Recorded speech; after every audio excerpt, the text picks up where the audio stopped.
Somebody put a boot through my door about 2 hours after the world ended, and the door filed a complaint about it. Not out loud. Nothing in that building talked out loud. Not yet. But a little panel unrolled itself across the inside of my eyes the way a bad thought does. It told me my door was a dilapidated wooden door, level 0, defense 4, durability 11 out of 13. And then at the bottom, in a smaller and frankly whinier font, it said, "Wah, my durability dropped because somebody leaned on me. Please call me unlucky." I lay there in the dark and read that twice. "Lin Wei, are you dead or alive in there?" Joe Kai. Of course it was Joe Kai. Civilization had been over for 2 hours. The sky outside had turned the color of a poured-out coal fire. The first sound to reach me personally in the new world was Joe Kai's voice coming through 8 centimeters of plywood. Then his boot again, 11 to 10. I want you to sit with that for a second, because I did. My continued existence had a number on it now, and he was spending it. And I should be upfront about the other number in my head, because it is the only reason any of this is a story. Something in that building had just offered me a job. The job was sleeping. The pay was excellent. The teacher called an assembly, and you didn't come. Didn't you see the message? Are you blind? Another voice further back, already bored. Forget it. He's probably not home. Let's just tell the teacher he's not home. I ran up 10 flights for this guy. One more kick, out of pure principle, and then 2 sets of footsteps going away down the corridor. I lay in the dark in a room that was not the room I fell asleep in, doing arithmetic. Here is the arithmetic. Joe Kai took my seat in the lecture hall in September and never gave it back. Joe Kai and Liang Lan spent an entire year telling people about my face, because I have nightmares. Have had them since I was small, the loud kind, the kind where you thrash and make sounds, and after the second roommate moved out, the university gave up and gave me a private room at the end of the 10th floor corridor, which everyone agreed was a huge favor to me and not to them. They called me the prince with kidney deficiency. That was the joke. The joke ran for a year. It got tired long before they did. So when the world ended and Joe Kai came to my door, he did not come to warn me. He came because someone had counted heads and mine was missing from the list. I got up. Now, the room. I should tell you about the room, because the room was the entire game, and I didn't know that yet. I fell asleep in a small, clean box with a desk and 2 potted plants and a lamp. I woke up in the same small box, except every surface of it had aged 4 decades in one afternoon. The walls were weathered down to something gray and papery. The desk was simply not there. The bulb had turned into a lonely chandelier that flickered like it was thinking about quitting. There was no dust anywhere. That was the part that got under my skin. A place that has been abandoned for 40 years and has never once been dusty is not a place that has been abandoned. It is a place that has been made. There was no window, there had never been a window, and the door had no lock and had never had a lock, which I had complained about for a year and which now, in the situation I was actually in, I was starting to find extremely reassuring. And there was a voice when I first woke, cold and quiet, like a bell rung for somebody's funeral, and it said, "Welcome to the dorm survival game." Then it gave me 3 rules and told me to enjoy myself. Rule 1. The dormitory does not collapse until the gate is breached. Rule 2. The landlord has absolute control inside his own room, and a tenant cannot attack the landlord inside it. Rule 3. The dormitory building will always exist. And then, brightly, like a game show, please begin your performance. Survive, survive, survive. I have thought about those 3 rules more than I have thought about almost anything else in my life. Rule 3 is the one people skip. Everyone hears Rule 1 and starts thinking about doors. Nobody hears Rule 3, which does not say the building is safe. It says the building will always exist. Those are extremely different sentences, and one of them is a threat. The countdown said 1 day. The content said zombie invasion. Duration 5 days, monster strength increasing. Down in my field of vision, a chat room opened, and 400 people started screaming into it at once. Zhao Jun. Holy crap, what's going on? Has a novel come to life? Wu Lei. I am the protector. My name says it all. Liu Hao. Hua Wu. Your most important task right now is to uninstall a certain web novel. Cheng Tao. May Buddha bless me so I can go home and see my parents safely. And then me, number 200, contributing my full and considered analysis of the situation, which was 3 commas, because I had just found my own panel, and my own panel had ruined my composure. Constitution 4, Spirit 6, Skills none, Experience, and I want to be clear that the game wrote this itself, and it wrote, a web crawler that could die at any moment. Funds, 000. 400 people in that building, and I had statistically the worst body in it. I have been sick since I was born. I have the grip strength of a damp towel. In a hall full of athletes and rich kids and one girl who could apparently deadlift a scooter, the apocalypse looked at me and wrote down that I was a bug it hadn't stepped on yet. And then the panel did something else. Congratulations on fulfilling the prerequisites. You have awakened the Nightmare Lord sequence. You can earn nightmare coins by sleeping. Nightmare coins can enhance everything. Sleep comfort increases the conversion rate. I stood in a rotting room at the end of the world, and I read that 4 times, and somewhere around the 3rd read my hands started to shake, and it was not fear, because look at it. Look at what it actually says. Everyone else in this building was about to spend 5 days running down stairwells, fighting each other over cardboard, and dying in hallways, and the thing in my head had just offered me a salary for sleeping. I have been unable to sleep properly for 11 years. I have had a permanent low-grade war with my own head since I was 9, and the universe took one look at the worst thing about my life, the single feature that got me nicknamed and isolated and given a room nobody else wanted, and said, yes, that's the engine. Congratulations. 20 years of being the joke, and the punchline arrives in the form of a job where the work is unconsciousness. Then the bed spoke up. The desolate nightmare bed. Permanently bound. Comfort level 10, which raises the conversion rate by 10%. Sleep effect. 5 coins per hour, capped at 8 hours a day. Permanent effect. Cannot be dismantled, cannot be detected, and if it is destroyed, the Nightmare Lord can just summon it again. And at the bottom, cheerful as a coach, having a small bed at the start is already pretty good, so hurry up and start developing your character. 5 coins an hour. 8 hours. 40 a day, plus 10% from the bed, so 44. An upgrade to my whining plywood door costs 10. Somewhere below me, on the 86th room of the 4th floor, a guy named Zhao Chang had just murdered his own roommate to get 1 door blueprint. He had beaten his friend to death in an argument and run home with it, and locked himself in and started shouting in the chat about how his gate had defense 12 now, and none of our attack power could scratch it. He killed a person for 1 door. I could nap 4 doors. I pushed my bed against the door, lay down on it, and went to sleep. The zombies were coming in a day. I'd rather be rested. I woke up to 44 coins and a body count. Chat room said the same 400 names, but a lot of the little pictures had gone gray. Gray means gone. A student had walked to the edge of the crimson, that red fog that had swallowed the horizon, and something inside it took his head off in 1 bite and pulled the rest of him in. Somebody photographed the part that was left standing and posted it. Nobody who saw that photograph slept again. Everybody had already voted themselves into a mutual aid alliance and built barricades in front of the building, which is what people do in the first 4 hours, and it is very sweet. It lasts exactly as long as everyone is still full. They also worked out the shape of the place. 10 floors, 20 rooms each. Only people with a room to themselves count as landlords. Everyone else is a tenant, and a tenant who sits in somebody else's room for more than an hour stops being able to breathe. That last one they found out the way you find out most things in that building, which is that somebody stopped breathing. Fewer than 10 people in 400 had a room to themselves. I had one. At the end of a corridor, on the top floor. I read that and I understood, before the zombies had killed a single person, that the zombies were going to be my second problem. Then somebody knocked, and a very pleasant voice said, "Lin Wei, are you home?"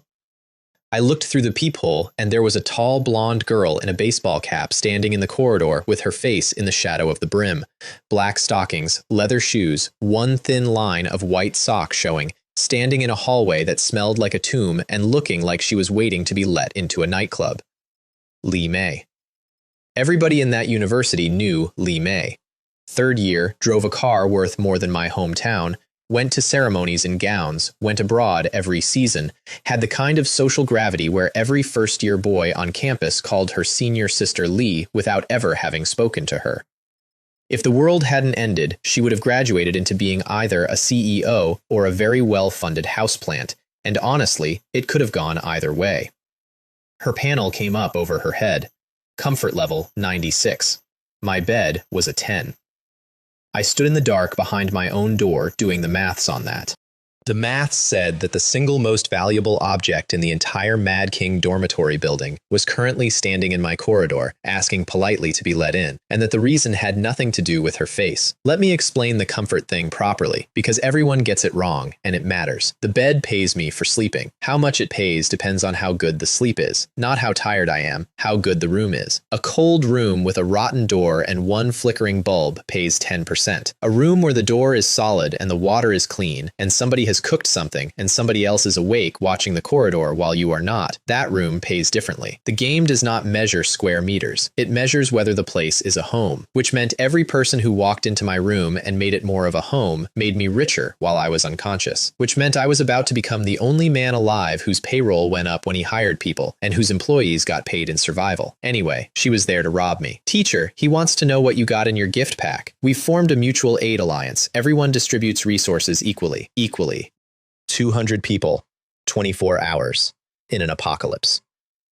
Sorry, I said, not interested. Then I'll buy it. How much? With what? 1 million. I can transfer it the second the game ends. Senor, if you say one more sentence like that, get lost. I want to be fair to her. She kept her voice level. In a building where people had already started crying into the group chat about how they regretted handing their food to the collective, Li Mei was standing in a corridor negotiating with a first year she considered furniture. She was doing it calmly, which is more than most of that building managed. She took a breath, and then she told me the truth, which was her mistake. Fine, I want to swap rooms with you. There it is. You're dreaming. Don't blame me for not warning you. Her voice dropped and got faster. Someone's already eyeing this spot. If you sign the room over to me now, I can still keep you on as a tenant. If we wait for them to come, you won't even get that. And that, right there, is when the day turned. Because she was not lying. That was the thing. She was standing in my doorway, offering to be the friendly version of the robbery that was already scheduled, and expecting me to be grateful. She was correct that it was coming. I opened the door. Her face did that thing where relief arrives half a second before the information does.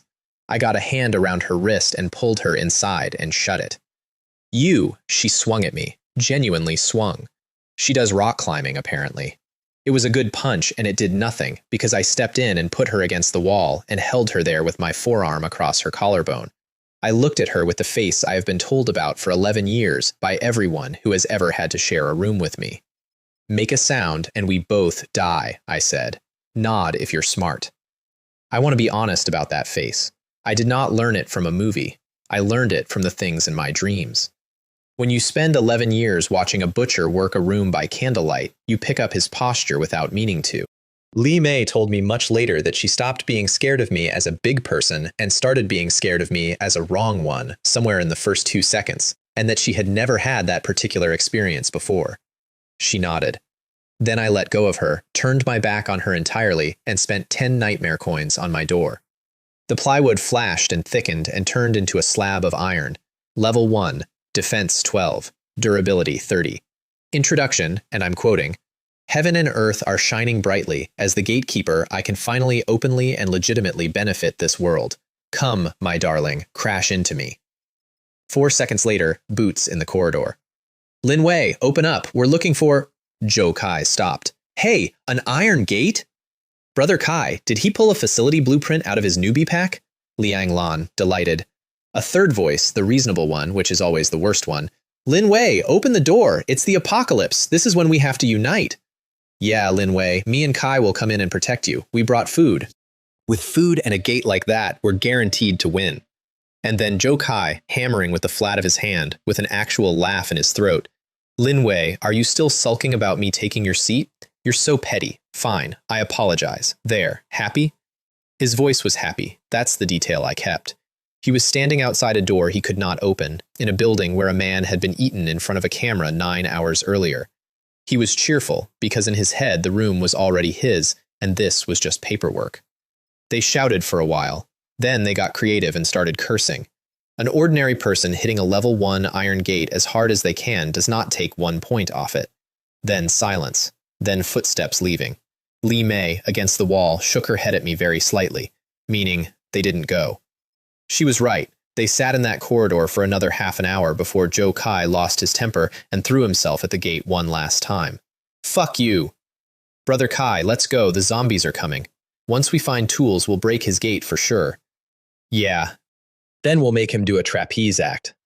Just you wait, Lin Wei. And they left, and I stood there in the dark, with a rich girl's pulse still going like a bird under my sleeve, and I thought, a trapeze act? From the 10th floor. I filed it. I file everything.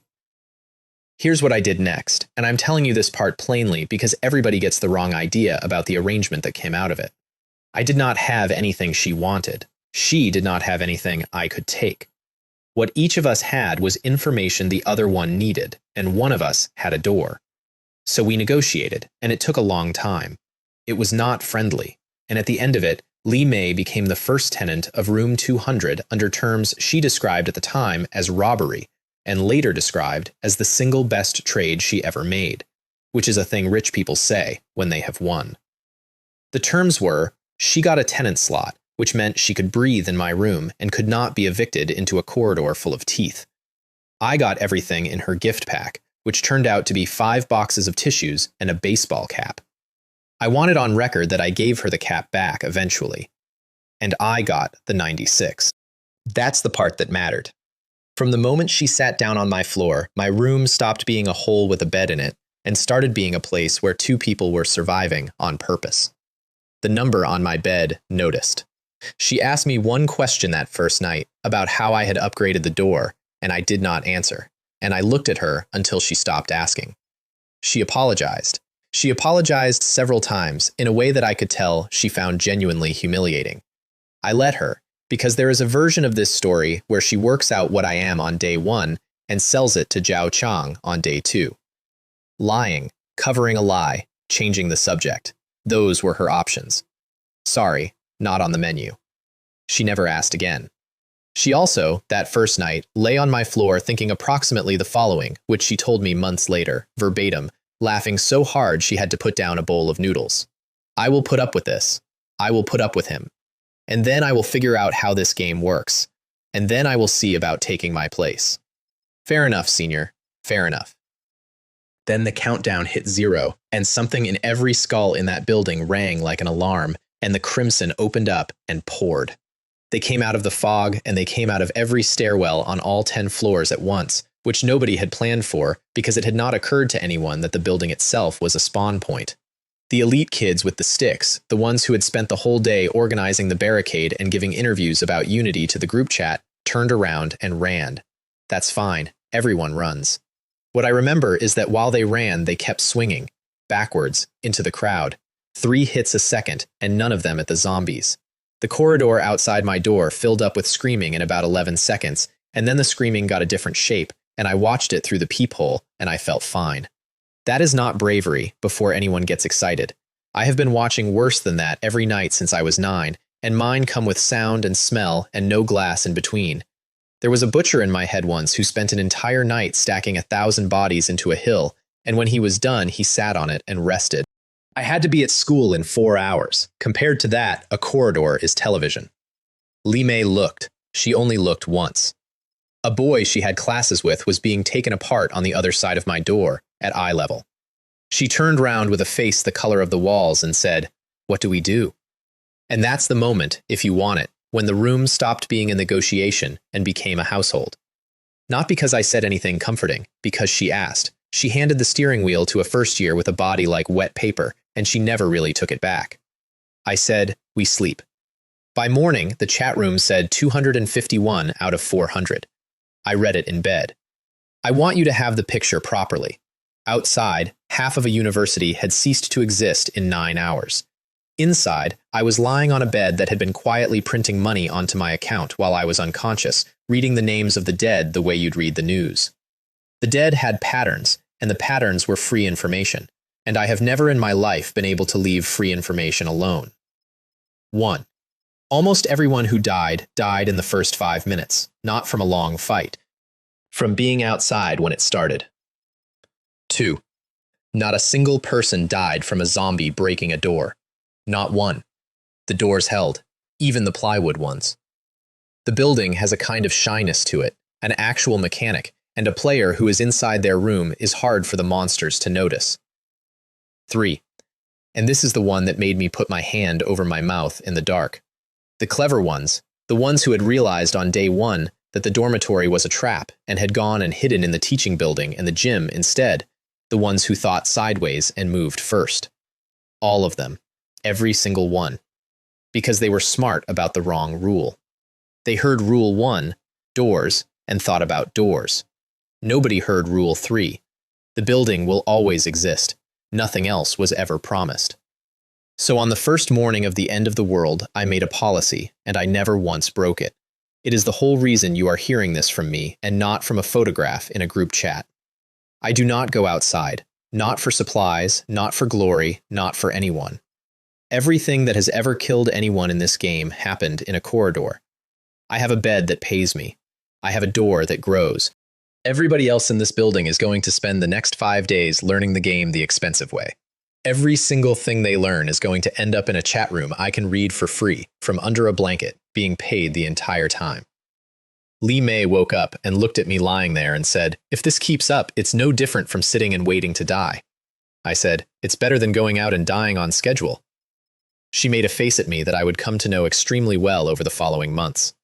She filed her own complaint, which I did not hear at the time and which she was kind enough to reconstruct for me later. Impotent, scumbag, newborn, disgusting bastard.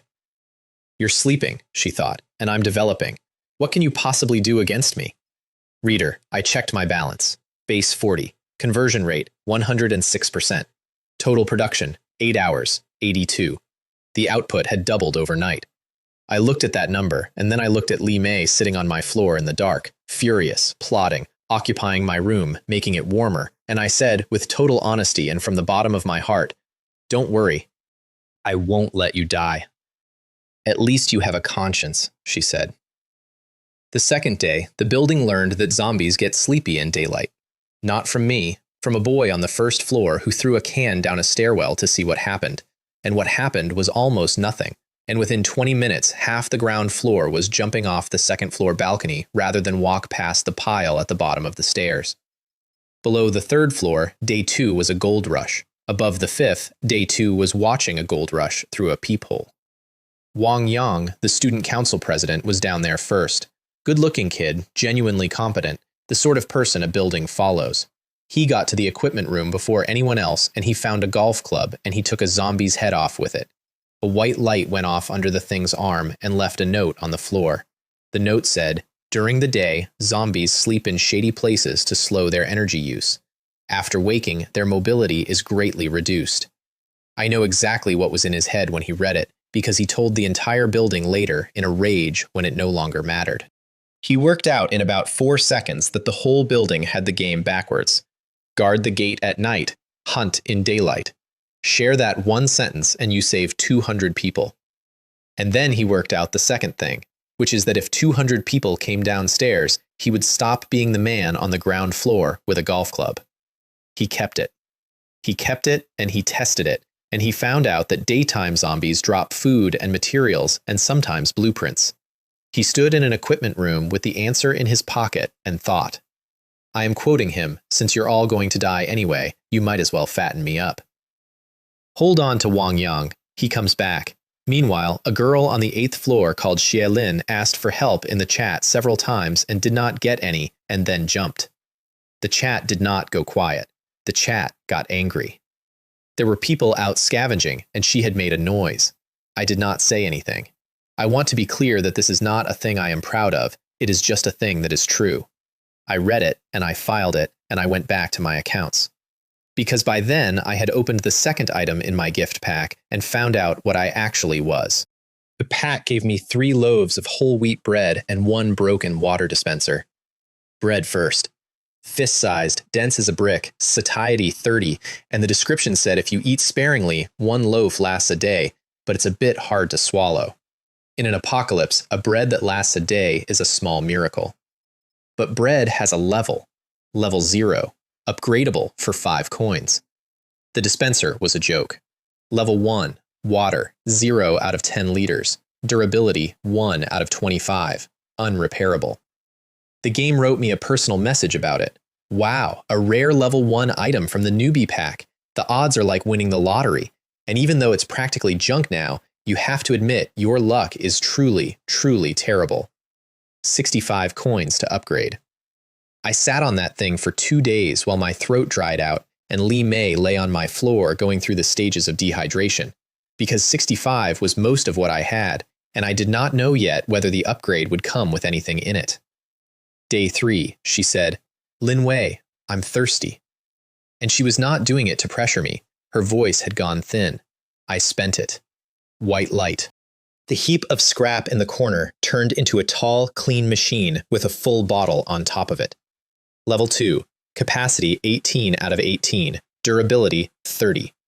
Description: plug me in and my heat will scald you until you cry for your mom. And one more line under it. One line, and I read it, and I had to sit down on the floor. 100 copper coins converts into 1 liter of purified water. Copper coins drop off monsters. Everyone had some. Nobody knew what they were for. People were leaving them on the ground because they took up backpack space and had no visible purpose. There was a boy trading a full bottle of water for a utility knife and half a paper cup of water for a photograph. And in the corner of my room, there was a box that turned worthless metal into the single scarcest substance in the building, forever, for 100 a liter. I poured a cup and I brought it to Lee May, and she turned her face away, because she had decided I was calling her over to be unpleasant. Then the paper cup touched her lip. She opened her eyes like she'd seen a ghost. Her hand jerked and some of it went over the side, and she licked it off her own knuckles before she drank the rest. Then she looked into the empty cup with an expression I will keep forever. Her first thought, she told me, was, "Where is my water?" Her second was, "There's still a drop left. I can't waste it." Then she watched me drink second. She got very quiet after that. Rich girl, first week of the apocalypse, and the thing that got through was not the corpse in the corridor. It was that the frightening person in the room let her go first. I want to be extremely clear that I let her go first, because if I killed my 96 by accident, I would have no one to cry to. But she didn't know that, and I have thought about it a lot since, and I've decided that I don't get to keep the credit, and I don't get to give it back either. Both things are true. That's just how that room worked. Then I opened the trading network, and I started my career. The market at that point was 200 terrified students shouting prices at each other. A loaf of bread for a bucket of water, a knife for a photograph. Nobody had a currency, so nobody had a price, so everything was worth whatever the last frightened person said it was. I had 18 liters of water and a machine that made more. I listed a weapon request first. 10 paper cups of purified water, 1 liter total. Joe Kai immediately, in public. "Where did you get that much water? You're bragging." Lin Feng. "Holy crap, it's real. He's actually on the auction house." And Joe Kai again, digging. "Nobody's going to trade with you. Weapons are the most valuable thing right now." So I typed the only sentence I sent to that building for the next 3 days. Joe Kai. "If you say one more word like that, I'll be watching very closely when you go downstairs tomorrow." I have never seen a chat room go quiet so fast. Down on the second floor, Joe Kai punched his own bed and got about 9 private messages from the boys he'd been looting with, all of them saying the same thing, which was, "Shut up." They were making money down there. They were not going to let him ruin a working arrangement over a grudge with a guy on the 10th floor. The collective saved him, is how he put it. A boy called He Bo sold me a baseball bat for 2 liters. Level 1, damage 8, durability 14, and the description was just, "knock knock." He had a girlfriend on the 8th floor, and he wanted to bring her something to drink. He was smart enough to know that selling a weapon to a man on the 10th floor was better business than arming the boys he was competing with on the ground. He also threw in a warning for free, which is a thing almost nobody in that building did. He said, "Ever played online games? Resource points get held by big guilds. Ordinary people die if they get close. Even if you get down there, you won't get anything." I gave him an extra cup for that. Remember his name, too. He Bo. 2 liters, 1 bat, 1 warning, 1 girlfriend on the 8th floor. That's day 3. That's where the water dispenser, and the bat, and the corridor, and the chat room all are. I need you to have all of them in your hand at once, because on the evening of day 3, a message came into my private box from room 170, and everything about this story bends around it. She wrote, Lin Wei, I'll come up tomorrow at noon. Could you give me some water? Then, can I borrow a glass of water? I'll definitely pay you back. I sent one character back, a question mark. And a tiny question mark landed on that girl like a dropped brick, and she started apologizing, the way people apologize when the apology has stopped being about the thing. I'm sorry, I'm sorry, I'm sorry. I know I was wrong. I'll come tomorrow, I promise. But could you give me a glass first? I feel like I'm going to die. And then, 30 seconds later, I'm sorry, maybe I shouldn't have been born. I'm so sorry. Liu Hua, room 170, 9th floor. Bob cut, round face, grew up with her grandmother in the countryside, came to the city for university, and made approximately no friends because she is the specific kind of shy where every sentence costs money. 3 days without water. On the other side of a wall from me, doing the arithmetic that people do at the end. Now, I would love to tell you that I felt something. What I actually thought was emotional manipulation, and I would know, and let's find out. And then I thought about the bucket in my corner and how it refilled for 100 coins, and I decided that a glass of water was a scratch card. You find a stack of them in a drawer, and you can't just leave them lying there. You have to scratch one. So I scratched one. I sent her a glass of water and a crust of bread. I found out later what that looked like from her side, because Li Mei got it out of her eventually, the way Li Mei gets everything out of everyone. She was sitting on the floor of 170, with her face doing that thing where the tears have stopped being water and started being salt on cracked skin. She was looking at her own door. She was seeing her grandmother standing in front of it saying, Liu Hua, if you can't make it in the big city, come home. Grandma will cook for you. That's what she was looking at when the trade window opened. She told me, much later, in a room with a proper kitchen in it, that she had already decided, that she was about 10 minutes out. And I want to be honest with you about the size of what I did, because people have tried to make it bigger since. I did not save her. I gambled 100 coins worth of tap water on a lottery ticket. It's just that it's the best money I ever spent, and I didn't know that for another 2 days. The thing that came out of that scratch card ended up being worth more than every door I ever bought. That's day 3. 251 people left. Half the building is downstairs getting rich, the other half is upstairs watching. Wang Yang has the answer in his pocket and is sitting on it. Zhao Chang is walling himself in with a body under the floorboards. There's a girl on the 9th floor holding a paper cup like it's a relic. And on the 10th floor, at the end of the corridor, the prince with kidney deficiency has an iron door, 18 liters of water, a baseball bat, a full night's sleep. A bank account that goes up when he closes his eyes. Night 3, the broadcast came on, and it sounded pleased with itself. Night 3, the zombies' hunting instincts have intensified. Some of them have eaten human flesh and gone deeper into the shadows. Players, be careful. And that night, for the first time, things started hitting doors. Not mine. Mine got a couple of curious taps and one solid slam that took nothing off it.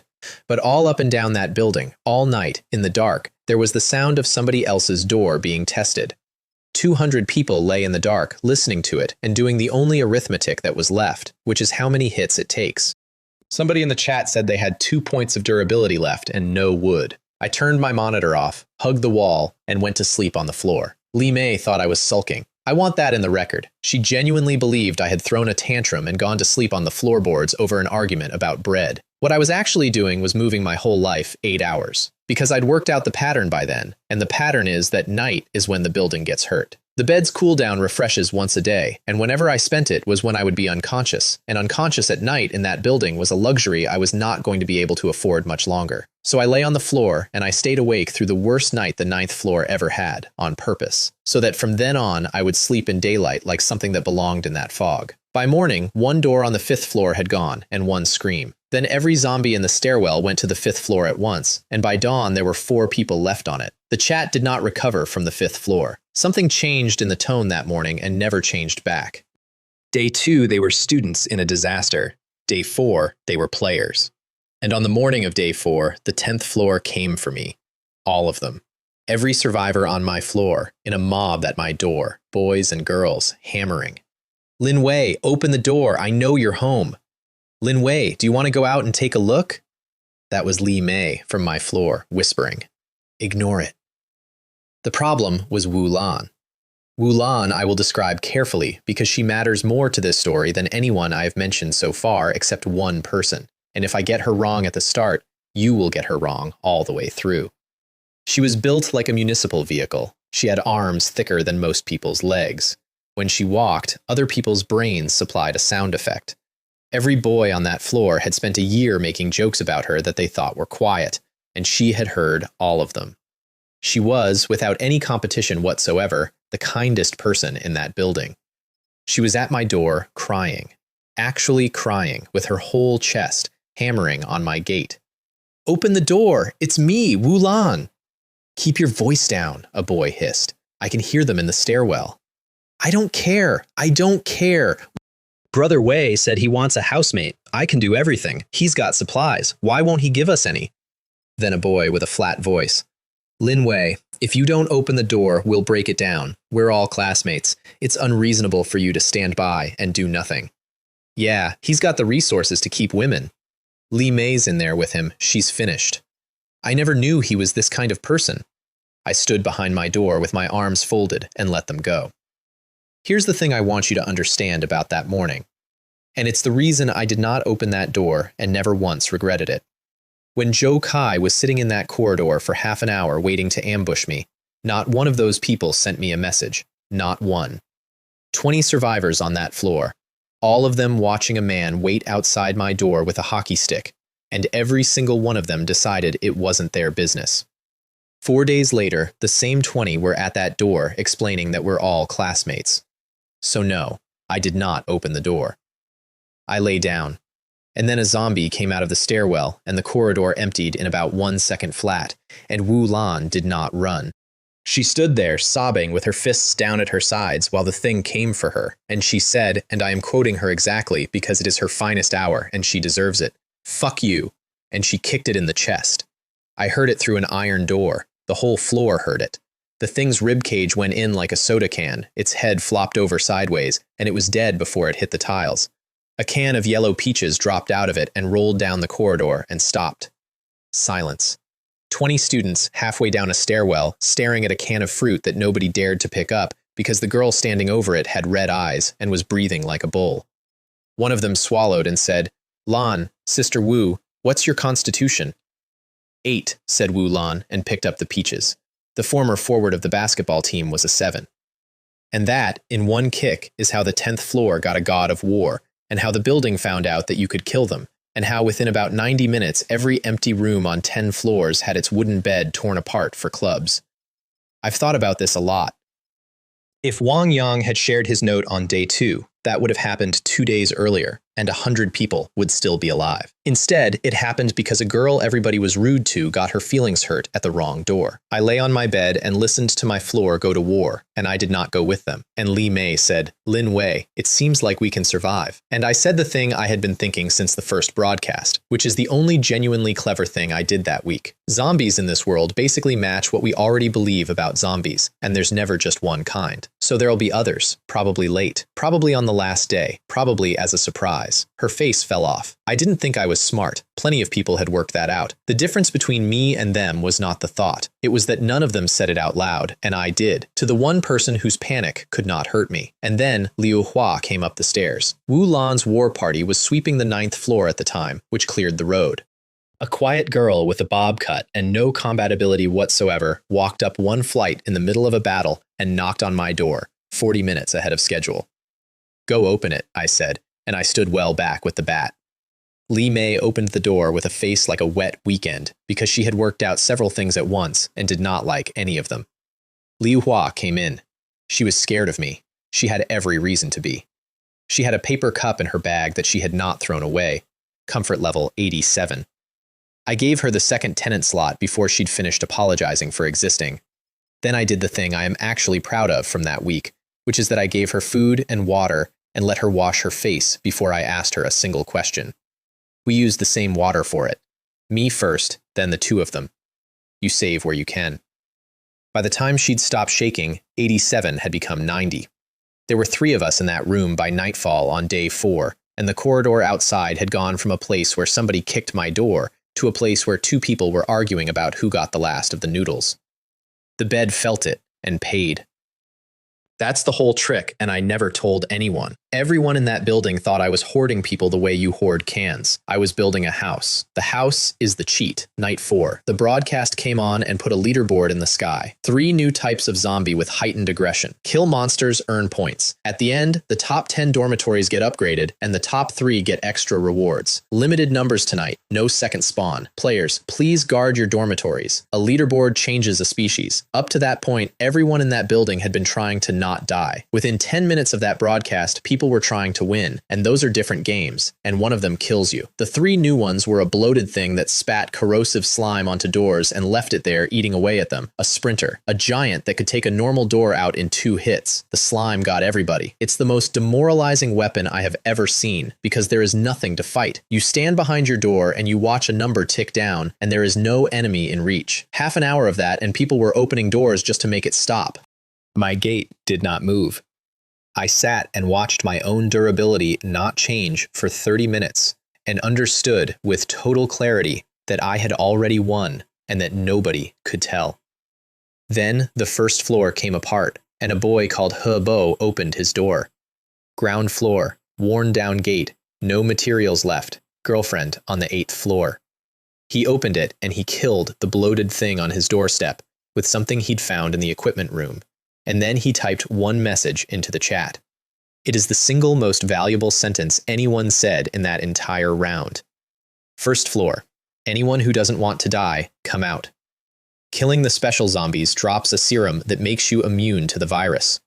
About 10 seconds later, his name went gray. There were too many of them down there. He knew that. He had the answer and about 11 seconds of life, and he spent them on a group chat. I never met him. I traded him 2 liters of water for a baseball bat. I never even found out his girlfriend's name. And the building went insane, in a good way, for about an hour.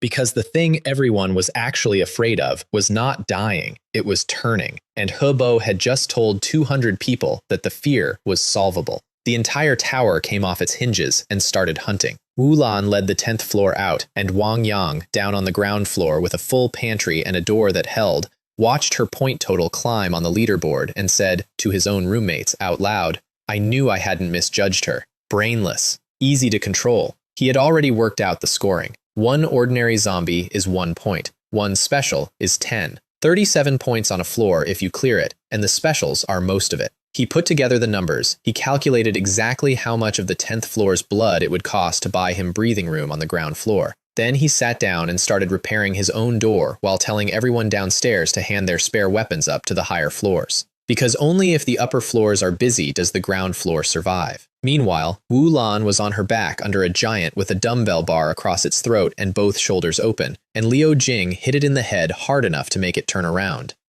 It looked at Liu Jing, and Liu Jing locked up completely, and Wu Lan threw the thing off the 10th floor. The drop was lost. The floor was clear.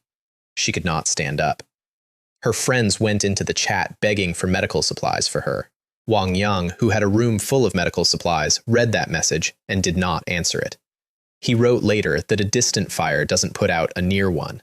He was focused on the 2nd and 3rd floors. Those were the players who could help him. I want you to have that image very clearly. The president of the student council, sitting on a stockpile, watching the girl who cleared an entire floor for free bleed out in the group chat, and doing sums. Zhao Chang, meanwhile, injected himself with a serum, went completely off the rails, and marched his gang up to the 2nd floor. 2 of his men got shots. The rest didn't, and complained, and Zhao Chang explained that anyone who didn't come out and help would have their door broken down by him personally. They came out. He topped the leaderboard by a mile, 87 points, killed a man on day 1, and finished the round in 1st place. The entire building watched, and some of them started thinking that following him might be the smart play.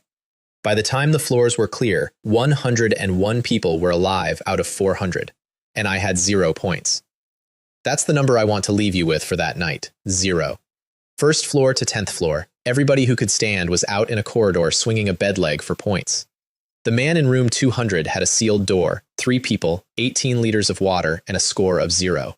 The leaderboard was going to hand out a permanent upgrade to the top 10. I lay there doing the maths on that and hating it, and it was the first time in 4 days I had felt genuinely poor, and it did not last. Because the next day, day 5, the last day, I opened the trading network and understood what I actually was. Everybody had spent the night getting points. Nobody had spent the night getting water. I bought canned beef, French bread, instant noodles, ham sausage, empty paper cups, toothpaste, a clean school uniform for the girls. I bought all of it with a bucket that refills for 100 a liter. Then I posted a listing. 1 liter, 500 copper coins, 5 portions. I want to explain why 500 was the right number, because it is the only part of this whole story where I was genuinely clever rather than lucky. Copper coins fell off every monster in the building. 200 people had been killing monsters all night. Every one of them had a pocket full of metal that they were leaving on the floor because it had no use. A thing with no use has no price. Everyone else in that building looked at copper coins and saw litter. I looked at copper coins and saw the only liquid asset in the game, held by people who did not know they were holding it, priced at 0 because nobody had ever needed it. 500 was expensive enough to be respectable and cheap enough that a single person could pay it without a committee meeting. The listing sold out in the time it takes to read the listing. Then I sold 5 more. Then 5 more. Then I stopped selling water and started buying with it, which is a very different thing, because at that point, the price stopped being mine and started being whatever the man with the only well says it is. 10,100 copper coins. I went to the machine in the corner, held the green button down, and watched my bucket refill to full for 1,500 of them. 1,500 out. 10,000 in, bucket full again. I sat back down on my bed and I said out loud to nobody in a rotting room on the last morning of the world, so this is what a monopoly feels like. The chat, of course, went off. Liu Jing, at Lin Wei, you're so rich. Jiang Wen, Brother Wei, tell me quickly, did you awaken the godly rich system? Lin Long, Brother Wei has a lot of supplies, not a lot of money. He must have found a hidden resource point.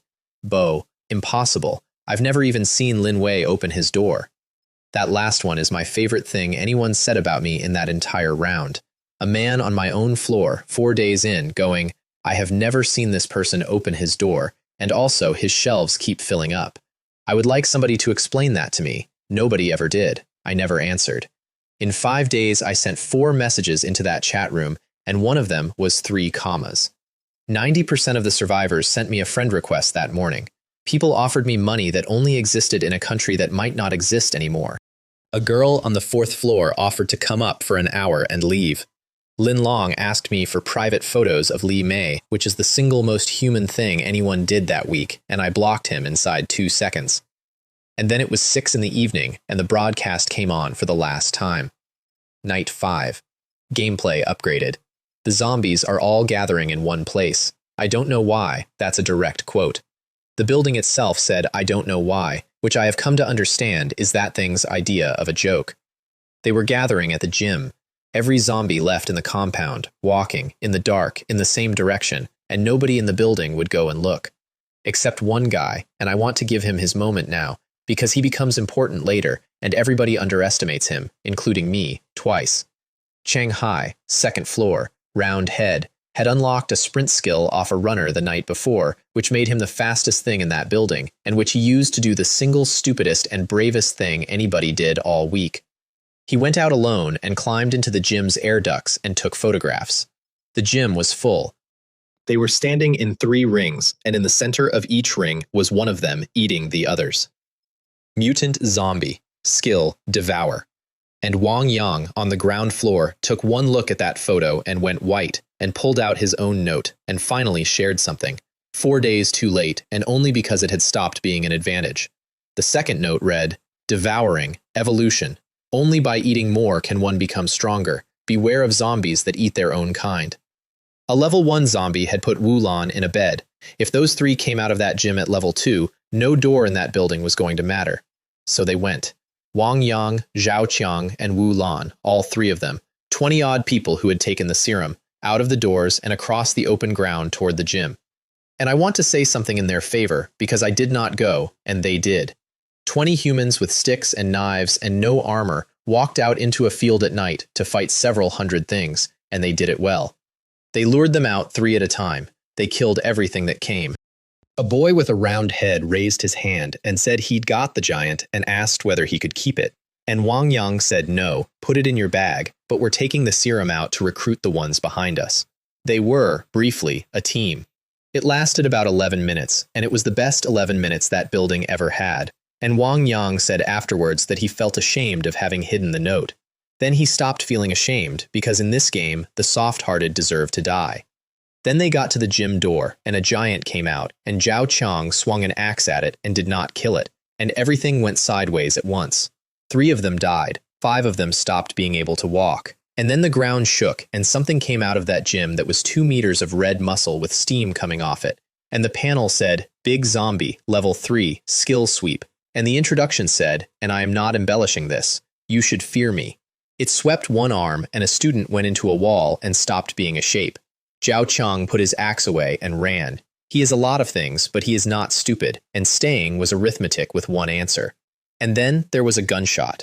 Everybody stopped. Everybody turned. Wang Yang was standing directly behind the thing with a black pistol in both hands. He had found a gun in the equipment room days ago and never told anyone. He had walked 20 people into a field at night specifically so that he could get 4 meters behind the biggest thing there with a loaded weapon. His back was shaking. His teeth were going. He put a round into the back of its skull at point-blank range, and he did not miss. The big zombie turned around slowly. There was a hole in the back of its head. It looked at him with eyes that had no lids. Wang Yang swallowed. Everyone heard it. It stepped forward and hit him with an elbow, and he went about 9 meters like a kite with the string cut. His neck was the wrong shape when he landed. The student council president, top of his year, the boy every girl on that campus had an opinion about, the most competent person in that building, who solved the game 2 days before anyone else and then sat on the answer. Killed by the thing he came to kill, in front of everyone, in about 1.5 seconds. I read about it in a group chat, in bed, with a full water bottle, at 0 points. The field emptied. Cheng Hai, up in the duct, watched Wang Yang's pistol land in the dirt, and watched the big zombie start working through the runners, and made a decision that I have a great deal of respect for. He went out to get the gun. And on his way, something came up behind him inside the duct, a long, crawling thing with a mouth like a trumpet, and put its tongue through him. He screamed and fell straight out of a ventilation shaft onto his face. He picked the pistol up on the way past, bleeding, running, laughing at his own jokes out loud with nobody there to hear them, which is apparently his personal response to terror. He fired 2 shots over his shoulder, hit it once, then emptied the entire magazine into it without looking, and kept running, and never checked whether it died. Then he sat down in a school building he couldn't leave and typed, "Family, does anyone have gauze or painkillers? I'll trade you my pistol." Nobody answered. Everybody was busy. He added a photograph of the wound, and the chat had opinions about the photograph, and still nobody brought him anything. He sat there in the dark with a gun and no bullets and a hole in him, watching people discuss his situation. And then a trade window opened, and Cheng Hai said out loud in an empty room, "Brother Wei, it has to be you again." My painkillers went out. A Colt came back. Level 2, damage 32, ammunition 0 out of 15, and the introduction said just keep shooting, which was optimistic given the 0. Li Mei looked at me holding an empty gun that I had bought with medicine at a moment when medicine was worth more than gold, and decided I had lost my mind, and did not say anything because by then she had learned. I want to be clear about what I actually bought. I did not buy a pistol. Everyone in that building could see a pistol with no bullets, and the phrase they used for it was a fire poker. What I bought was an object with a level on it. Everything in that game has a level, and I am the only person in that world who can raise one by going to sleep. An empty gun in my hands is not an empty gun. It is a gun that is one nap away from being a better gun. That is the whole of it. That is the entire secret of everything that comes after. I could have shouted it into the chat room on day 5, and not one person would have understood what I was telling them. They saw a broke kid buying junk. I was buying futures. 2 things were still alive in that compound at midnight on the last day. One was the big zombie, which had finished with the field and come home to the building and started working through the ground floor like a man opening tins.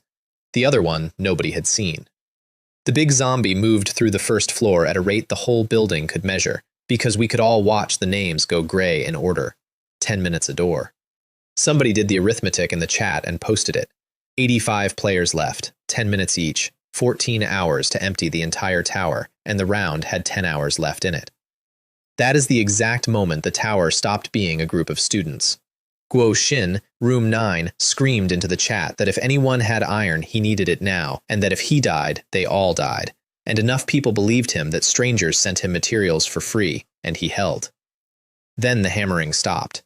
Then it started again next door, at room 10. And room 10 typed exactly the same sentence Guo Xin had typed, word for word. Nobody sent him anything, because they had all just worked out what they had actually paid for. Room 10 lasted about 30 seconds. Then room 11, and the player in room 11 did not even ask. He just said, to himself, into an open channel, "Help." He knew nobody was coming. He typed it anyway. The ground floor emptied, and the building learned the last lesson of that round, which is that the thing does not chase what it cannot see. So several people started doing laps.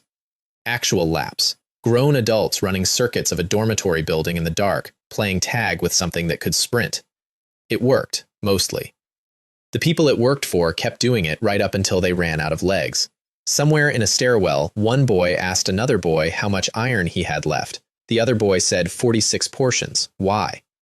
The first boy put a knife in his throat and took it, then went upstairs and rented a room off a landlord by paying the iron, and advised the landlord to only accept tenants who came with iron. Which is, if you strip the horror off it, a completely sound business model, and I have thought about that boy more than once since. Up on 10, I was on the floor with a rope, working out how to abseil. That was my last resort plan, and it was a bad one. Get to the roof, get down 2 floors on the outside, and keep circling the building on the vertical. It hinged on one thing, which was that Shanghai had told me the crawling thing in the ducts was dead, which meant the only climber in the compound was gone. Li Mei looked at my rope and said, "This feels really difficult. It's a last resort. If a last resort was safe, it wouldn't be last." And then, at about 2 in the morning, a man ran up 10 flights of stairs and started hitting my door. Gao Cheng. 15th room, ground floor, who no longer had a 15th room. "Lin Wei, what is this door? Open it. That invisible thing is coming." I watched him through the peephole and I did not move. And here is why. And it is a rule I have never once broken since. A tenant cannot attack a landlord inside his own room. That is rule 2. It is ironclad, and it is the entire foundation of my life. An outsider is not a tenant. An outsider standing in my room has no relationship with me at all. Rule 2 does not cover him. He can do anything he likes in there. So I typed, "Go away, I don't take guests." Are you kidding me? What right do you have to stop me coming in? Is this dormitory yours? If it isn't mine, is it yours? Do you know this dormitory belongs to the school? I have thought about that sentence for a long time. 2 in the morning, everyone he knew was dead, and the argument he reached for was administrative. If you're this selfish, no one will help you in the future. Brother Wei, please, 1 hour. I'll leave after an hour. Then he hit my gate with his fist as hard as he could, and there was a flash of light and a wet crack. He made a sound and stopped talking.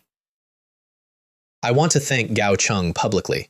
Until that moment, I genuinely did not know what my door would do to somebody who hit it, and I was not going to find out by testing it myself.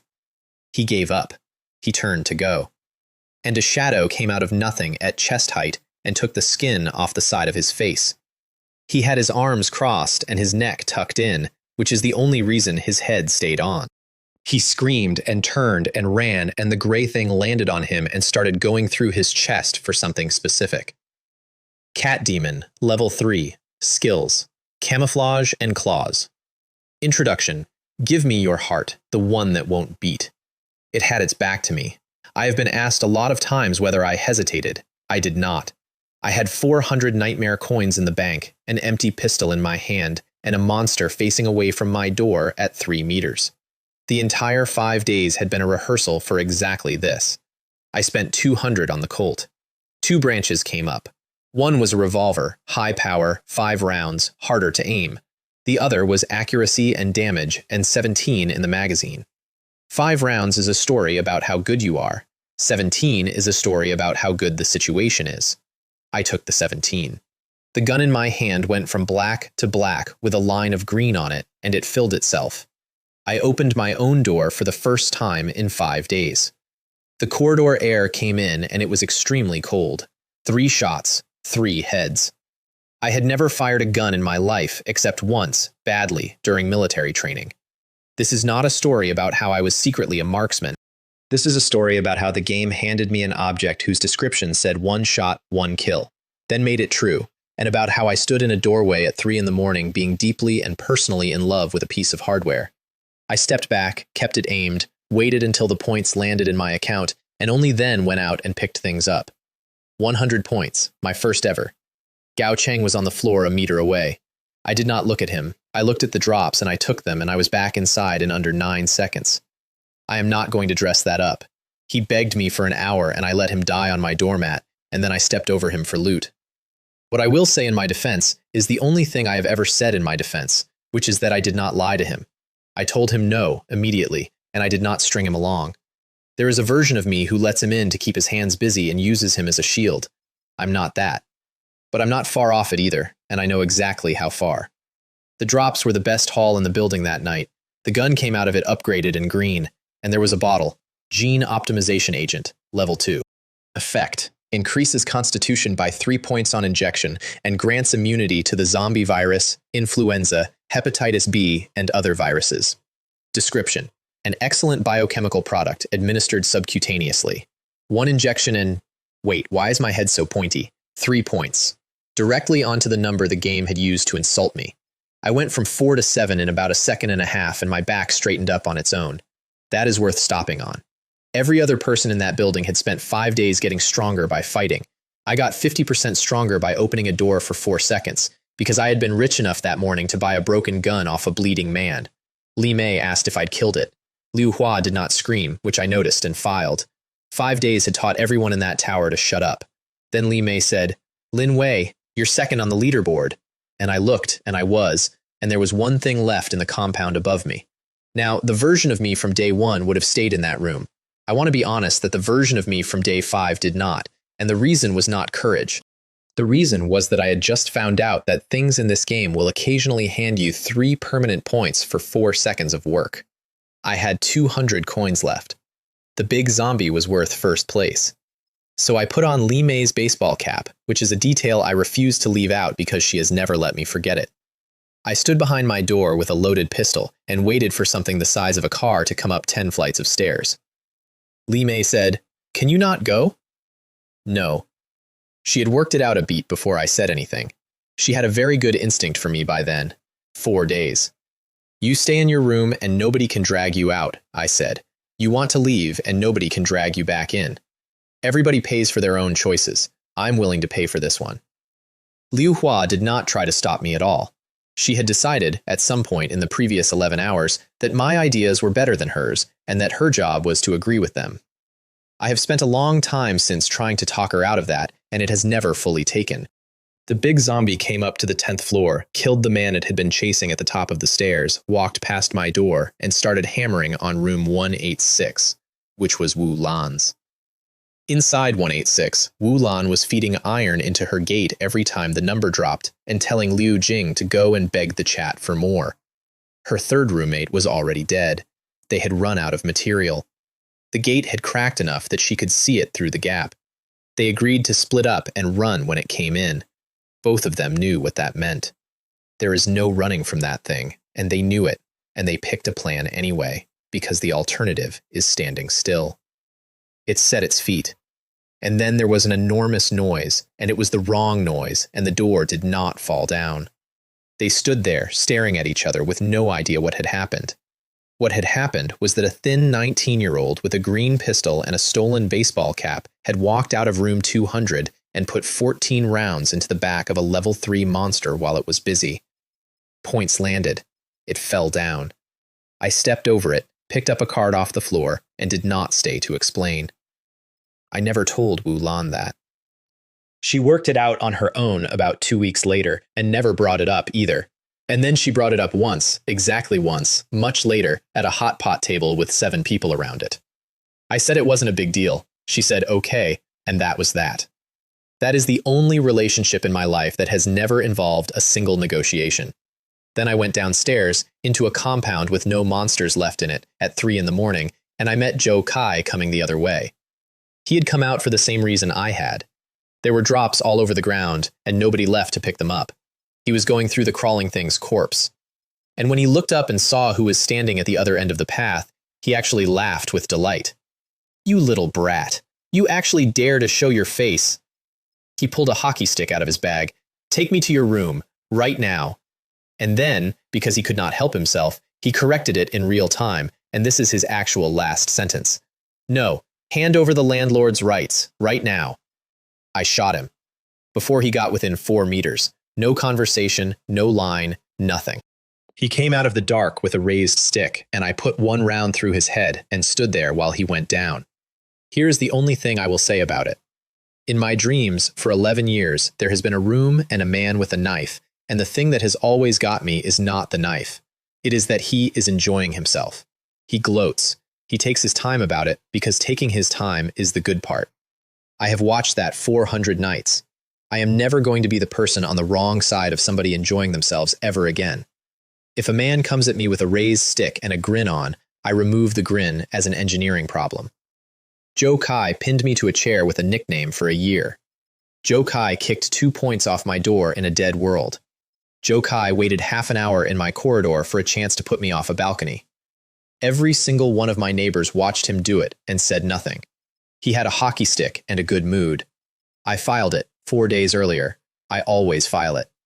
Then Liang Lan came out from behind a wall with his hands up, saying, don't shoot, it's me." And I said, "Oh, it's you. I thought you were a zombie," and he came over. He asked whether I'd killed Joe Kai. I said yes. He tried to ambush me, and it went badly. He laughed and said, "Good riddance. He always knew Joe Kai was no good, and could I possibly hand over the key to room 24 since he was Joe Kai's roommate?" I said no, and bent down to keep looting. And my pistol slipped out of my hand and hit the ground. Liang Lan covered 7 meters in about a second and a half. I turned around with the baseball bat, which had been in my other hand the entire time, and hit him in the forehead. He went down very fast. "Anyone who kicks my door dies," I said, to nobody, and I meant it as a policy statement and not a eulogy. I saved a bullet on him, which pleased me more than it should have. Then I picked up their bags, which contained a hockey stick, a small knife, and about 6 tins of food between them, and I want that in the record. 2 men who had spent a year making a building's worth of people afraid of them, and their entire estate was 6 tins. Then I walked to the gym, alone, at 4 in the morning, past the place where 20 people had died at sunset. I looted a resource point that nobody had thought to visit at night, because nobody visits resource points at night, because the monsters are out at night. There were no monsters left. I found a playing card on the floor. Plum Blossom 3. Type, playing cards. Level unknown, not decomposable. Description. I don't know what use it is. Anyone who has ever played a game will tell you what an item with no level and no purpose and no upgrade cost is. It's not junk. It's a lock waiting for the rest of its key. I put it in an inside pocket, and I have never once let it out of my possession since. I went to the medical room and found Cheng Hai already there. He saw me, and he swallowed, and he put a first aid kit behind his back. This was a man who had been shot at, run through, and had already sold me a gun, standing in the dark holding bandages he needed, working out whether the person in the doorway was going to take them. I turned around and walked to a different building. He let out a breath and got out of there fast, because he knew exactly what that room was about to become. That is the entire foundation of the most valuable business relationship of my life. It consisted of me not robbing a wounded man on a night when I could have. He has brought it up maybe 4 times since, always sideways, always as a joke. It is not a joke. He remembers the exact number of seconds. I hit the equipment room in the canteen and took a level 2 stake and an alloy sword. On my way past a zombie with no legs still moving on the floor, I put the blade on its neck and pressed. The head came off like it was nothing. And I said out loud, "So sharp," which is a sentence I would like back. Then the broadcast rang, and the first round of the dorm survival game was over. 51 people, out of 400. The leaderboard came up. Lin Wei, 201, Cheng Hai, 100, Zhao Chang, 98. 12 hours earlier, I had been on 0, and the top of that board was a man who had killed a person on day 1 and finished the round with an army. I beat him by more than double in about 90 minutes at 4 in the morning, alone, using a gun I bought off a bleeding man with painkillers wearing a girl's baseball cap. And then the building itself spoke, and it was excited, which I had not heard before and did not enjoy. This dormitory building was the original building. Thanks to everyone's valiant efforts, it was opened. The dormitory building has earned the title Mad King. Everyone is a player of Mad King, Season 1, opened. Nobody else in that tower stopped on that word. I did. I stood in a cold field holding a stolen hockey stick and thought about the fact that we had all just spent 5 days as a can opener. 400 people went in, 51 came out, and the tower said thank you and named itself. They gave me a room upgrade, a facility, a superpower potion, 6 free attribute points, a bigger bag, and 10,000 copper coins. The room went first, 3 floor plans. I took the middle one, and my rotting box went from 30 square meters to 60, and the walls unfolded. There was an entrance hall and a living room and a kitchen with an actual gas ring, and I want you to understand that after 5 days of an apocalypse, this was the single most emotional moment any of us had. A bathroom, a private bathroom, with a shower head. Li Mei screamed and beat me to it by half a step, and I have never let her forget it.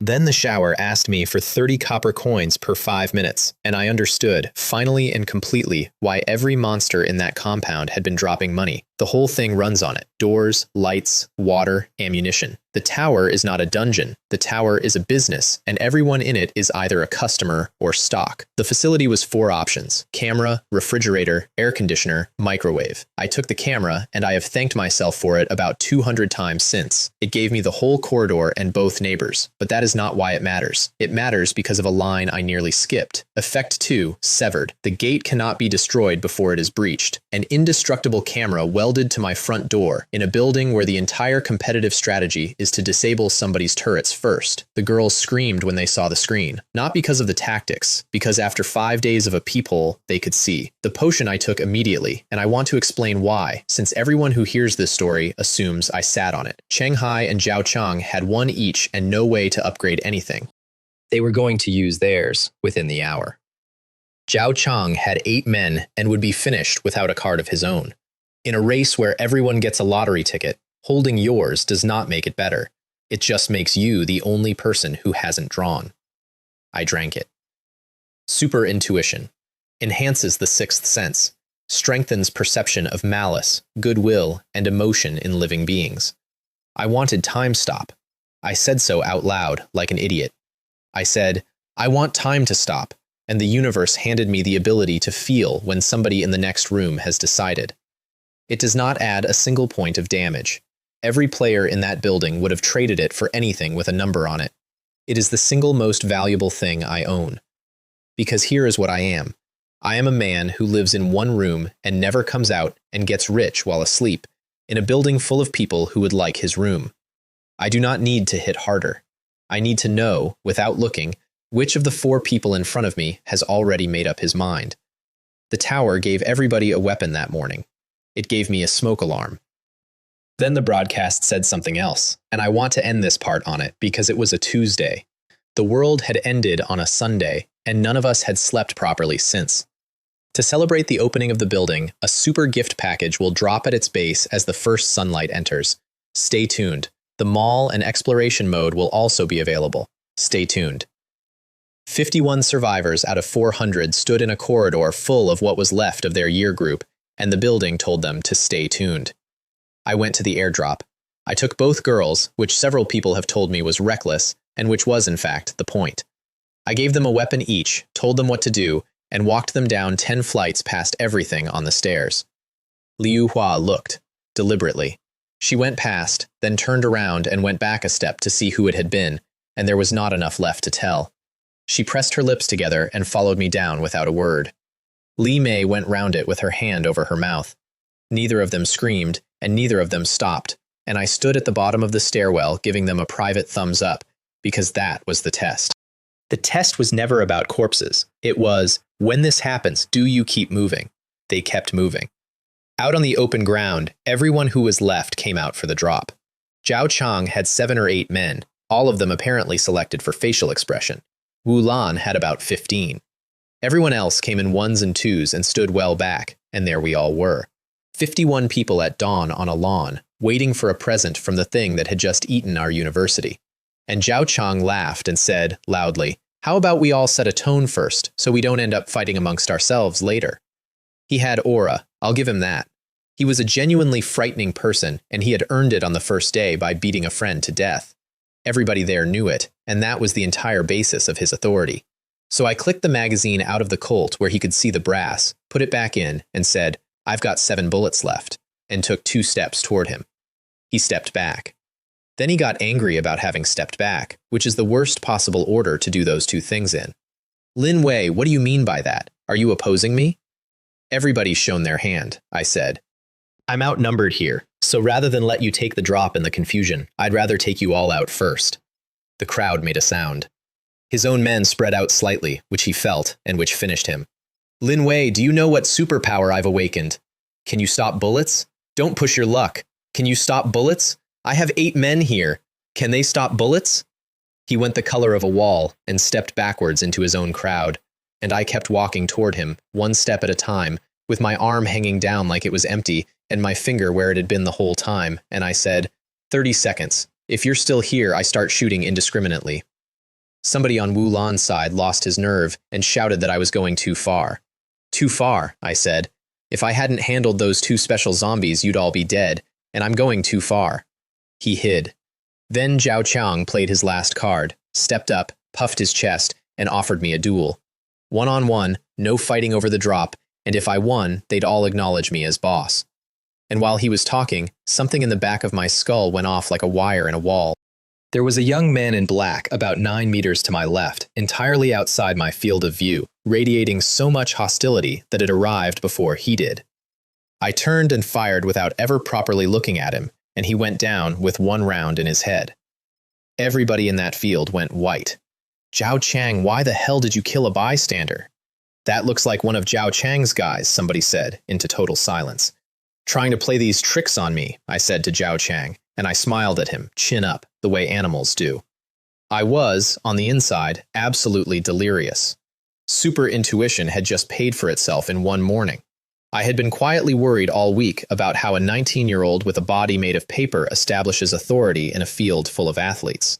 The answer had walked up behind me and volunteered. In a survival game, a madman beats a coward, and it is so much better when the madman is right.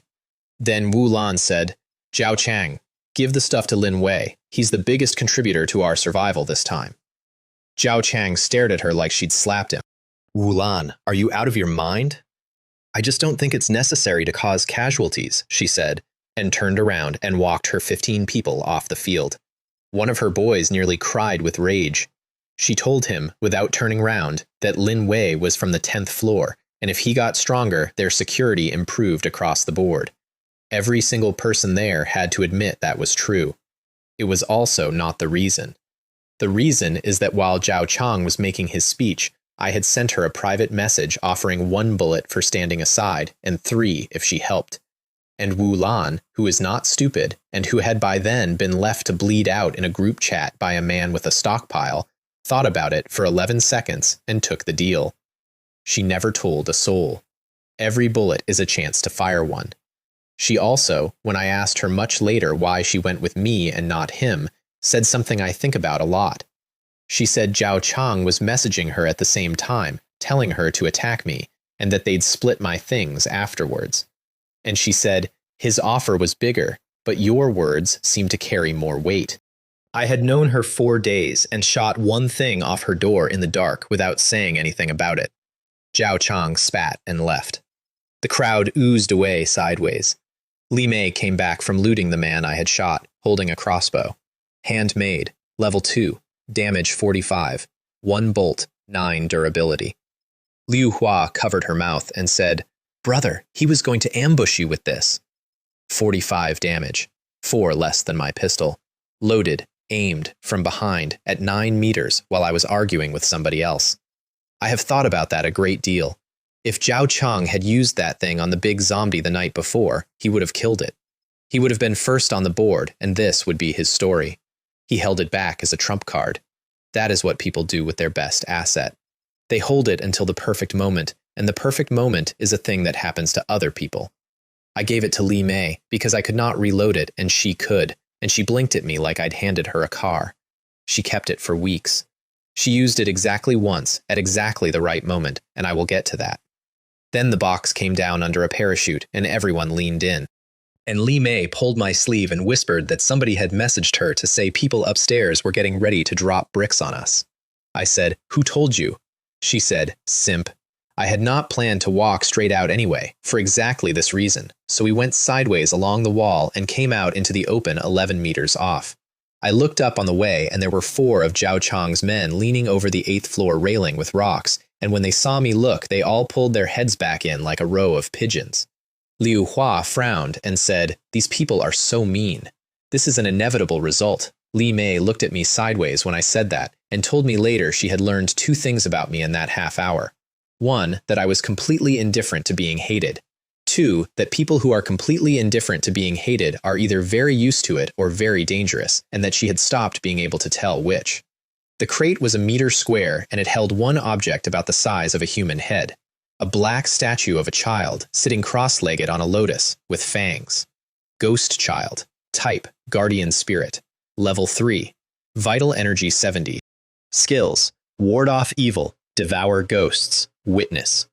Introduction. From extreme evil comes extreme protection. Bind to current dormitory, yes or no. Guardian spirits do not have durability, they have life. They die when it runs out and then they grow back slowly, and their skills have no cooldown at all, they just cost life. Ward off evil. It guards the room, detects anything spiritual in line of sight, and frightens off lesser things. Devour. It eats spirits to restore itself, and if it eats enough, it levels up on its own. Witness. Enemy forcibly held in place for 1 second. 1 second. I looked at that for a long time. Everybody reads a 1-second stun and thinks it's filler. 1 second is nothing in a fight between people. But I do not fight. I have machines bolted to my wall that fire on a timer. The only thing in the world that beats a machine like that is a target that will not stand still. 1 second is not a stun. 1 second is a guarantee that everything I own lands at the same instant. I bound it. It vanished out of my hands and reappeared in a tiny shrine hanging beside my door number outside, and I ran out into the corridor to look at it. Put it a bit higher, I said, without thinking, because it was blocking my camera. The shrine moved up. I stood in that corridor for a full minute afterwards, adjusting the position of a demon statue like a man hanging a picture, and then I stood there a bit longer, and Li Mei came out to find me. I was still staring at it. What are you doing? I really want a ghost to come right now. Liu Hua looked at the little black face and said, "It's cute," and the ghost child turned its head and smiled at her. She jumped about a foot backwards, and it kept smiling, and she looked at it and looked at it. Then she crouched down in front of the shrine of a demon and said hello to it in the voice you use on a cat. That is the first thing that ever happened between those two, in a corridor with 3 bodies still in it, 4 hours after the end of round 1. I did not think anything of it at the time. I thought it was funny. I want to be extremely clear that everything I have now, up to and including being alive, traces back through that moment, and I did not notice it happening. The mall opened at 6 that evening, and it turned out the dorm survival game had a shop. An actual shop. 500 meters from the building, brightly lit, no staff, 5 sections. Living, entertainment, equipment, skills, facilities. Signs on the walls saying stock refreshes weekly and closed during the game. Somebody had spray painted them, which somehow made it worse. 50 of us walked in there off a field full of our classmates and started reading price tags. Damn, this is expensive. A level 1 weapon is 800. Isn't this Lin Wei's battle sword? 6,000. That's my entire life. A liter of mineral water is 120 here, and Lin Wei charged us 500. Black merchant. I would like it on the record that I heard that one, and that he was correct, and that I did not care in the slightest. Here is what everybody else did in that shop. They looked at the weapons. Here is what I did. I went to the facilities section, and I found a thing hanging in rows that nobody had a word for yet. Swift crossbow, attack facility, level 1, damage 12. It mounts on the wall beside your door, half in and half out. It aims itself down the corridor. It fires on its own. You can switch it on and off from inside the room. Here, 1,000 each. Zhao Cheng's men were standing under those crossbows, losing their minds, because Zhao Cheng's group had 12 people, and exactly 3 of them had a room good enough to install one. They were having a public argument about who got to be defended. I bought 2 while they were arguing and walked out, and Zhao Cheng sent a man to follow me and find out what I'd taken. Then I went to the skills section, and this is the purchase that everything after it is built on. Skills come as scrolls. You tear them, and you know the thing. They run from 2,000 up to just under 13, and everybody in that room was clustered around the ones that made fire, because of course they were. The most expensive object in that entire section, at 12,999, was called meditation. Description: enters a meditative state, accelerating spirit recovery. If spirit is at full capacity, it slowly increases the total spirit attribute. Read that last clause again, because 49 people read it that evening and walked past it. It slowly increases the total spirit attribute. Everything else in that shop was a thing you spend. That was a thing that pays. It was, in a building where every single person was going to get exactly as strong as their loot allowed, the only item on sale that made you stronger, for free, forever, while sitting down. It cost every coin I had. Then I borrowed 2,000 off Li Mei and Liu Hua, who had come to the shop with money and enormous enthusiasm and left having bought nothing at all. I spent it on a passive called AIM, because up to that point my entire marksmanship career had been the gun doing it for me. 25,000 copper coins in, 500 out. The two girls stood there watching me buy a hobby. "It's okay," Liu Hua said. "We don't want anything." "No way," I said. "I'm buying you something. The other two sections are cheaper. I can still afford it." "Then what about our water and electricity?" said Li Mei. I bought her a perfume for 35 copper coins, and I want that number in the record too. At the back of the entertainment section there were two lottery machines, one brass, one silver. The brass one cost 100 a pull and had a crowd around it. The silver one cost 1 silver coin a pull and had nobody, because nobody had ever seen a silver coin. I had one. It had dropped off Zhou Kai. I gave it to Liu Hua and told her to go and play. The reason I gave it to Liu Hua is that she had spent the entire trip standing very slightly behind everyone else. I have never in my life been able to leave that alone. The reason she is the one who pulls every lever from that day forward is what happened next. The screen lit orange first, which the crowd told us later is the top tier. A longsword appeared on it, glowing like a streetlight, and 40 people made a noise. Then it flicked to green, and everybody groaned like a stadium. Then it stopped on purple. Chung Hai, who had been feeding that brass machine all evening and had never once beaten blue, opened his mouth and did not close it for a while. Survivor outfit, level 3. Constitution +1, Spirit +1, reduces your presence so monsters don't target you outside the room, and satiety drops to 5 and then stops. A coat that means you cannot starve. She pulled it on the first try, on a machine nobody had ever used, and then she looked at the floor and said, "I was just lucky." I want to flag that now because it becomes a running feature of my life. Liu Hua's luck is not a joke, and it is not a coincidence. And about 4 months later, I found out why, and by then, it had made me richer than anyone in the building. We ran home, actually ran, all three of us, because I had a level 3 item in a bag in a building where 48 people had watched it come out of the machine. Both girls were bent over, gasping in my entrance hall, and I handed them bottled water, and Li Mei drank hers with her head right back and said, "I'm alive again." And I looked at her and thought, without meaning to, that she was actually extremely beautiful, which was inconvenient, and which I filed, and which I will come back to. Then I mounted the crossbows, 2 of them, one either side of my gate, half in and half out, bolts pointed down the corridor. I adjusted them until they were level with each other because I am like that, and then I took a photograph and posted it in the chat. Room 200. Don't come near my door unless you have to. Zhang Wen. Brother Wei, you're awesome. You've already set up the crossbows. Wang Gao. Brother Wei is amazing. Wu Lei. Wah, who will buy me a swift crossbow? I'd give myself to them. That last one is Wu Lei, and he is going to be in this story for a long time, and he never once fires a weapon in it. Then I had 2 crossbows, a room that was too big for 2 people, and a floor full of survivors. I sent one message to a girl in room 193, Liu Ru. I should describe her properly because everybody gets her wrong. 3rd year, long, straight black hair. And the thing you noticed was not her face. It was that she was the only person left in that building who still moved like the world had rules. Scholarly family, the old-fashioned kind. When I let her in, she asked whether she should change her shoes. There were 3 corpses on the stairs and she asked about the shoes. I said, sure, let's change them. She took her flat shoes off and put on a pair of the indoor slippers that had come with the room upgrade, and that none of us had ever once used. And I made a mental note that she was the only person in the Mad King who was still going to be a person in a month. The message I sent her was, "Do you want to come and stay with me?" She wrote back, "This isn't a good idea." I wrote, "Never mind then." She wrote, about 4 seconds later, "Okay, I'll come and look right away."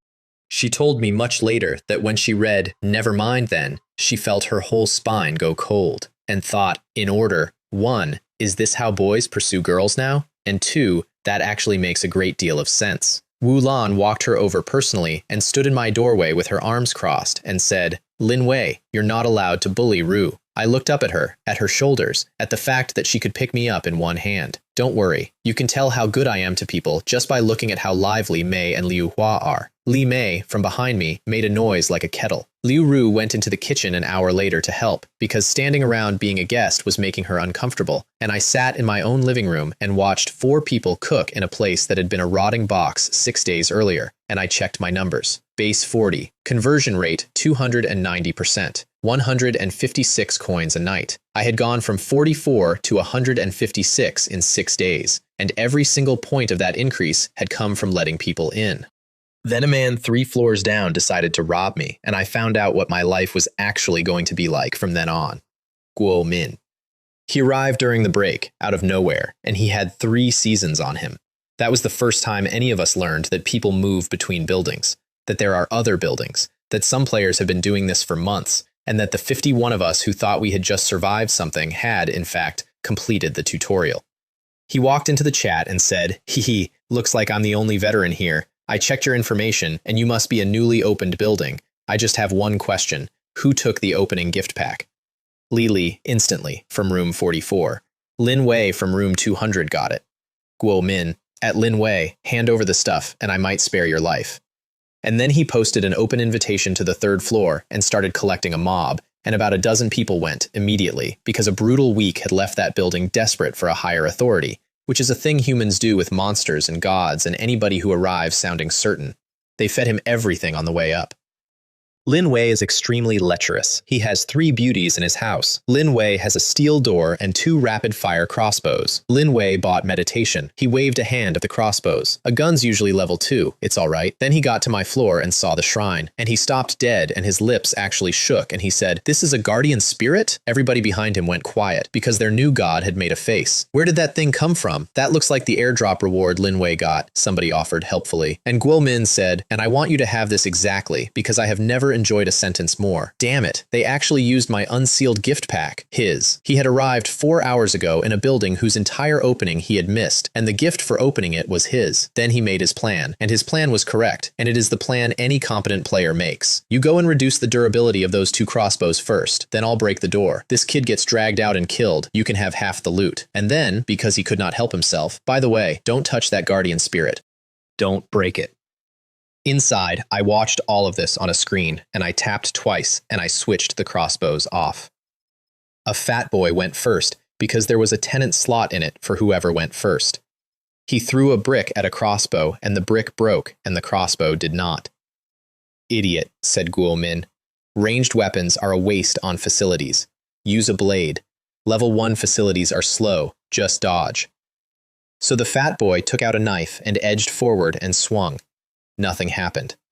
And he started laughing, and I could hear him through the door, and what he shouted was, "I get it. Lin Wei's out of copper coins. It costs money to fire the bolts. He bought all those supplies, and now he's broke." Everybody's eyes lit up, and they all came in. That is the thing about a machine that costs money to fire. Everyone in that building knew my ammunition had a price on it, and everyone in that building had watched me spend 25,000 in a shop that afternoon. It never once occurred to any of them that a man might switch a weapon off on purpose. They got right up against my wall. 7 or 8 of them, shoulder to shoulder, hacking at 2 crossbows and shouting, "You son of a bitch, I've wanted to kill you for ages. You think you're great because you've got a beat-up pistol. You're trying to steal my women, they're all mine. How dare a lecherous scoundrel live better than us? 3 women. You've monopolized 3 women. You deserve to die. I'll smash your door. How does that feel?" I sat inside listening to that with my arms folded, and I felt, honestly, almost nothing. It had been 6 days. They had been suppressed and frightened and hungry for 6 days, and here was a door they were allowed to hate, and it all came out at once, and it came out as this. Then I switched the crossbows back on. 2 bolts, more or less simultaneously. Nobody understood what had happened for about a second and a half. They kept swinging. Then a man went down holding himself, and everyone woke up at once. "Murder! Run! Lin Wei is fishing!" Another volley into the scramble. 3 of them were on my floor inside about 12 seconds, and then, while everyone else was running backwards, one person ran forwards. I will give Guo Min this. He had a long sword up, and he crossed that corridor faster than anything I had seen a human do.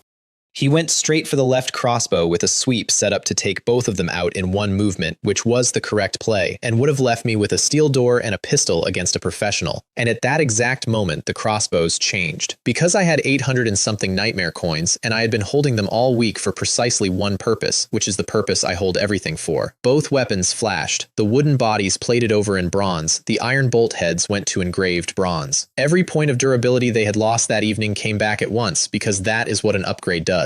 Damage 12 became damage 20. Attack speed normal became fast. I upgraded my defenses in the middle of a man's swing. He went white and turned to run, which was, again, correct, and the ghost child opened its eyes. Guo Min stopped in mid-stride with his whole body locked and his sword out at an angle for 1 second, and in that second, 4 bolts arrived. Then 2 more, because bronze fires about once a second. He tore free somehow, blew his own foot out to launch himself sideways, hit the ground, and started scrambling.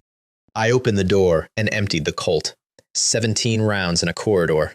Li Mei said afterwards that from behind me my fingers left an afterimage, which is not true, but I appreciate the sentiment.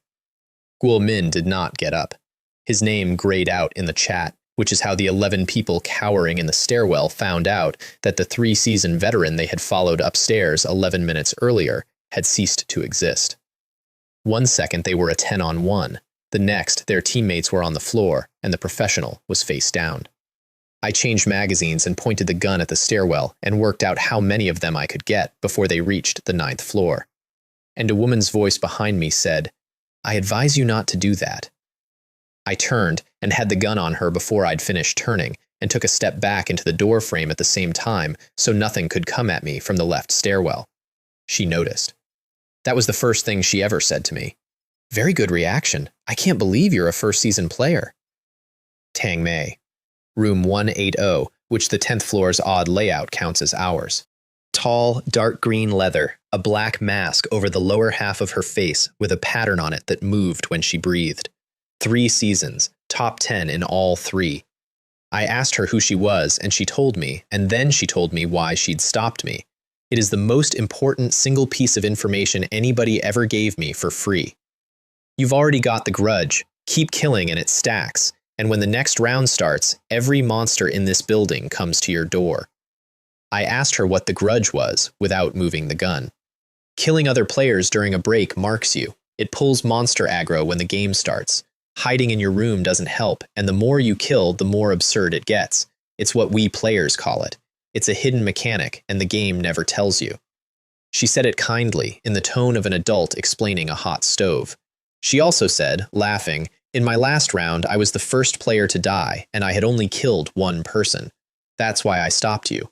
Otherwise, every monster in this place runs to the 10th floor, and I get a headache." I stood there and said nothing for a while, and she took that for shock. What I was actually doing was arithmetic. Because look at what she just told me. She said, if you kill people, the monsters will come to your door instead of everyone else's. And I live behind a wall with 2 automatic weapons bolted to it, in a room that has never once been breached. I am the only person in this world who can upgrade those weapons by taking a nap. She thought she was warning me about a curse. She had just told me the location of the drop rate. Every monster in that building was a bag of copper coins with legs. Every kill was points, and points were permanent upgrades, and permanent upgrades were the only thing in the entire game that compounded. And the single scarcest resource on the 10th floor was not water or iron or ammunition. It was monsters. There are only so many of them per floor. 50 players are competing for them. And a woman with 3 seasons of experience had just explained to me, patiently, out of genuine kindness, that there is a mechanic in this game which reroutes the entire building's supply of enemies to a single door. I said, "Thank you, I'll help you if you need it," which cost me nothing, and which she noted, and which is how that particular business relationship started. "Heh," she said, "if you want to repay me, survive 2 more days in the next round."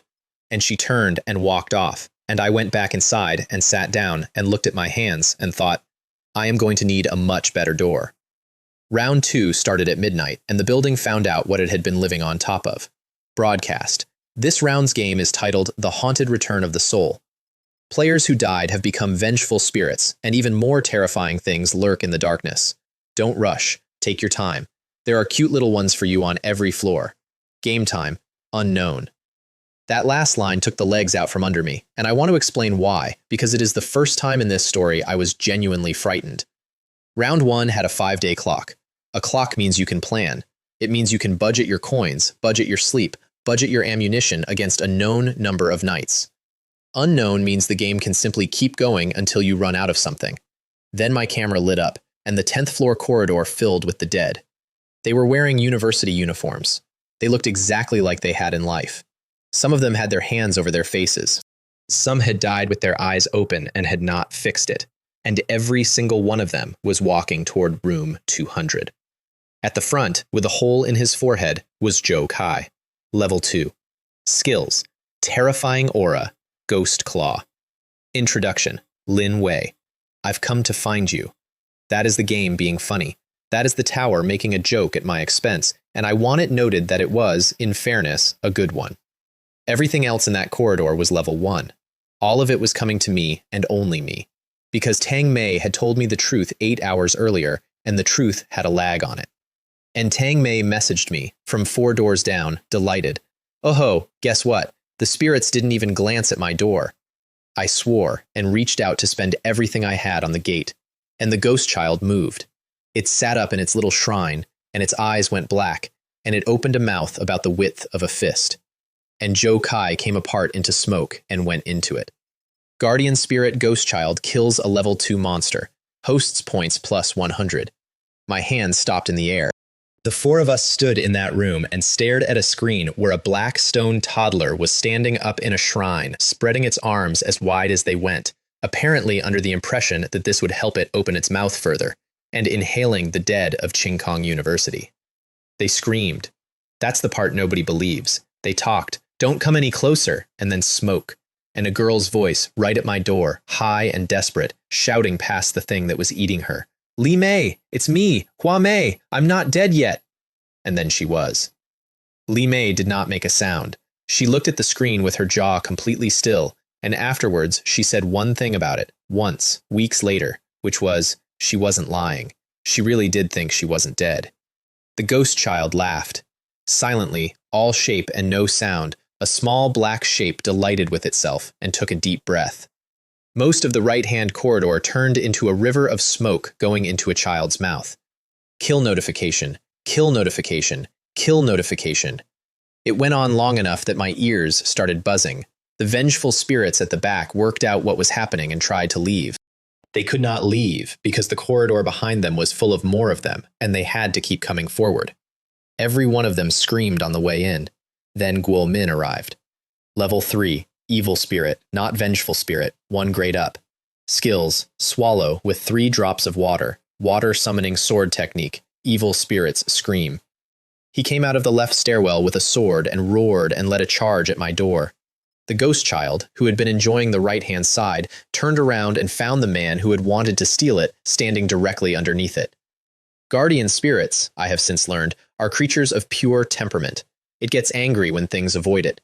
It also gets angry when things do not fear it. There is no correct approach.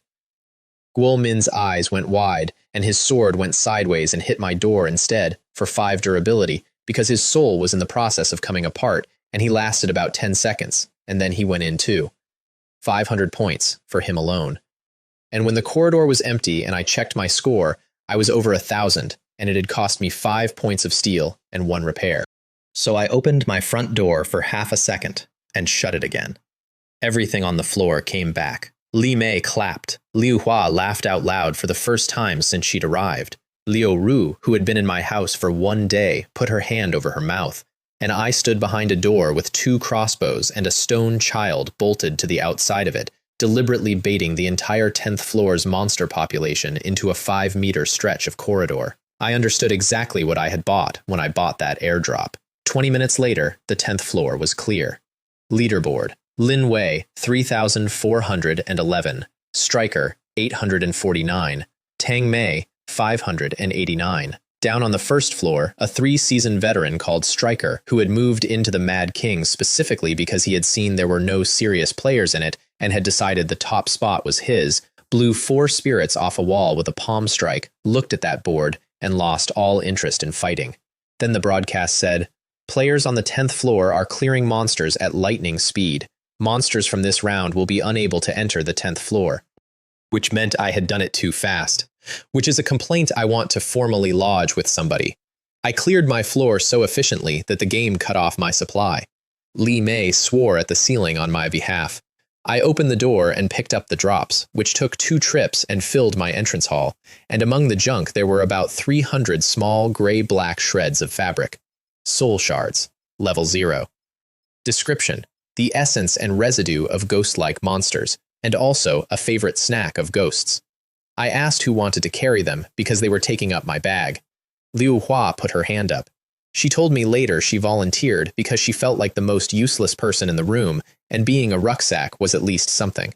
She was carrying 300 snacks for ghosts, and she thought she was carrying luggage. Round 2, Part 2, arrived with a bell. Not a real bell. Something at the far end of the corridor started ringing in a way that got into the bones of my skull. Some frequency the human body is not supposed to have opinions about. Li Mei covered her ears. Liu Ru cut a strip off her own robe and made 4 sets of earplugs before I had finished saying we should find something. Then white fog came down the corridor, and out of it, hopping, came a Jiangshi. Level 2 and 4 skills, which was absurd for a level 2. Bite, killing urge, corpse poison, steel bones. Introduction. First, drink the blood of your closest relative. Steel bones is the one that mattered. Steel bones means door breaker.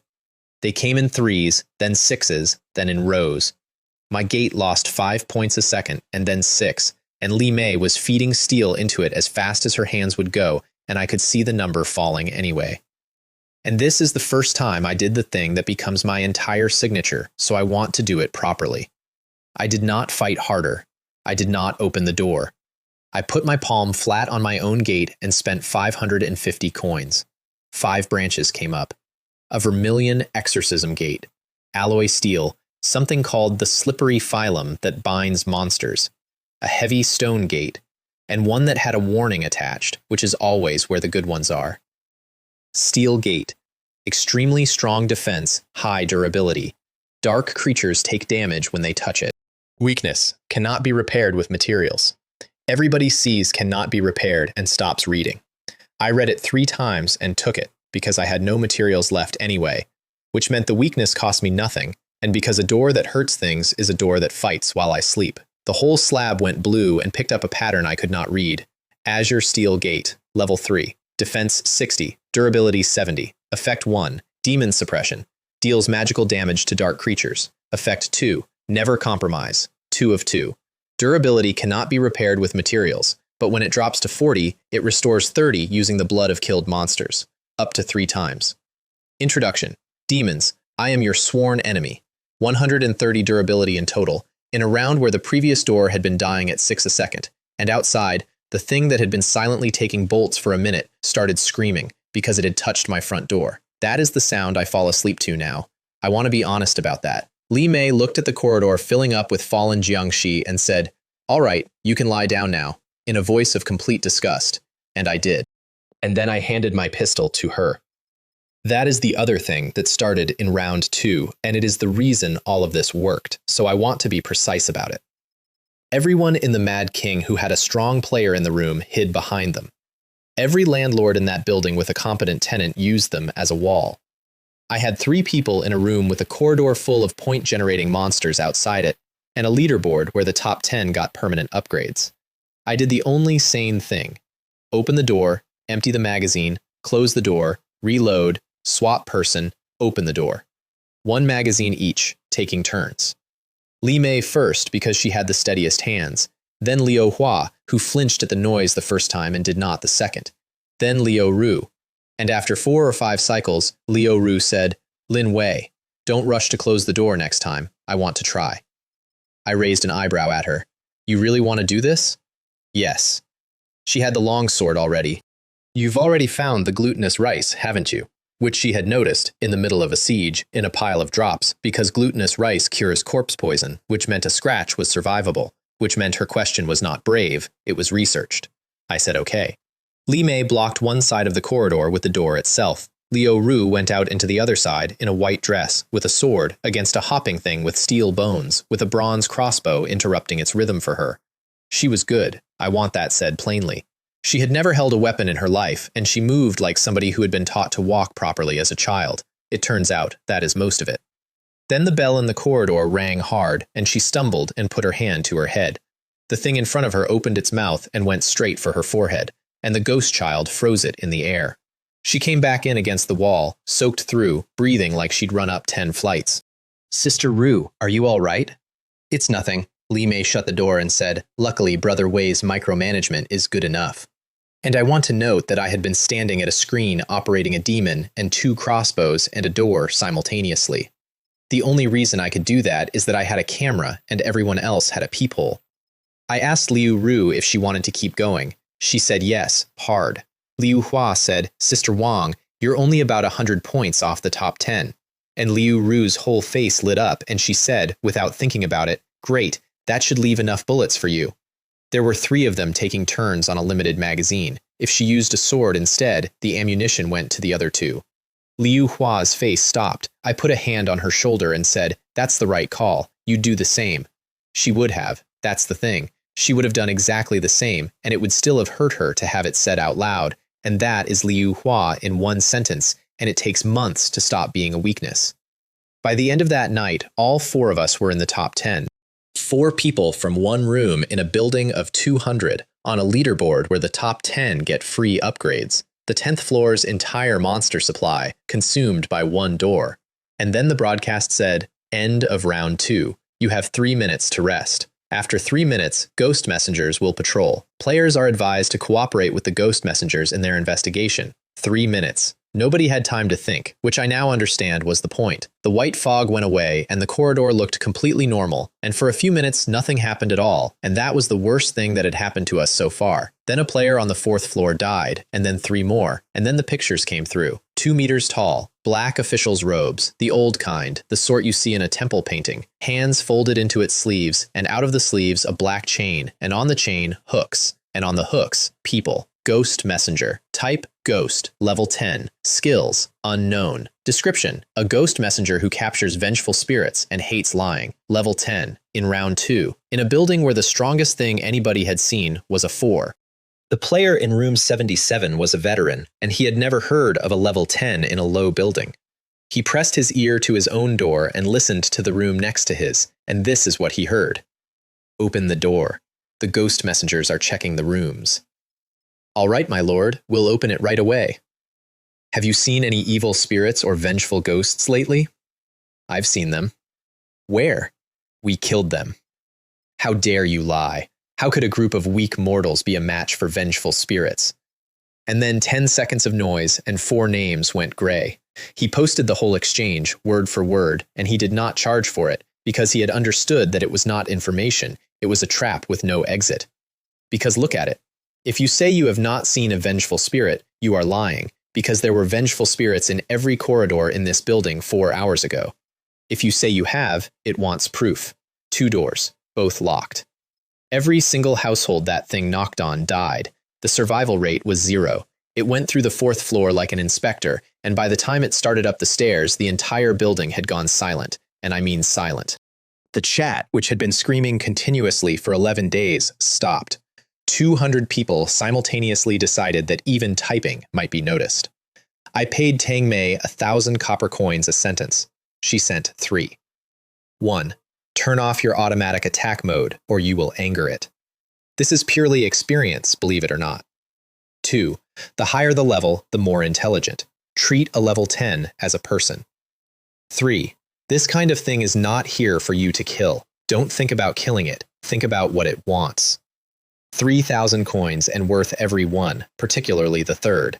I sat down on my own floor and thought about a creature that hates liars and drags thieves around on a chain, and about what an official in a black robe is actually for. And then Cheng Hai, who was outside, in the dark, in the middle of all of this, because Cheng Hai is always outside, posted in the chat. I have an intelligence note about the ghost messengers. It's on the trading network. Interested parties can purchase. 5,000 copper coins for 1 sentence, from a man who knew that every person reading it was going to die within the hour. I have enormous respect for Cheng Hai.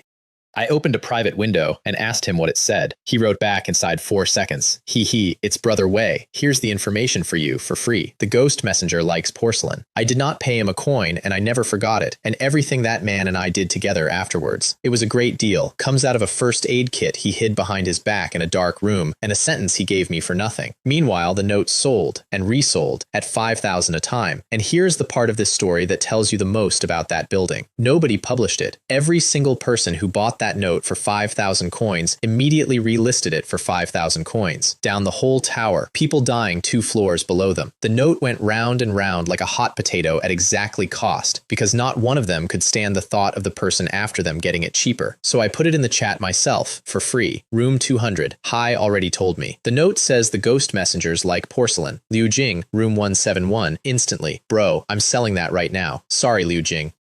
Liu Jing, to be fair to her, had about 90 seconds left to be angry about it, because she then heard a knock on her own door. And she is the reason any of this worked, because she did exactly the right thing, and I got to watch. She grabbed a piece of porcelain that had dropped off a vengeful spirit, put it in her bag, opened her door, and looked up at 2 meters of black robe. Have you seen any vengeful spirits or ghosts lately?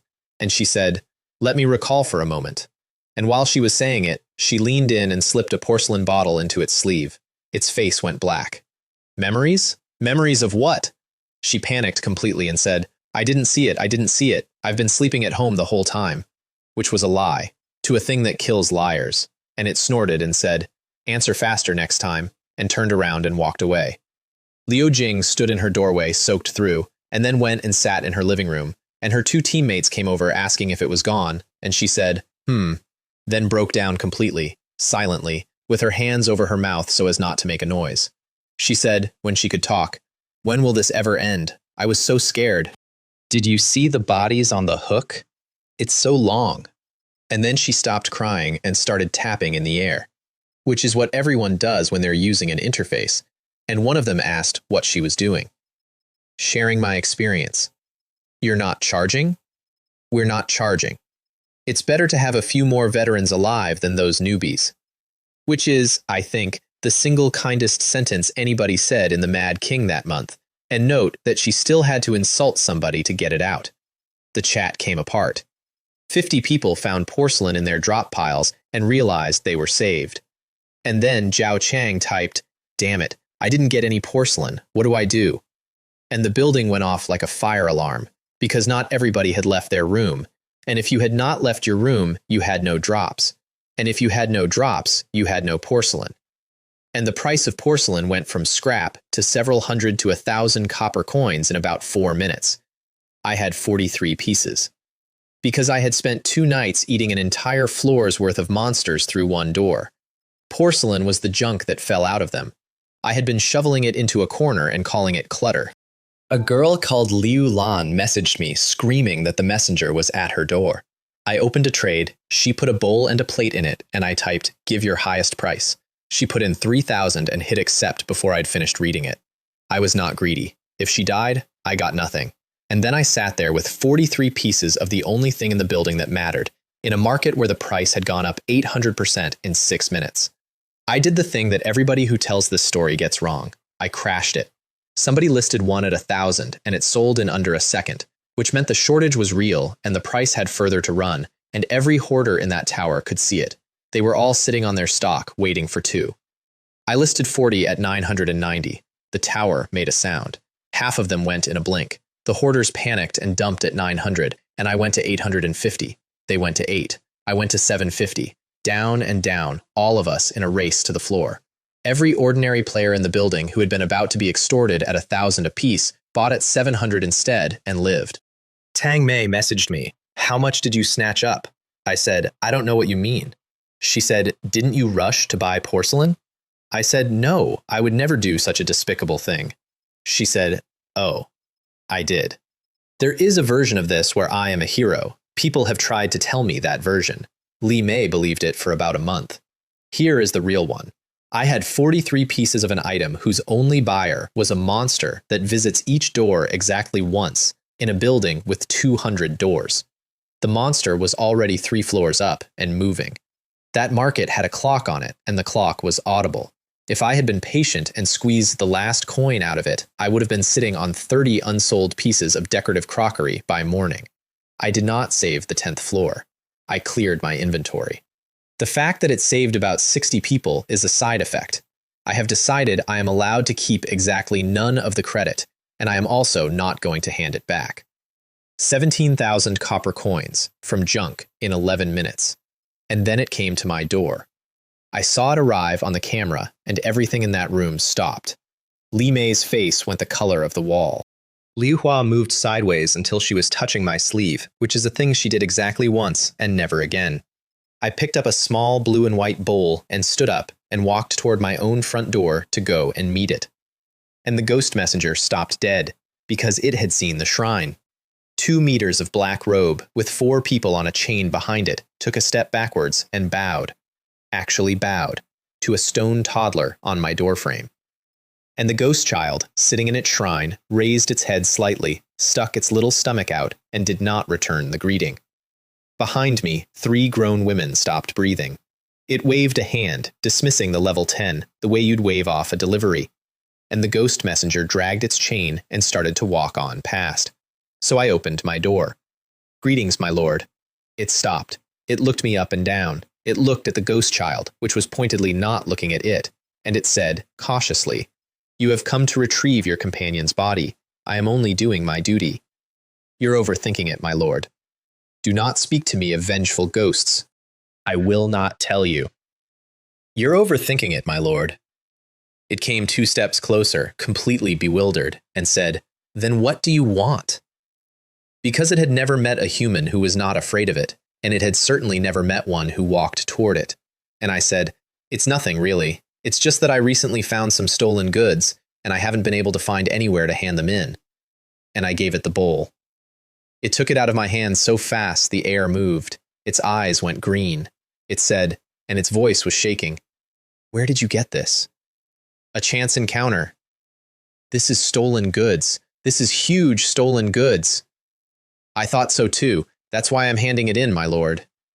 And then it stood in my doorway with a piece of grave crockery in both hands, in a corridor with 4 bodies hanging behind it, and its whole posture changed, and it said, in the voice of a man who owes somebody a favor and hates it, "Do you have something to ask of me?" And I put my hands behind my back, and I laughed, and did not answer. It got worse for it. It came closer, and lowered its voice and said, "I can't say much about the situation here, but if you can, you had better collect all of the 10-day bells. As for what the 10-day bells are, you should be able to guess." I said, "That's all?" It said, "That's all I can offer. If you have enemies, I can help you kill, arrest, too." I felt the temperature drop about a foot from my face, and I smiled at it and said, "No thank you." And it cupped its hands at me and called me sir, and took a dark blue card out of its sleeve and gave it to me. Invitation to the underworld. After use, initiates a team match, and then you travel to the underworld with your dormitory and your tenants. Restriction. Only usable by landlords and players of seasons 3 to 6. Introduction. Come and see. A 7-day tour of the underworld. I looked at that restriction and understood I had just been handed something I could not open for a long time, and that the tower had told me, quite deliberately, what I would be in a few months. Li Mei said, "This thing, Lin Wei, maybe we shouldn't go." Liu Hua said, "The underworld doesn't sound like a good place." Liu Ru said, "It's probably full of things like that one." I said, "I can't go anyway. I'm not qualified," and put it in a drawer. It is still in that drawer. I look at it about once a week. The ghost messengers worked all night, and after Liu Jing published, almost nobody else died. They took their bribes and moved on. By dawn, the corridor was empty, and the broadcast said round 3 was over, and everybody should get some rest. The building, which had been dying at 100 an hour 12 days earlier, had just lost about 6 people to a level 10 monster, and solved it with pottery. And when the sun came up, they all came out into the corridors and started visiting each other. That is a real thing that happened, and I have never forgotten it. After a night of that, people did not sleep. They went and knocked on their neighbors' doors and stood in the hallway and talked, because after enough hours of that kind of fear, you will do almost anything to be looked at by another human being. Every survivor on the 10th floor drifted down to the end of the corridor without arranging it, and stood outside room 200. Brother Wei, are you home? Come out and chat. Brother Wei, are you the reincarnation of Erlong Rue? You saved us from 2 waves. Brother Wei, brother. I did not go out. But I want you to notice what had changed in 9 days. Day 4, that same corridor was a mob demanding I open my door, calling me a coward and a leech, and telling each other Li Mei was finished. Day 9, the same people were standing in the same spot, saying my name like a hopeful noise. Li Mei, in her uniquely melancholy way, said, Lin Wei, so many younger sisters calling you that. Don't you feel good about it? I said I was used to it. She scoffed and said, don't listen. You're not going to reply anyway. Come on, let's go and take a shower. And by then we had a shower. And that is genuinely the entire structure of my day-to-day existence in those weeks, and I will not be apologizing for it. The next 3 days, the tower had off, and I spent them the way I spent every break, which is to say lying down while my accounts went up and reading everything anybody said anywhere. 2 things came out of that break, and one of them decided the entire round. The first was a card. A girl called Sun Lan on Wu Lan's crew found a playing card in a pile of rubble. King of Hearts, level unknown. Effect, delay the game's start time by 3 days or upgrade a dormitory once. The other kind of card. The same kind as the Plum Blossom 3 in my inside pocket, which I had told absolutely nobody about. The whole floor stood around her while she decided. Then Tang Mei came out of a corner the way she does and told her the truth. The 9th floor had collapsed last round. The pressure was going to land on the 8th and the 10th. The 10th floor was, objectively, the weakest in the building, and a rare item is worth nothing to a corpse. So Sun Lan, who is 150 centimeters tall and could have traded that card to a 7th season veteran in some other building for a fortune, used it on a 3-day extension for everybody. Broadcast. Sun Lan uses the King of Hearts. The 4th round will begin in 3 days. I was asleep. It woke me up. I read what had happened, and my first thought was, 3 more days of sleeping. My second thought, which took slightly longer, was, there are 4 of these cards in a deck, and the other kind exists, and somebody is collecting. I put Li Mei on it, because by then Li Mei had become my analyst. It turned out that whenever anybody listed a playing card on the trading network, it was bought within seconds, always by one of 4 people. Cheng Gang, Guo Wang, Tang Mei, Cheng Hai. The 4 smartest people in the building were racing to build a deck, and I had a Plum Blossom 3 that none of them knew existed. I told Li Mei to stop buying them. She said, "You're not going to collect them?" I said, "As long as I'm holding 1 card, nobody else can complete a set. Let them do the collecting. Then we'll buy." She looked at me for 2 full seconds, and then we both started laughing. I have never in my life had a partner in crime before. I want to note the date. The second thing that came out of that break was a storybook. Li Mei had bought it on the trading network for 50 copper coins because she was bored. The great collection of folk customs and strange tales. Ghost stories, folk arts, soul calling, fox calling, wandering corpses, mountain goblins. A curiosity. Everybody had already read the interesting bits, and it was worthless. I sat down next to her to read it with her, mostly to be sitting next to her, and about a page in, we found an entry on Jiangshe that lined up exactly with the things that had been hitting my door 2 nights earlier, and I got very quiet. 7 grades, from black corpse to flying corpse, and at the top they stop being animals and stop being afraid of lightning or fire. Li Mei shuddered at the purple corpses, which apparently have supernatural powers, and said she hoped we never met one. I said, the fact that black corpses live forever is genuinely enviable. She laughed and said when she was a kid, she watched Jiangshe films and used to dream about becoming one, hiding in a coffin, playing on her phone for eternity. I said, why don't we fulfill your childhood dream? We got a black corpse blood essence off that thing. She said no, loudly, twice. I made a genuinely excellent pitch about immortality, indestructibility, and getting stronger the longer you lie down, which I want on record as the most on-brand sentence of my life, and she said it was ugly, and I gave up. Then I upgraded the book for 10 coins, because it had a level. Level 0. Everything has a level. And it cost 10, which is the price of a door hinge. Folklore, strange tales, and mysteries. Content. Records numerous folktales and strange events, as well as the life experiences of 10 individuals practicing heretical magic. Description. A vicious book, 10 individuals. I sat on my own sofa in a building with 10 floors and read the biographies of the 10 evil sorcerers. The blind eye, leader, blind from birth, rose through the beggars' sect, killed 782 children, cultivated an evil art called the Great Bright King's Mind's Eye, and ultimately died. The second, Guo Jing, fortune teller's family, whole family wiped out when he was 10, practiced the evil art of framing, once killed an entire village with plague, and ultimately died. The third, Han Tao, a goo cultivator who fell one day and sacrificed his own clan to make a blood-venerable goo, and ultimately died. And so on, 10 of them. Corpse drivers, ghost handlers, insect masters. I read those biographies twice, and I said out loud, to a room with 4 people in it, could the final bosses be these 10? There are exactly 10 floors. And then I read them a third time, slowly, and I found the thing. Because that book did not just say they died, it said how.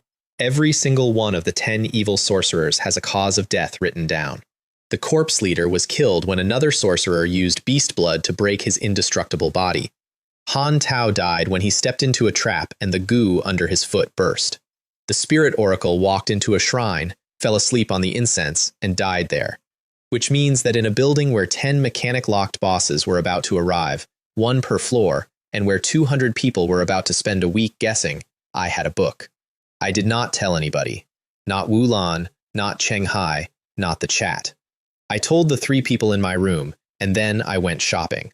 That is the entire reason I emptied both girls' backpacks and started buying junk off every floor. That is the reason I bought a basin of beast blood off a boy on the 9th floor for more than it was worth. That is the reason I bought incense that a fox demon had dropped, and a wooden pill nobody had a use for, and a bear trap, and a hand mirror.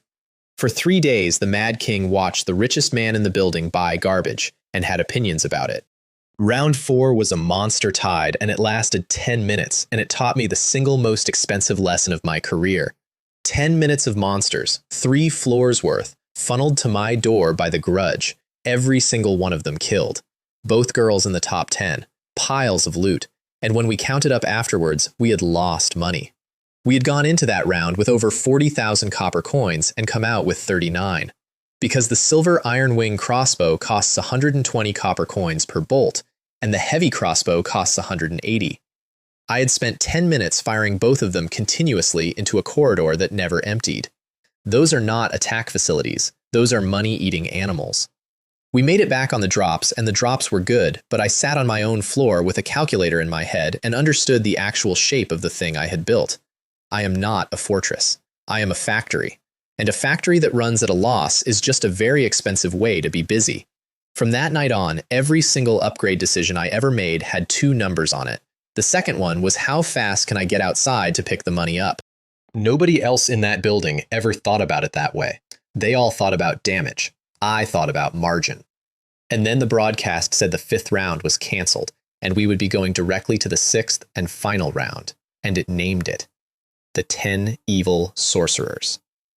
And in a room on the 10th floor, 4 people looked at each other, and Li Mei said, "It really is this." And I got the book out. Here is how the last round of Season 2 went, from my side of the door.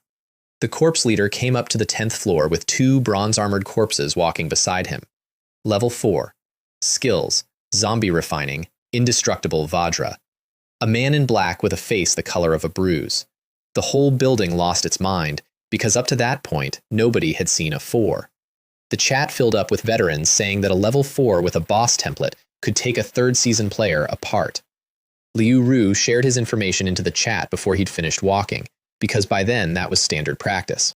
And down on the 3rd floor, a man called Cheng Gang read it and told his tenants to prepare their entire damage output for 1 combo, and did not mention publicly that he suspected there were 10 of them because he didn't want to panic. I already knew there were 10. The bronze corpses went first, and my 2 crossbows took about 6 seconds to work out that bolts skid off bronze armor and heavy bolts do not. Both of them went down. My door lost 12. Then the corpse leader stared at my gate and hesitated. My heavy crossbow shot him in the chest from beyond his own reach, because a crossbow bolted to a wall does not care about how imposing you are. He lost his temper and pulled a bell off his belt and shook it, and 6 Jiangshi appeared out of nothing and came at my door and died. So he shook it again and got 6 more and came with them. He hit my gate. My gate hurt him. His fingers started to burn and he kept hitting it anyway. And when my durability dropped under 40, the door drank the corpses in front of it and put 30 back. That is the correct kind of item. That is the whole philosophy in one object. He was there about a minute and a half, and by the end of it, he had an arrow in his eye socket. His hands were coming apart, and he finally turned to leave. Which is when I opened the door and threw a basin of beast blood in his face. Beast blood, from the 9th floor, level 2, used by players as a temporary stat buff. Worthless to me. I bought it 3 days earlier off a boy who thought I was an idiot, and the book said, he was defeated when Forest Brute, one of the 10 evil sorcerers, used beast blood to break his Vajra body. He came apart screaming, steaming, and I stepped back, and Li Mei stepped forward and emptied the colt into him. And he did not die. Of course he didn't. He turned around with his whole body ruined and looked at us and gathered himself for one last thing. And Li Mei pulled the handmade crossbow, the one I gave her 9 days earlier off a corpse in a field. One bolt. She had carried it for 9 days. She put it through his head. He went down, 3 items dropped, and Li Mei went to 4th on the leaderboard, and made a noise that I would describe as a shriek if I wanted to be unkind, and I do not. He dropped a jade burial suit. Level 4. Constitution +1, Spirit +1, Defense +3. Effect 2. Physical damage received is fully offset by durability. That sentence is worth more than everything else I owned. It does not reduce damage. It means physical damage does not happen to me until the suit is gone. It means I could, in principle, be hit by a bus and file a maintenance request. He also dropped a bell. 10-day bell, corpse, level 3, summons 3 Jiangshi. That is 1. The ghost messenger said collect all the 10-day bells. I did not go and hide with my new armor. I put it on and I went downstairs. 8th floor, Li Feng's floor, and Li Feng was already finished. The 9th floor boss had come down instead of going up because the 9th floor was empty and it had joined the 8th floor boss. The two of them were working the corridor together and Li Feng's gate was open and there were things coming through it. Forest Brute, level 4, huge, full beard, animal skins, skills beast body and traps and killing urge. Spirit Oracle, level 4, in scholar's robes, white as paper, handsome, weightless, surrounded by little palm-sized paper men. The Spirit Oracle waved a hand and the paper men flew into a door and set themselves on fire. The Forest Brute sent wolves and leopards and monkeys in after them. I shot the Forest Brute twice from the stairwell, and he pulled the round out of his own neck and looked at it and grinned and came at me. Now the book says Forest Brute devoured the blood of 100 beasts and had an incredibly strong body. It also says he made a promise to a sworn brother that if he ever lost his humanity, his brother should kill him, and that in the end he went into a coffin and was infected by corpse poison and died of his own beast blood turning on him. His brother, in the book, is the corpse leader. So when he came down that stairwell at me, what he found was a Jiangshi with a bruise-colored face standing in the dark, because I had raised the corpse leader's body 20 minutes earlier with a skill scroll I had picked up off him. And the corpse leader's corpse put a hand through his chest. Forest Brute looked at the face of the man he had killed 1,000 years ago, and something almost human went across his eyes, and he stopped. Now, I said, and Liu Ru stepped past me and put her sword through his heart, which was green with corpse poison because I had told her to coat it that morning. He looked down at it and didn't seem to care. He was still looking at the corpse leader. Then he went over. The Spirit Oracle was standing 3 meters away, watching his colleague be killed by a corpse and a girl in a white dress. I want to say in his defense that anybody would have taken a moment. I threw about a dozen sticks of burning incense at him, fox demon incense, 2nd floor, hypnotic, bought for pocket change during the break because the book says the Spirit Oracle died after walking into a shrine, smelling incense, and falling asleep. He went down like a dropped coat. Liu Ru took his head off with a dozen quick cuts, and I stood there watching her do it and thinking, that girl asked me if she should change her shoes. And that is when Li Feng came out of his broken door with 3 tenants, and what he saw was a hideous corpse standing beside a man with dark circles under his eyes like a temple guardian, a dead giant on the floor, a stunningly beautiful girl in white taking a man's head off with a sword. He stood there. He told me much later that his exact thought was that he was watching 2 butchers bully a piglet. He stammered out a thank you and promised to repay me, and I said, no need, it's only right for players to help each other, and grinned at him. That man has been mine ever since. Not bought, not threatened. He watched me kill two things that were about to kill him and then be polite about it, and that was that. It has been worth more to me than most of my money. Then I went to the 7th floor and killed the mad craftsman. He was the hardest and the worst, and I want to be brief about him. He was a silent man with 12 mechanical dolls, 9 of them soldiers and 3 of them not.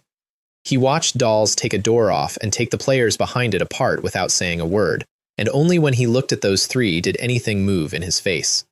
The book says he made them out of his wife and his 2 children. He has no weakness recorded. He was cut in half at the waist by another sorcerer, and that is all it says, which means the answer is just blades, and enough of them. We cut down the tall ones in the stairwell where they had to come single file. Then I jumped over a shield and got behind him and killed one of the 3, and he made a sound, a cracking noise in his throat that was almost a word. Hua Yu. Then he put his own hand into his own chest, and everything he owned got faster. Fire from one of them, poison from another, steel needles from the big one. In a stairwell that narrow, all 3 at once would have finished me.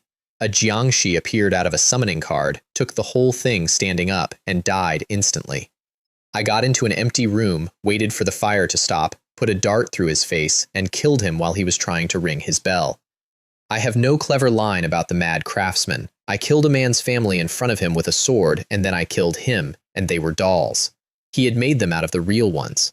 Both of those facts are true at the same time, and I have never got them to sit still. 6th floor was the goo master, and the 6th floor was already fighting him, which is where the whole thing nearly went wrong. His insects drop antidote pills, so his own attacks were arming the people he was attacking, and by the time I got there, half a floor had him surrounded and he had gone into his second form, which is 2 meters of swollen muscle with combined stats around 60, and he was walking through players. His weakness is his left foot. He died stepping into a trap. That is not a weakness you guess. That is not a weakness anybody guesses. I put a bear trap down in the stairwell, invisible, 3 days after buying it for almost nothing. Then I shot him twice to make sure he came at me. He ran the length of that corridor, and a door cracked open and somebody threw a grenade and took back of him off. He kept running, and about 10 meters out he hit my trap and died instantly. Something long came out of the sole of his foot in 2 pieces. Then Pan Guang, the 6th floor's leader, shouted at me to stop because I was standing over the corpse and he had lost people killing it, which was fair. I took 1 bell, stepped back, and said, "I'll just take this one." He said that wouldn't do, and asked whether I knew how much they had sacrificed. And I said, "Come and find me if you're not happy." Threw a fireball across the passage to block it, and left.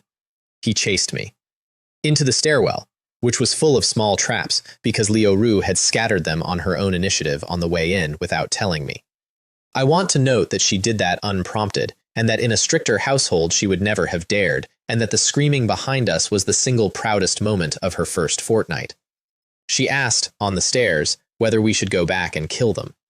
I said we'd kill them after the game. 4th floor, something put its arms round me from behind. Ice-cold hands round my waist, and a mouth just behind my neck, and a voice like somebody talking to a lover.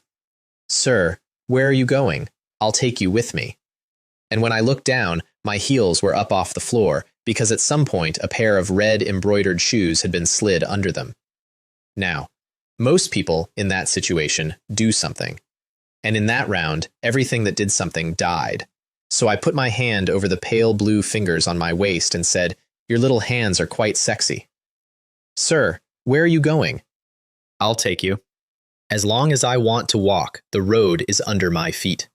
"Which way do you want to go?" "The road to your heart." There was a pause.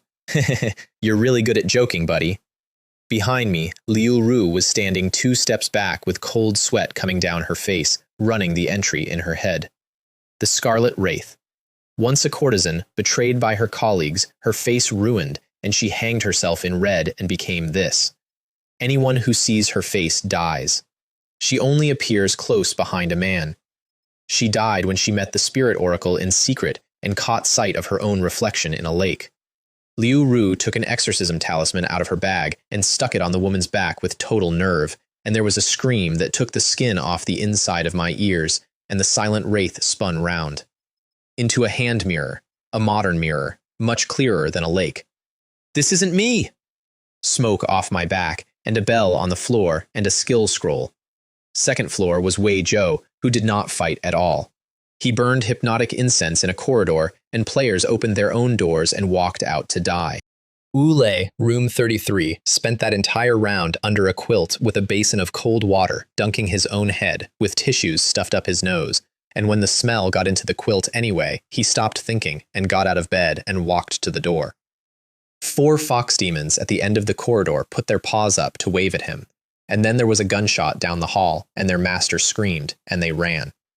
Liu Ru and I came down that corridor with completely blank faces, because we had each eaten a wood core slice, level 1, effect, enters a state of heart like a withered tree for 3 minutes, which had dropped off a mechanical doll on the 7th floor. I have no idea what the mad craftsman intended that item for. I do not want to know. Wei Zhou could turn invisible for about a second and spit a fireball, and otherwise had no combat ability whatsoever, and when he broke and ran for the stairs, my 6th sense followed him through a wall, and I put 3 fireballs into the space he was about to be in. He came out of invisibility on fire, rolled, and died, and that is 8 of the 10 evil sorcerers. I killed or set up 7 of them in about 80 minutes with a 50-coin storybook and a bag of shopping. I did not kill the last 2. The 3rd floor was General Kai Dong, whose direct combat ability was the strongest of the 10. The 1st floor was the Blind Eye, who leads them, and who was not killed by anybody.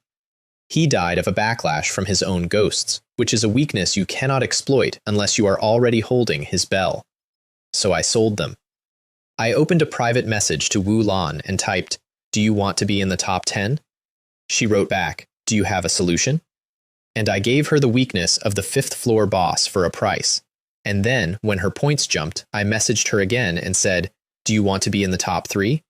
And Wu Lan, who had been carrying that floor for 2 weeks and was sitting outside the top 30 because she fought honestly and shared her loot, went and killed General Kai Dong with a pocketful of self-igniting paper men she had bought off me an hour earlier, and took 2nd place on the board.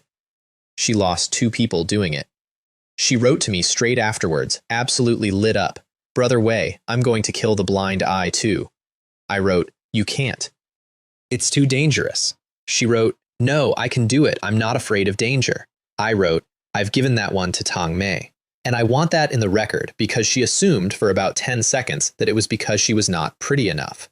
Then she worked out that a man who had just handed her 2 bosses for free was not sandbagging her, and that the 1st floor must be genuinely worse. It was.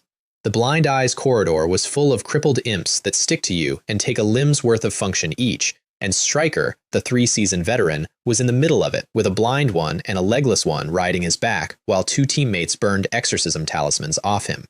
Tang Mei walked down a wall, dropped into the dark behind an old blind man eating something out of his own pocket, and reached for the bell at his waist.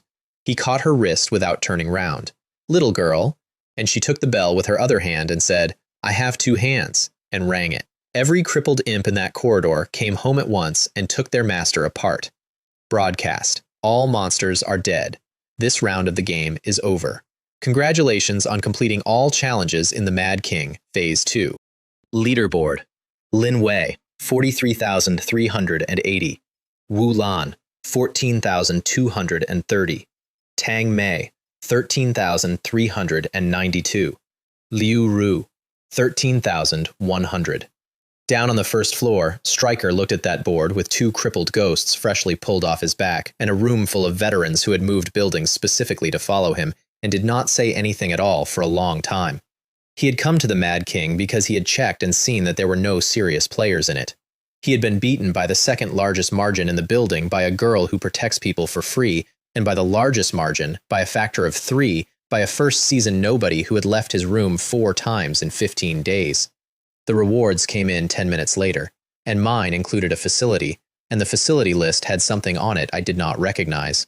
A radio, level 2, effect 1, allows you to adjust frequencies and receive audio signals from other dormitory buildings. 100 copper coins per adjustment, 100 per 10 minutes of connection. Effect 2, create your own user information. Effect 3, signal acquisition, 0 of 1. Other dormitory buildings. Everybody in the Mad King knew by then that veterans came from somewhere. Nobody had thought hard about the somewhere. We had all quietly assumed it was a menu. I took the radio and I sat down and I made myself a name, because it wanted one, and it would not let me use anything that pointed at me. I tried 0 degrees. Taken. I tried 0. Then I turned the dial. This signal channel is empty. This signal channel is empty. This signal channel is empty. 20 times. 100 copper coins a time. Li Mei started looking at the thing like it had personally robbed her. 47 attempts. 4,700 coins, which is a passive skill, spent on static. And then, radio station Crimson Mutual Aid Society detected. Request access? Yes. Ghost Whisper has approved your access request. And a voice came out of my wall. A new member has joined the channel. Welcome. Congratulations, top player. Choosing the radio as your new facility is the best decision you've ever made. Liu Hua put both hands over her mouth. I did not say anything. I turned the dial that shows you who is speaking. Ghost Whisper, a 9th season tenant player, currently working for a landlord, a complete workhorse. 9th season. I had been alive in this thing for 15 days. Speak up, he said. Stop playing dead.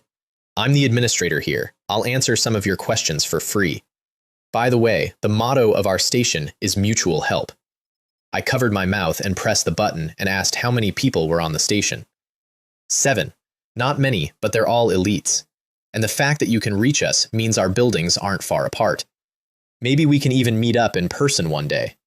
I want you to understand what that did to the inside of my skull. Not far apart. The Crimson was not a wall around a game, it was a landscape. There were buildings in it. There were other towers standing out there in that fog with people in them, close enough to talk, and up to that exact second I had believed the entire universe was one dormitory and a shop. That one sentence was worth every coin the radio cost. He was a talker. He was the most enormous talker I have ever met. He interrupted me 4 times in the first minute and referred to himself as boss. He told me a man called Hub Overseer ran the place and had gone into a dungeon 3 seasons ago and had not come back. Then he gave me the 3 station rules. Never give false information. Log on at 7 and 12. Report anything strange in the Crimson immediately. And then, as he was leaving, he added a 4th rule, which is the one that has kept me alive. Never reveal your real name or the name of your building. The other members drifted in over the following weeks. Steel Grip, who talks like a dropped anvil and does not waste a syllable, and is the only one of them I would trust with anything. Wanderer, who speaks through some kind of processor and says about 1 sentence a session, and every single one of them is load-bearing. Dark Echo, whose voice could sell you a car and who is, I am almost certain, a man. Oracle, who once missed 3 weeks because a level 13 thing had made electronics stop working in his building. And later, a newcomer called Stone Lord, who introduced himself as a national highway trainee of 2.5 years, skilled in fatigued driving, drifting, and sending people to another world, and who explained that he had ended up in the dorm survival game because he had been killed by a truck, and that he was extremely grateful about it. That man asked every basic question I was too proud to ask, at speed, for months, with total sincerity, and I owe him an enormous debt. That is the room I joined on day 15. 7 people scattered across the Crimson in 7 towers, 3 of whom have never told each other anything true about themselves, all logging on twice a day to keep each other alive out of nothing but the fact that our deaths would not benefit each other. Ghost Whisper put it best, in the first session, in about 4 sentences. It's not really about helping, it's about getting together, chatting, and exchanging information. We'll be friendlier than the players in your own building. Why? Because we have no stake in this. Your death does us no good. But if you live, we can keep talking. And then, with no change in tone at all, aren't online friends sometimes more reliable than relatives? The first thing I ever asked that station was about the invitation the ghost messenger gave me, and he made a noise like a man being shown a receipt. You actually got one of those? My initial assessment is you have at least 3rd season qualification. That's terrifying. I said nothing, because I was 2 weeks old. That is a thing I did constantly on that station, and I want to be honest about it. I used a voice changer, I said as little as possible, and I let 7 professionals assume I was one of them. The entire reason I survived what came next is that a man with 9 seasons behind him gave a 15-day-old newbie strategic advice under the impression he was talking to a colleague. Then I got off the radio and found out my house was under siege. Because at some point that evening I had announced, in the chat, that room 200 had a 4th tenant slot, which brought about 40 people to my corridor, most of them women, several of them men, one of them shouting that only a man truly understands a man. Liu Hua had to lean out and tell them to stop crowding and send photographs instead. And in the middle of that circus, a woman in heavy makeup pushed out of the crowd and walked toward my door, smiling, and said, "Everyone, stop arguing. I'll be Lin Wei's new tenant." And my crossbows killed her about a meter from the doormat. Because I was standing behind the screen with the auto attack off and my whole skull ringing. She was extremely quick, actually. She dodged the silver bolt. The heavy one arrived while she was still recovering and went through her. The corridor screamed. And Stryker came out of the crowd with 9 people behind him and roared, "Lin Wei, what are you doing? You come at me with that much malice and you're asking me what I want?" I had told that building, twice, in writing, not to come near my door. Stryker had spent the round in 2nd place. He had moved into the Mad King specifically because there was no competition, and had then been beaten by a factor of 3 by a man who never left his room. He had gone home after the leaderboard and kicked his own coffee table across the room and shouted at his tenants. My chance to snowball has been ruined by this bastard. Then what was the point of me moving buildings? To keep being suppressed. For a lifetime. Every time there's danger, I die before he does. How can such a disgusting thing exist? That last line is genuinely, word for word, what a 3-season veteran said out loud in his own house about a 19-year-old with anemia. He had teamed up with Pan Guang from the 6th floor, who had chased me into a stairwell full of traps and had also not forgotten. They put together the best people either of them had and came up, and they were not stupid. Pan Guang brought a level 3 shield. They tested my range, found the edge of the automatic attack, and started chipping at the gate from an angle where only one crossbow could reach. Molotovs, somebody with a gun, firing at the door frame from cover. They very nearly had a workable plan. 2 things went wrong for them. The first is that in a stone corridor, if you fire a weapon at a hard, flat surface, some of it comes back. One of their own men went down with a round through the head that I had not aimed at anybody. The second is that I had 2 craftsmanship stones. I have not explained craftsmanship yet. It is a level 4 item that upgrades 1 skill below level 4 to level 4, instantly, for free. I had 3 of them from being top player. I burned 2 of them in the middle of a siege. Fireball, level 1, the little novelty I had bought in the first shop, became Flame Dragon technique, level 4. Consume spirit to unleash a high-temperature dragon which stays under your control after release. And a passive I had been sitting on became Bullet Time, level 4. Effect 1, Eagle Eye, greatly improves eyesight. Effect 2, consume spirit and stamina to enhance your sense of time. Then I put all 10 of my free attribute points into Constitution. Constitution 27, Spirit 15. From 4 and 6 in 15 days, without ever fighting anything I did not choose. I opened the door and shouted down the corridor that they were idiots and that I was going to crush them next round. And then I closed it and waited 30 seconds, and nobody answered. I laughed out loud in my own entrance hall. Then I told Liu Ru to get ready to come out with me. They were sitting in the stairwell arguing about whether to keep going. Stryker was saying he would take the front and they should hit the gate. A dark-skinned boy was saying, quietly, "So aren't we just monsters at that point?" Pan Guang was saying, "Wait, let me think about how the veterans break gates," and thinking about the fact that he could not eat or sleep while I was alive. And then a large drum of fuel came down the stairwell into the middle of them, followed by a dragon. Their lookouts had come inside to watch the fight, which is the oldest mistake there is. Stryker did not run. I will give him that as well. He turned into it and put both hands out and let go 2 bolts of blue lightning. A summoned Jiang Shi walked into them and died so that they would not reach me. And then a man in an ancient jade suit came out of the fire. I have thought about what that must have looked like.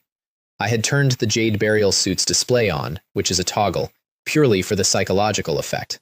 Ancient armor, plates, and gold thread over the top of a modern survivor's coat.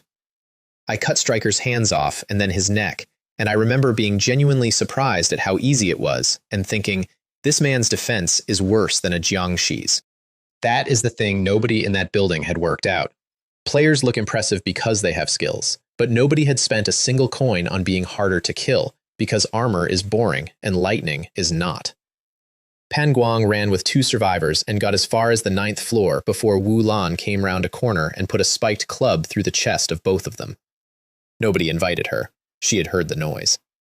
I arrived just after and finished them off before their names went gray, because Wu Lan does not carry the grudge and I collect it, and because if she had killed them, the 10th floor would have shared the consequences, and I would not. She said, "You're Lin Wei?" because I was in a jade mask. "Thanks," I said, and went past her after Pan Guang. He got downstairs. Li Feng ambushed him on the 8th floor, aiming for the shoulders, because during a break, players try not to actually kill each other. Pan Guang blocked it, dropped his shield, and swung down 2 stories on a grappling hook to the 6th floor, which was his own territory. I came down after him and found him already on the ground in front of his own door, with a dagger through each leg. Tang Mei was standing over him. "I want half of what's in his room," she said, and both daggers flew back to her hands. "You wish," I said, and turned the jade armor off, because I am not comfortable being visible. Chang'ang jumped up from the ground floor to the 6th in one movement and landed and said, "Young man, impressive skills." Somebody else, standing on the outside wall in mid-air, said, "No wonder he's a top player." And Li Feng crawled onto the ceiling like a lizard and said, "Brother Wei." There were 5 people hanging off that corridor watching, all of whom had wall climbing skills. How does everyone in this building have wall climbing skills? I said to Tang Mei, "If you dare to kill him, I'll give you half of what's in his room." She did not move a muscle. Of course she didn't. The grudge is not for ordinary people, and in the last round, the only person carrying it who lived was me. So I took his head off myself, and Chang'ang's eyebrows went up, because I had done it in front of an audience, casually, like a man closing a window. I looted about 20,000 copper coins off him. Then I turned around and found 2 more people in the corridor, and several of them radiating a low background hostility that I have since learned to think of as ambient. So I held up his key and said, "Now auctioning Pan Guang's dormitory, highest bidder." Murder on the spot, stolen goods sold on the spot, to an audience of the victim's neighbors. It went for over 40,000. Then I sold strikers for the same. The man who bought strikers had no intention of living in it and immediately resold it to a syndicate of low-level players who had pooled their savings. That is the Mad King. I want you to have it in one image. A man's head comes off, and inside 4 minutes his home has been through 2 owners and a mortgage. Li Feng handed me Pan Guang's shield unprompted, and I looked at the stats and gave it back to him. The look on his face was the look of a man being knighted. I went home, and Li Mei burst into tears the moment the door shut, which she has never once admitted to. "I thought something had happened to you." "Hold that thing properly." "Don't shoot me." And Liu Ru, who had walked out into a corridor fire with me, stood there being told off for having been worried and said nothing. And that night, she messaged me privately. "The player who threw the grenade probably has roommates. When should we make our move?" I wrote, "After the game ends. They live on the 9th floor. They'll keep." She wrote back one word, "Great." Liu Ru asked me if I should change my shoes on day 9. That evening, the building lit up like a stadium, and the broadcast said something that broke about 100 people at once. "Breaking news. The Mad King offers excellent survival conditions. The dormitory has specially invited all players' friends and family to participate in the game. No need to thank us. Go out and welcome them." The ground outside filled with people who had been somewhere else 4 seconds earlier. Everyone in that tower ran. Every single person. Cheng Gang was in the corridor before the announcement finished. He saw a young woman standing in the crowd and shouted a name, and that is the only time I have ever heard that man raise his voice. Li Mei went down those stairs at a speed I could not match. And she stood in that crowd, and Liu Ru stood in that crowd, and they shouted their parents' names into it. Li Guo, Wu Xuan, Liu Qian. Nobody answered. They stood there while other people found each other, mothers and sons, a man holding a girl off the floor, somebody sobbing into a phone that no longer worked. And Liu Hua, who has never had anyone to lose, said, very quietly, "It's a good thing they're not playing this game." And both of them started crying, and both of them nodded.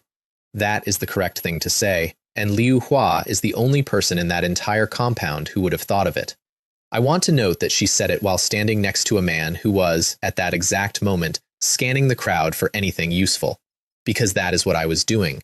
And what I found was a woman in a burgundy coat with wavy blonde hair being backed toward the fog by a short man. Eve. She had taught English at Qingkong for a term, mixed race, high nose, deep-set eyes, and she had no relatives in that building at all, which is when the rest of us learned that the tower's definition of friends and family included staff. "I'm warning you," she was saying, "don't say anything weird to me again or I'll beat you up." And the short man, who had done the arithmetic, said, You're not a player, so even if I kill you, I won't get the grudge. Scared? Come back to my place now and I might feel sorry for you and give you something to eat. And reached for her wrist. I put a round into the ground about 10 centimeters from his foot. He was gone before the dust settled. Everybody nearby found somewhere else to be. There had been a lot of men watching that particular corner of the field, and all of them stopped watching at once. Li Mei put her gun away and said, "Eve, are you all right?" "It's you, Li, classmate Li." She had an accent and she was patting her own chest, and there was fear on her face that she had not let the short man see. I said, "Come back with us first." She looked at our group, which was 3 women and 1 thin man, and made the calculation, and came. I need to tell you about Eve properly, because she is the reason room 200 stopped being a survival cell and became something else.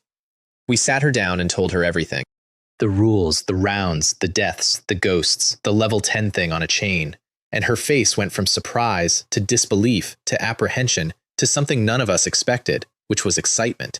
Li Mei said, "Eve, aren't you scared?" And Eve said, "Why be afraid? The original world is so boring anyway." She skis, she does outdoor sports. She had been dropped into a war zone by a malevolent building, and her honest reaction was that this beat marking papers. Liu Hua tried to explain to her how bad round 1 had been. "I understand," said Eve, brightening. "Zombies." She said it the way you would say the name of a band. Then she looked at me practicing in the corner and asked whether I had got any superpowers. I stopped, summoned a Jiangshi, and burned it to ash in front of her with a dragon. She jumped up and down. The first hour Eve was in my house, she nearly suffocated, because nobody had told her the 1-hour rule, and Li Mei and Liu Hua had to walk her out into the corridor while she went red and could not breathe. Outside, she recovered instantly and said, "What's wrong with me?" And they explained that she now had to come back into my room once an hour, forever, or become a tenant. She turned around and asked me for the slot, with the absolute directness of somebody who has never been in a negotiation in her life, and I gave it to her. She thanked me, and told me later that I had looked like I was giving off holy light. I had given her a tenant slot because she had a comfort rating of 97, and because I could revoke it whenever I liked. Both things are true. I have stopped trying to sort them. Eve became the person in that house who says the thing nobody else will. When the girls were speculating about the fog, it was Eve who said, cheerfully, "Do you think one day our own families might turn into monsters and come and attack the building?" When Liu Ru was explaining why we had to be careful, it was Eve who said, "So it's fine that we took their resources. We're stronger than them. Isn't that what we should do?" She said it without a shred of cruelty. That is just how her head is laid out. She is the most straightforwardly honest person I have ever met, and she is, I am now certain, the most dangerous of the 5 of them in the long run.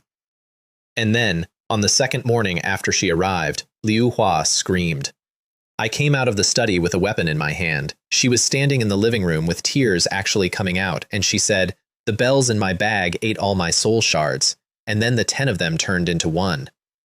She had been carrying 10 10-day bells, because I had been giving her every one I collected on the grounds that she was my rucksack, and she had also been carrying 300 soul shards, described as a favorite snack of ghosts for the same reason. She had put them in the same bag. And overnight, 10 bells had eaten 300 snacks and become 1 object. Ghost controlling bell. Ghost master. Type, sequence. Sequence level, C-32. Description, the Ghost Master's sequence token. The current holder is bound to Liu Hua. Promotion requirements, the bell, saved. Ghost affinity, saved. The approval of an extremely evil ghost, not saved. Liu Hua was crying because she thought she had broken my property.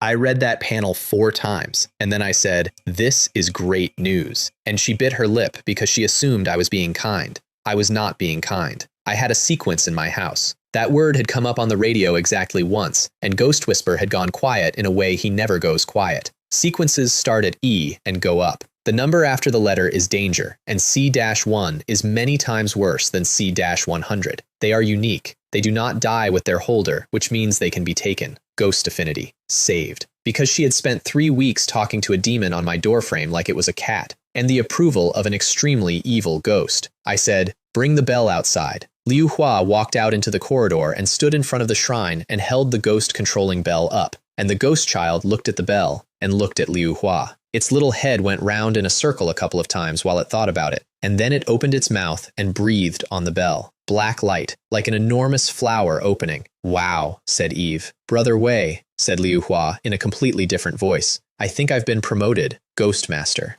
Sequence level C-32.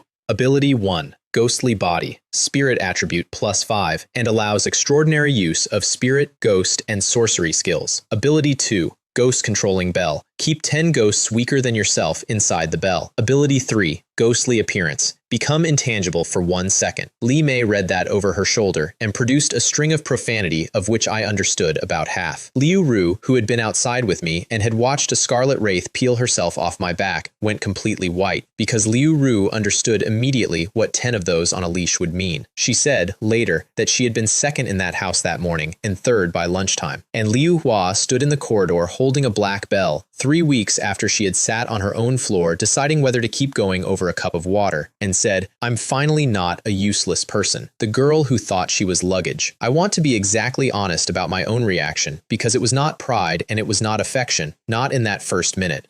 My first thought was that the ghost child had done it, and that the ghost child had done it because she fed it, and that she had fed it for weeks for no strategic reason at all, purely because she thought it looked lonely. And that if I had been the one holding that bell, it would never have opened. I have gone over that a great many times. There is a version of the dorm survival game which rewards exactly what I am, and I have been extremely successful in it. And then there is a door in it that only opens for people who are kind to things that cannot help them. The only reason I am on the right side of that door is that I once bought a lottery ticket out of boredom, and it turned out to be a person. The mall reopened, and I went in with 120,000 copper coins. I want to walk you through what I bought, because this is the shopping trip that made the rest possible. Facilities first, always, because facilities are the most expensive thing in the game and therefore the thing everyone else buys last. There was a level 5 blueprint hanging in a case called Spiral Dart, damage 173. It cost 130,000, and I could not have gathered the crafting materials in a month. I stood in front of it for a while, the way you stand in front of a car you cannot afford. Then I bought a level 4 blueprint called Marble Launcher, 60,000, and here is why. Damage 40, which is nothing. Attack speed, extremely fast. Effect, releases a marble with piercing properties. The marble has 50 durability, and it automatically bounces at a reasonable angle until it is destroyed. Only one marble at a time. 1,000 copper coins per marble. Everybody else in that room read damage 40 and walked past. A marble that bounces does not do 40 damage. It does 40 damage per bounce, in a corridor, for several minutes, off walls, until it breaks. In a 5-meter corridor packed with monsters, 1,000 copper coins buys you a machine that goes on hitting things until it wears out. I checked afterwards. I was the only person in the Mad King who ever bought that blueprint. That is why nobody ever knew what it did, then equipment, and then the purchase that changed the shape of my entire second half. The Pelican. A level 4 longsword. 60,000, which is triple the price of any other level 4 weapon in the case, and its base damage is 20, which is worse than a kitchen knife. Effect 1. Killing monsters restores and increases durability, up to a maximum of 100 points. Effect 2. Permanently increases damage by 1 point for each player killed during a game, and by 10 points for each player killed during a rest period, up to a maximum of 150. Introduction. The Pelican says it's going to eat you all. 20 base damage, 150 available. Everyone in that shop looked at that sword and saw an overpriced knife with a curse on it. About 4 people worked out what it actually was within the hour, and the news went round the building. The words they used for it were, "He just bought a murder weapon." They were right. That is precisely what it was. It is a sword that is worthless unless you intend to kill 15 people, and I bought it in public, in front of witnesses, on purpose. You do not have to threaten a building if you go shopping in front of it. The rest of that trip was clothes, which everybody laughed at. I will explain the clothes properly later, because there is a genuine mechanic underneath it, and I am tired of being the punchline. And then the third round started, and the Mad King found out what an environment dungeon is. Broadcast. Day and night ghost walk. Daytime lasts 20 hours, night lasts 4. During the day, temperatures drop sharply, and frost demons are on the move. Please keep warm and be wary of frost demons breaking into your homes. During the night, the dormitory experiences a polar night, and mysterious monsters emerge to hunt. Catching these monsters brings a big prize. Don't fall into a deep sleep. This round will last 7 days. Li Mei shivered and said she was cold, and looked at the thermometer Eve had dug out of the junk, and it said -5. And Liu Ru went completely still and said, "Oh no, we need to buy winter supplies, now," which was the correct thought, and she was about 90 seconds behind Chang Gang. Because down on the third floor, a man with 20 years of business behind him had heard the word temperature and moved before the broadcast finished. And by the time anybody else opened the trading network, every coat, every quilt, every scrap of dry timber, and every lighter in the Mad King was already owned by about 6 people. His own daughter asked him what he was doing. He explained it to her patiently, item by item, while buying out an entire market in front of 200 people who were about to freeze. I got some, not because I was fast, because I am always rich. And then the first wave came out of the fog. They came in from every direction, gathered outside, and did not attack. They waited and formed up, and only when the whole army had assembled did a thing with a crown on its head give an order and send them in. An army, with ranks in it. Frost Ghost soldiers, level 3, some with shields, some with hammers, some with swords. Frost spearmen who throw. Frost wolves, and a short one with pointed ears carrying a basket of round bombs on its back. 7 unit types, level 3 in round 3, in a building where a level 3 had been the final boss 2 weeks earlier. They filled my corridor, and my gate started losing 5 durability a second, and then 6, and I upgraded in the middle of it, again, because that is what I do. And this time, I want you to see the choice properly, because it is the first genuinely hard one I ever made. 5 branches, a triple gate that confuses creatures in front of it, super alloy steel, extremely high defense and durability, and nothing else. A gate with a Sea Patrol Yaksha painted on it that summons a level 5 Yaksha, a shaking gate that knocks enemies back every 3 seconds, and a high-tech transparent one, low defense, from which you can attack outward. Everybody would have taken the Yaksha. It is the most exciting item on that list by a mile. I took the plain one, because the confusion effect on the triple gate is useless to a man carrying the grudge, since the grudge overrides target selection, because a summoned Yaksha is a thing that can die, because knockback does not matter when the corridor refills, and because I had a bomb goblin outside my door. He came out of the crowd shouting, make way, with a lit bomb in his hand, and every soldier in that corridor hid, and he threw it and shrieked, fair and impartial. 30 durability in one go, against a gate with 70 total. Super alloy steel door, level 4. Defense 120, durability 200. Introduction. An insurmountable mountain in the field of physics. The next hit took off 1. 1. I want that number to land because it is the exact moment I understood what I actually was. 6 seconds earlier, I was losing 6 a second. 6 seconds later, I was losing 1 a hit. An entire army stood outside my door for the rest of that night and could not get in. The only reason is that I had gone to sleep for 3 weeks. Then I upgraded a turret, and then the other one, and then I went outside to collect the money. I want to describe the money problem because nobody ever talks about it. A gate is defense, a turret is offense, but a turret costs copper coins per shot, and the monsters drop copper coins when they die, and those coins are on the floor, outside. Which means my entire economy depended on me, personally, walking out into a corridor full of spears every few minutes to pick up my own wages. Everyone in the Mad King thought I never left my room.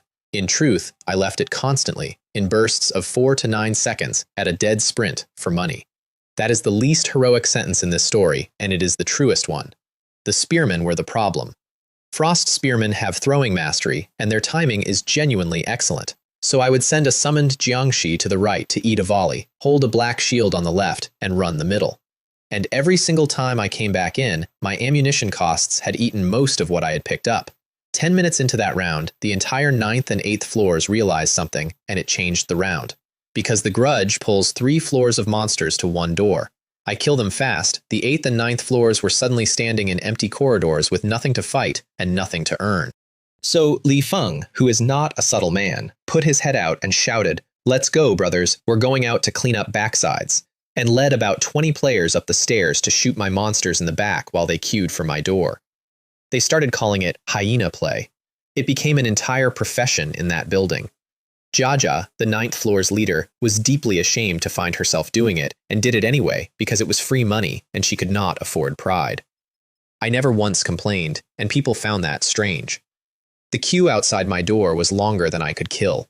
Anything they took off the back was meat rotting in the pot. And every one of those 20 people went home that night with drops in their bag and a private understanding that the 10th floor was where the food was, and that understanding was worth more to me than the drops. That is the entire secret of my position in the Mad King, and I never said it out loud once. I did not build an alliance. I built a feeding ground and let people come to it. And then, at the end of that first day, the thing with the crown stood up off its throne. It had been sitting in the open ground the whole time, watching its army die. Broadcast. The power of the Mad King has instilled fear in the Frost Ghoul King, Lord Frost, who is hesitating about whether to continue attacking. 200 people held their breath, because that meant it might leave, and then it looked up, and it found me on the 10th floor railing, looking back at it. Its eyes were ice blue, and then they were red. Broadcast. The Frost Ghoul King, Lord Frost, decides to storm the Mad King, with no turning back. Level unknown. Skills: Commander's Aura, Royal Bloodline, High-level Ice Magic. Introduction. In that frigid frozen land, I fought for years against my own clan's frost ghosts, against trolls and beasts and barbarians. In the end, I was defeated, and I fled here. 200 people had just been given a chance to be left alone. They lost it because a thing with a title looked up at the 10th floor and smelled the grudge. I stood there and looked down at it and thought several things at once. The first was, go and talk to my grudge about it. The second, which arrived a half-second later and which I did not enjoy, was that this creature and I had precisely the same problem. It had lost a war it should have won, and it had run away from home to somewhere it could still be a king. It had found a door it could not open.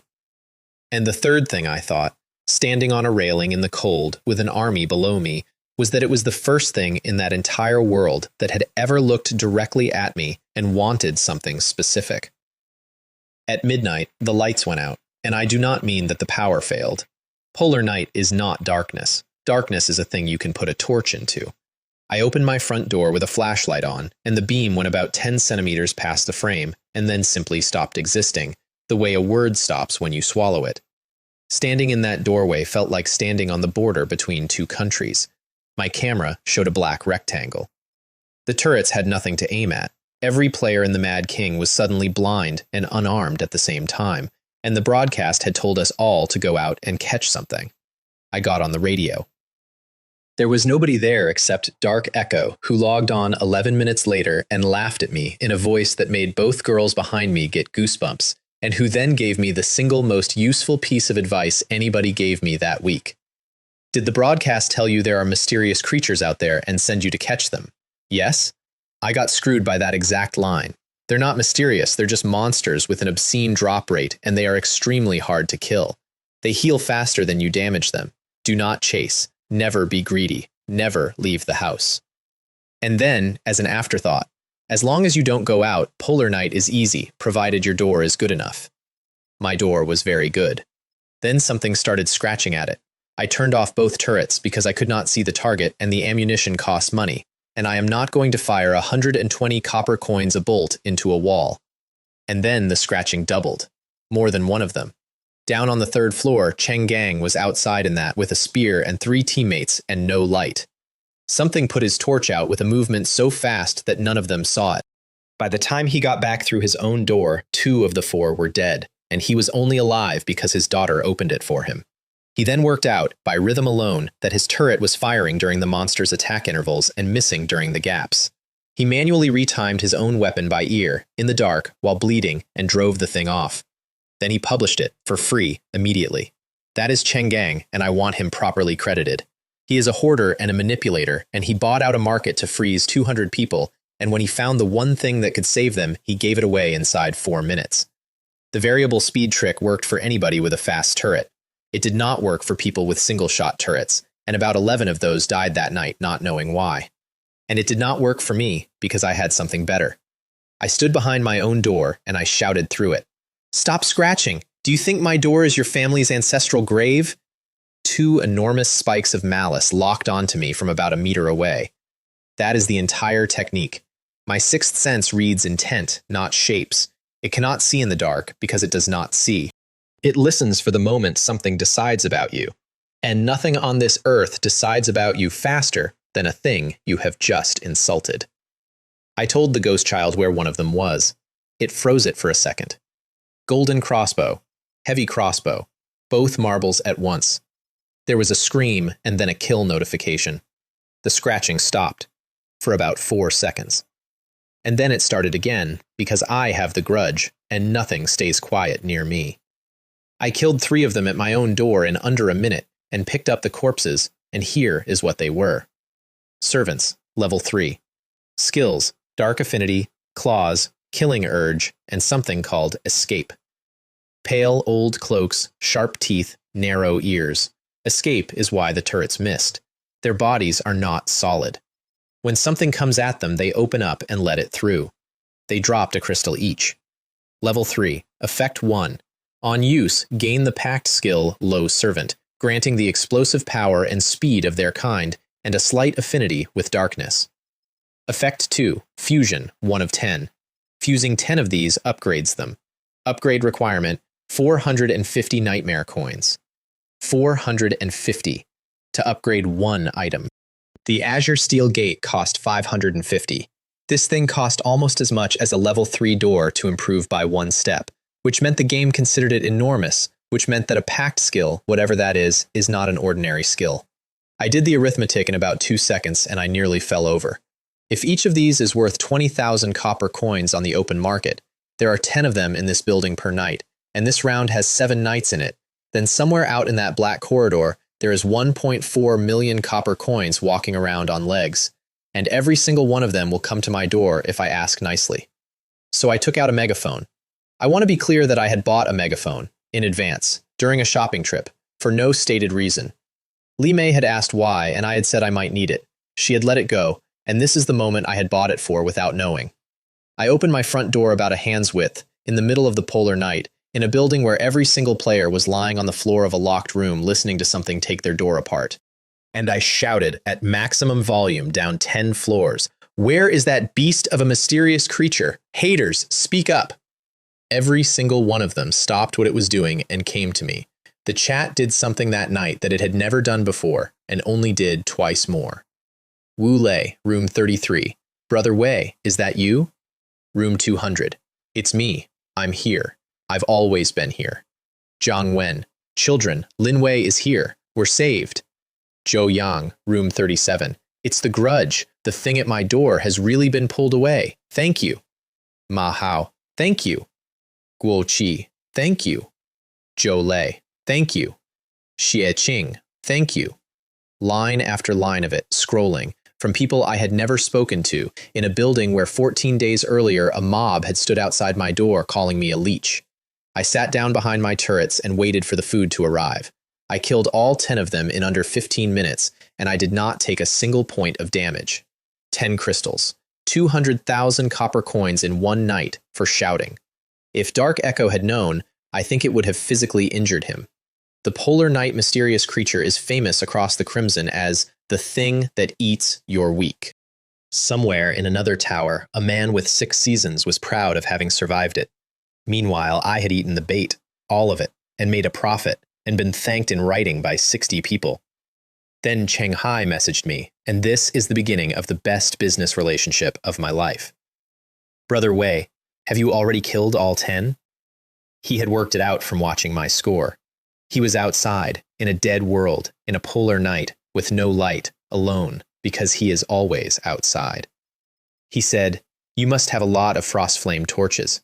I want to buy all of them, and I want to buy out all your information about killing the mysterious creatures. The frost flame torch is the only light source that works in a polar night, and it drops off the bomb goblins.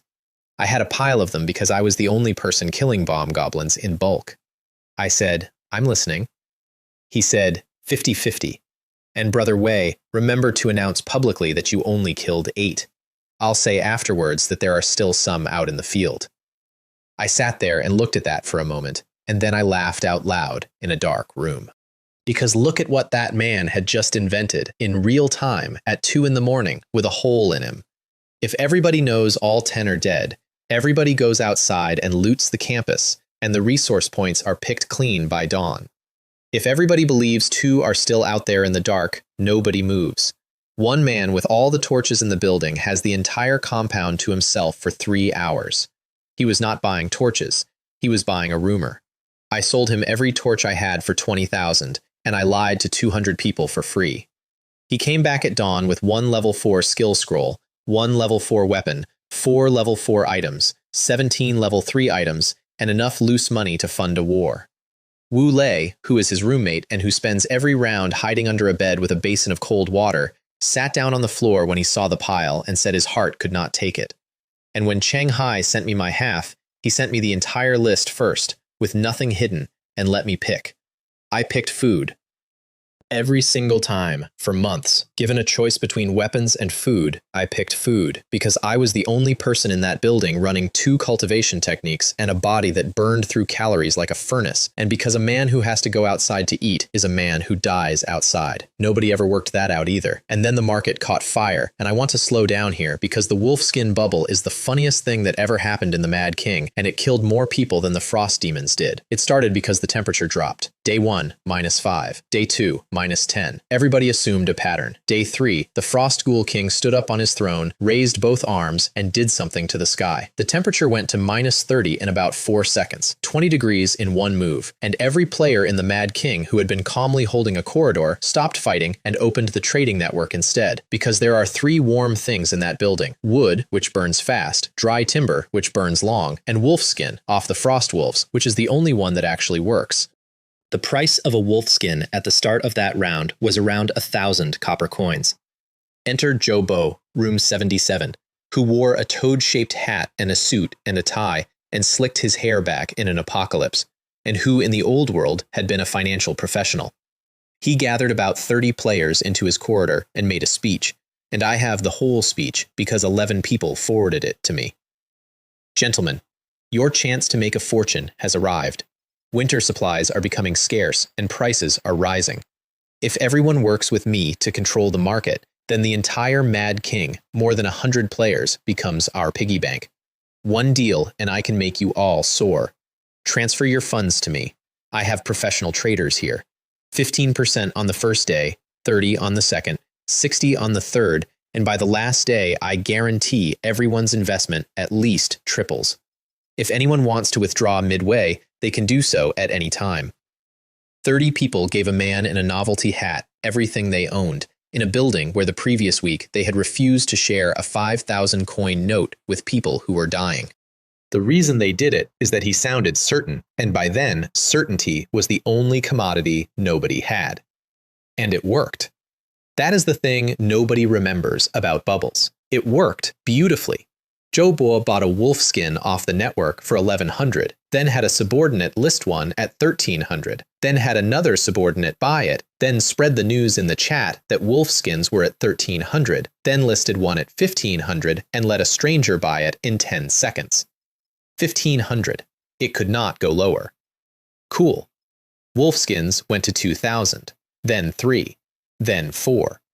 Meanwhile, a man called Zhao Qiang, who had killed his roommate on the first morning of the world for a door blueprint and who had been the most feared person in this building for about 11 days, lay in his bed at night, unable to sleep, watching the price of dry timber tick up. 8 coins. 9. 10. He had sold early and made a small profit, and the small profit had ruined him, because a small profit is the thing that makes a man certain he understands. He put everything back in. Every coin, and then his weapons, and then his ammunition budget, leaving himself just enough to run his turrets. The next morning, the temperature was still -10, and timber was at 14, and he had never been happier. His tenant, Zhou Mei, asked him what was going on, and Zhao Chang said he was going out to earn more money to buy more winter supplies, and Zhou Mei was actually moved and thought his landlord was making sacrifices for the household. I have about 60 wolf skins. Because the grudge pulls 3 floors of monsters through one door, and roughly 1 wolf in 3 drops a skin, I had been eating 3 floors of wolves a night for days. Joe Bo knew that. He did the maths in his own room and got a headache. And here is what I did, and this is the part where I want to be understood. I sold early, in batches, all the way down. I started shipping at 2,000 when the momentum was obviously going higher. I kept shipping at 3, at 4, at 6, at 10,000, always in batches, always slightly under whatever the top listing was. Li Mei, who by then handled market surveillance for me, could not stand it. Liu Ru asked the correct question, which is whether the players would still have any money in the late stage, and that is the only question that matters, because a bubble is not a machine for making money, it is a machine for converting other people's savings, and there is a fixed amount of savings in a closed building. If I squeezed that market to the last coin, I would end up owning every copper coin in the Mad King, which sounds excellent, and which would mean that nobody could afford to go outside, which would mean nobody killed anything, which would mean the drop rate collapsed, which would mean my turret ammunition had no source. You cannot harvest a field you have salted, so I sold early, and I kept the price honest, and I made about 200,000 instead of a possible 4. Every ordinary player in that building got a wolf skin at a price they could survive, and on the last day of round 3, I killed the Frost Ghoul King, and the temperature went back to normal, and the price of a wolf skin went from 10,000 copper coins to approximately nothing in the time it takes to notice that the snow has stopped. Zhou Bo was holding, at that moment, the largest position in winter clothing in the history of the Mad King, financed with 30 people's life savings. He took off his glasses, tucked them into his collar, said, "It's just a technical correction," and walked out of his own front door. He did not use the stairs. He went down the outside of the building. He got as far as Rust Lake Park. Days later, something floated to the surface of that lake, and my people fished it out with a hook. I am not going to describe it. I will say only that Tang Mei looked at it for about 4 seconds and said, "That is Zhou Bo." His name had gone gray during the polar night. He had been dead for days. Zhao Chang lasted slightly longer. His tenant found him leaning on a railing on the 3rd floor, looking at nothing, and Zhao Chang said, "Hua Yong, what do you think is the meaning of life?"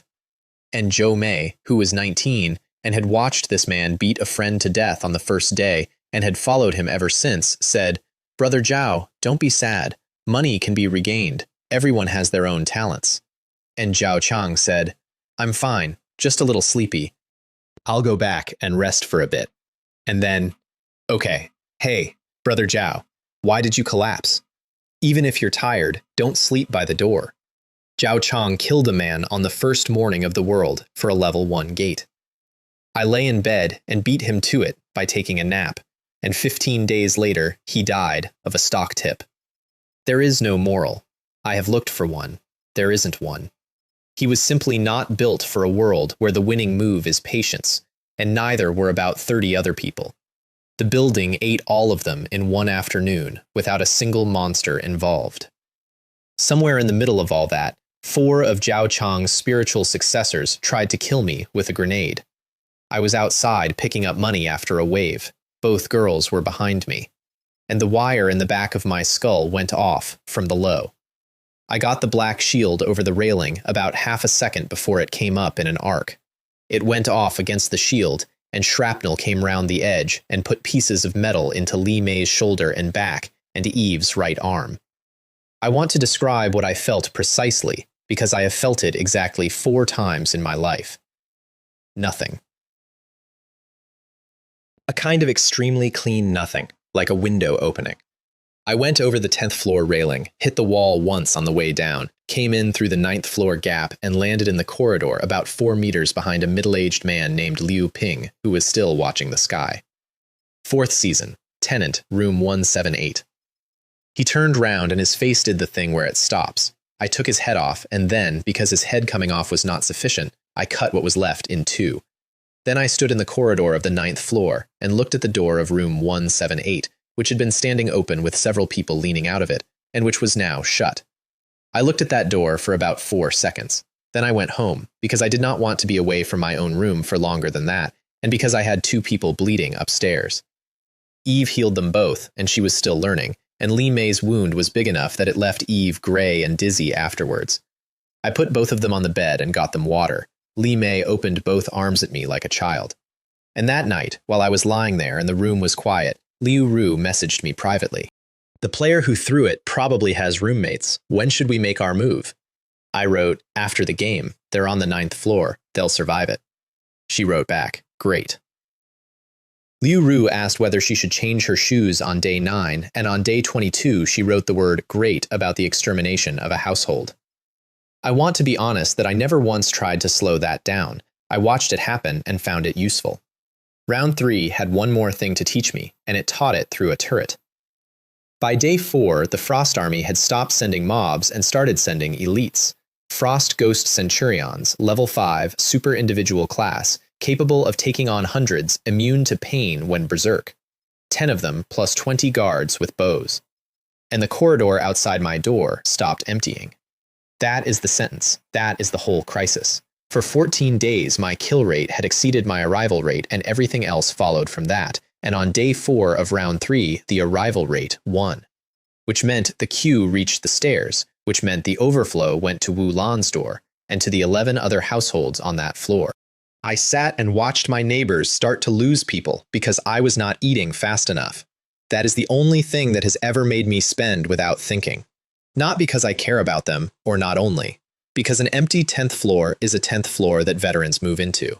840 nightmare coins, 3 branches, flame marbles, ice marbles, and 1 more, void splitter, level 6. Attack speed slow, damage 300.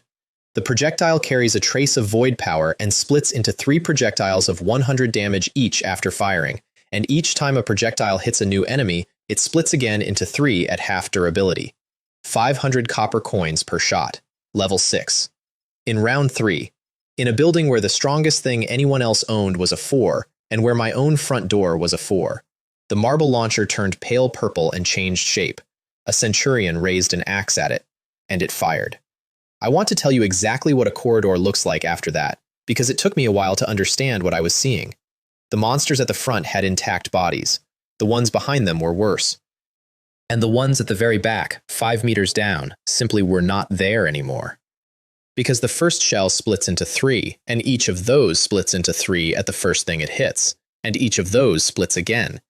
The mathematics of that in a 5-meter stone corridor with 40 things standing in it is not a weapon. It is weather. 1 shot, left side clear. I turned it and fired right side clear. Level 5 monsters and level 4 monsters, gone in the same instant, indiscriminately, in about a second and a half. Li Mei was standing at the golden crossbow feeding it materials, looked up at the screen and said, "Brother Wei, what is that?" Liu Hua came out of a cultivation trance. Liu Ru stopped mid-sword and said, "What just happened?" And Wu Lan, 3 doors down, whose gate had been about to go, said to her roommates in complete bewilderment, "What happened? Why did they all leave?" That is the day the Mad King stopped being able to explain me. Up to that point, I was a rich, lucky freak with a good door. From that day forward, there was a purple thing on my wall that emptied a corridor in 1 shot. Nobody in that building had ever seen a level 6 facility. The ones who had seen level 5s knew exactly what they were looking at and could not account for it. Tang Mei opened her door to run for a gap in the wave and saw the aftermath. She stood in that corridor and did the arithmetic and came to my door within the hour. She had asked me twice before to take her little sister as a tenant. Both times I had said no, because Tang Xia is a 16-year-old with the combat ability of a coat hook, and I run a household, not a hostel. This time, she asked for herself. After I join, Meng moves into 199. I hope you'll look after her. Li Mei, who by then had appointed herself the household's difficult question, said, "Will you funnel her our resources? Are we raising a sister-supporting monster?" Tang Mei did not blink. "Don't worry, I'll create value myself. I brought her over to mooch off your turrets, not off you." And Li Mei said the obvious thing, which is, "Why don't you just move into 199 yourself?" And Tang Mei paused, and then said something honest. "Because then our development stops." Which is true, and which is not the reason. The reason, which she told me weeks later, is that living next to a strong player is called the golden spot. Your survival rate is excellent, and your growth is 0. The strong player invests in the rooms around him, or he recruits them, and if he does neither, you are simply a wall he is standing behind. She was a 5-season veteran with 4 top 10 finishes who had arrived in the Mad King expecting to run it. She had watched a first-season player build something she could not compete with. She had made the only rational decision available. She asked to be hired. I said yes, and then I said, "Wait, let me see your face." She said, "Pervert," and took the mask off.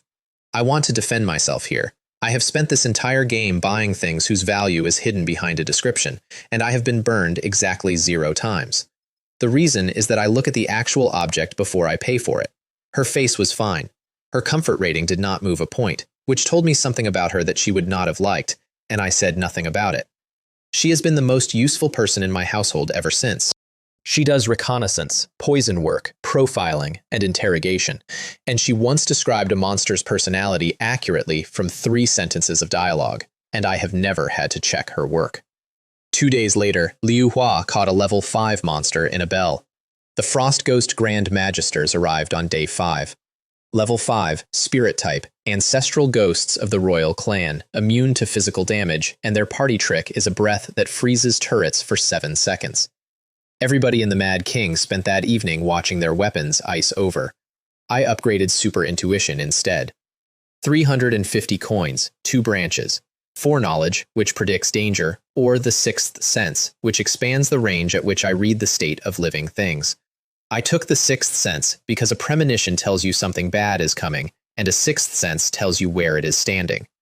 Sixth Sense, Level 4. Effect: sense the status of all living beings within 10 meters. It changed how I exist. With my back turned, I could tell you what 4 people in my living room were doing. Not seeing, knowing. And then I opened my door and let the ghost child eat a level 5 magister 2 grades above it, and Liu Hua shook the bell. The first one went in. The second one fought. Its spirit is higher than hers, because she is 22 spirit and it is a level 5 soul. It broke the hold and flicked ice fire at her while she was backing off. And Liu Hua went transparent for 1 second, and the fire went through where she had been. Ghostly appearance. 1 second of intangibility, 3 times in a row maximum, with a fraction of a second of solidity between them. She had bought that ability with 300 snacks and a stone toddler, and it saved her life 11 days later. Liu Ru cut the thing down to almost nothing with a green sword, because pure spirit energy damages spirits. I said stop, and Liu Hua tried again and failed again. Then I said, try giving it a status, because catching things in games is not about damage. It is about damage plus condition, and the entire Mad King had been fighting these creatures for 2 days without once thinking of them as catchable. Liu Ru lit incense at its feet. Liu Hua drank a cola that temporarily adds 3 spirit. And a level 5 ancestral magister went to sleep standing up and got a rune pressed into the top of its head and bowed to her. She jumped up and down on the spot and then high-fived Li Mei and then kissed me on the cheek. Then she caught the second one. I had her test them on a summoned Jiangshi. A ball of frost flame hit it and it froze and shattered and the pieces were still burning. Comparable to my dragon. That is a girl who was carrying my rubbish 19 days earlier. And on the last day of round 3, the Frost Ghoul King came for me personally. The broadcast said the special event was called Madness. All monsters entered a frenzied state and drop rates went up 30%. The army came out of the fog in a mass that went past the edge of what I could see, and their eyes were red, and the whole tower shook. I stood in the corridor and looked down at him, and he looked up at me, and there was nothing left in that thing except one specific intention. I could feel it from 10 floors up like a hand on my chest. He had been at that door for 6 days. His elite guard was dead. His ancestors were dead. His entire clan had come to this building because he had lost a war at home. He had spent 6 days watching everything he had left get fed into a 5-meter corridor on the 10th floor. And on the last day, he stopped commanding and started walking. He froze all 3 of my turrets with a corridor of ice. Level 8, suppressed, original level 12. 12, in round 3. The strongest thing in that entire round was a 5, and he was suppressed to 8, and it was still the largest thing anybody in the Mad King had ever stood in front of. I fired the Void Splitter at him at point-blank range, and about 30 splinters hit him at once, and he screamed and threw up a shield and backed off. Then he stopped charging and started chipping. Ice spikes from range. Durability -1. -1. -1. He had worked out that the purple thing only hurts him when he is close. And I stood there and watched a monster learn, in real time, and understood that this was going to take a very long time, and that I was going to lose it, because my ammunition costs money, and his does not. Wulan messaged me and asked if I needed help. I said no, you go about your business. Then I upgraded the heavy crossbow, the old Pojun, my oldest weapon, the slow one, the one that had been doing nothing but interrupting rhythms for a fortnight and that I had almost replaced twice. 1,000-pound dragon-slaying crossbow, level 5, damage 450, attack speed extremely slow, 5,000 copper coins per shot. Effect, enables long-range attacks, including outside the dormitory building, 5,000 a shot, the most expensive trigger pull in the Mad King by a factor of 10. And the Frost Ghoul King, standing at range, chipping at my door with total confidence, having correctly identified that he was outside my reach, did not understand that a man had just spent an amount of money he could not comprehend to change the meaning of the word reach. He went berserk about a minute later, and made himself ice armor and 2 ice swords, and came in at the door hacking, and while he hacked he was talking. Kill, kill. Soon I'll break through and taste the little meat dumpling inside. And he saw the crossbow change shape, twice, and he did not care, because he was in the last minute of a 6-day siege, and there was nothing left in his head. I want to be honest that I did not have a plan more sophisticated than wait for him to be busy. The bolt took him off his feet and pinned him to the corridor railing. He looked down at half a meter of shaft in his own chest, and the frenzy came off his face all at once, and he said, out loud, in a language I should not have been able to understand, "Am I going to die?" And his head went sideways, and that was it. I opened the door and went out and picked up 3 things from under him and stood up, and I was warm.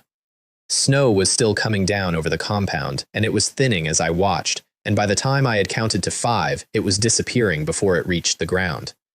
He had been doing the weather. 200 people had spent 6 days believing they were in an environment dungeon, and Ghost Whisper had told me 4 days earlier, over a radio, casually, that the temperature was probably that creature's spell, and that I should sell my winter clothing a day early. That advice is why I shipped my wolfskins early, and Joe Bo did not. A man in another building, in another tower, whom I have never seen, who talks too much and calls himself my boss, cost 30 people everything they had, and did not know he was doing it, and saved me about 400,000 copper coins. The drops were the best I ever took off anything. Ultimate Ice Meridian, level 10. Effect, grants the packed skill Supreme Cold Hua. Upgrade requirement, 30,000 nightmare coins. A level 10 item in round 3 when the shop's ceiling was a 6. Li Mei was holding it when I got back inside, and she was shaking. I could not use it. I checked. It refused me. It refused Liu Hua and Liu Ru. And I looked at the one person in that room whose entire contribution to date had been a crossbow bolt and a great deal of complaining, and I said, "I never said I was giving it to you."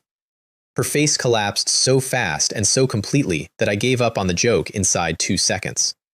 Li Mei, the campus goddess, the girl who came to my door to rob me on day 0, put a level 10 meridian into her own chest. Then she stood in the middle of my living room, with frost coming off her feet in a ring and snowflakes turning in the air around her, holding a piece of steel that cracked and crumbled when she squeezed it. She said, "It's quite taxing. I feel a bit dizzy." She had not put a single attribute point into anything. She was running a level 10 ability on a body with 5 spirit and getting mild dizziness. That is a level 10 item. That is what the gap looks like. And on the 7th night, the Polar Night came back, and something came out of a bunker. The notes went round the chat first, and the notes are always accurate. Victor is a pureblood who sleeps in a bunker. He wakes once every 7 cycles, consumes the blood of 33 people, and returns to sleep. 33. Not a fight, a quota. The first thing that happened was that a player opened his own door deliberately to lure it, which had worked on everything else that week. The only thing anyone saw was a pale arm come out of the dark, through the doorway, and take the man's heart. He was gone before his roommates finished shouting. Then my door took a hit and lost 8, from a door that had been losing 1. Level 8. Skills, Immortality, Vampiric Energy, Bat Clones, Dark Affinity, Escape. Description, an extremely rare pureblood who dreams of becoming a noble. Incredible burst damage and regeneration. Avoid prolonged battles. I fired all 3 turrets simultaneously, and every single shot passed through him. His whole body opens. It is Escape, the same trick as the Servants, except he does it at level 8, on reaction, every time. So I stopped firing everything and fired one thing. The golden crossbow, alone, at his fist, at the exact moment he committed to a punch, because a thing that is mid-swing cannot open its body. It went through his hand, and he screamed and pulled the bolt out, and his fist was steaming. He was not immune. He was fast. Those are extremely different problems, and only one of them is unsolvable. but my gate was going down at 8 a hit, and Li Mei was out of materials and shouting about it. So I stopped being clever and spent 1,200 nightmare coins in the middle of the fight. 3 branches, a diamond gate, a 5 ghosts gate that curses everything within 10 meters when it dies, and one I had never seen anything like, golden pillar jade toad gate. Level 5, medium defense, medium durability. Effect 1, gold and silver and copper repair its durability. Effect 2, it automatically collects the money lying in front of it. Effect 3, a jade toad creates a shield every 10 seconds that blocks one attack. Introduction. Money, money, money. So much money is flying toward me. The poor don't deserve me. Read Effect 1 and Effect 2 together. Monsters die at my door. They drop money. The gate picks the money up by itself, and the money repairs the gate. I had spent 3 weeks running out into corridors to collect my own wages at a sprint, past spears, with a shield. I had just bought a door that does it for me, and eats the proceeds, and gets stronger. That is not a gate. That is a closed loop, and it is the single best purchase of my life. It came out of a random branch list in the middle of a losing fight. Victor hit it, and the durability came off and then came back, and he stopped and stared at it, and I could feel the confusion from behind a wall. And then I did the thing that finished him. Ghost child, witness, 1 second, 3 turrets.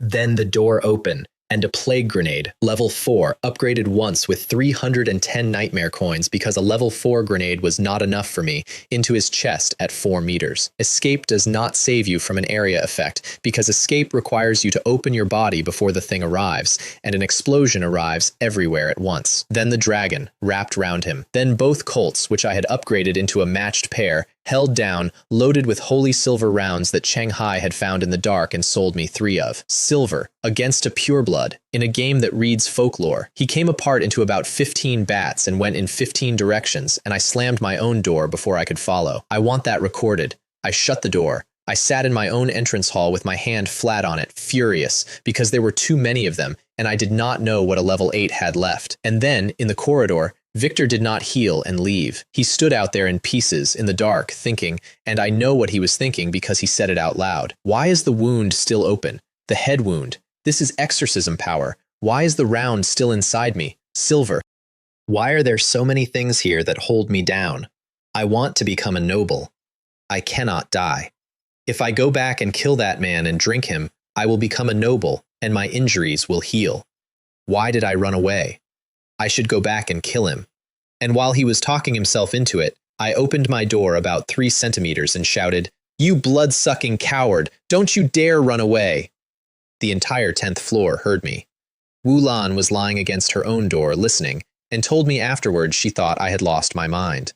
He came back at a speed that put him at my gate before I had finished closing it.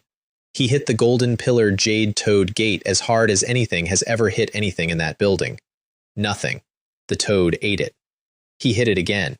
-23, and my gate paid for the repair out of his own escort's pockets.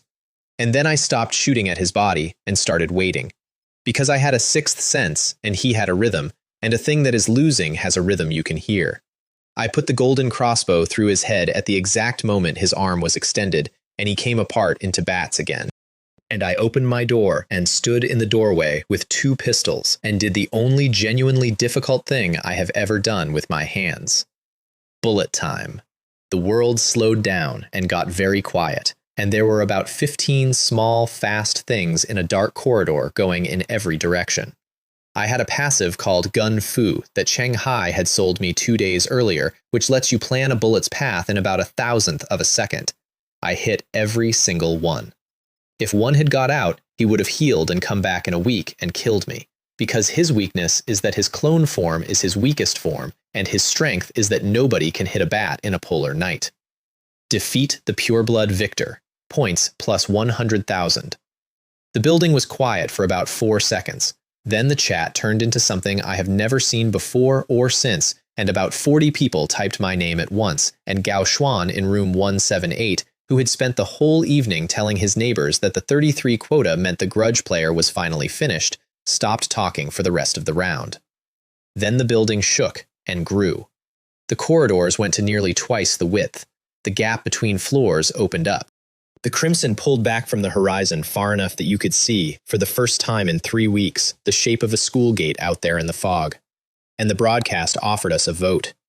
Every dormitory building, after 3 rounds, chooses a characteristic. Permanent. Whole building, 7 options.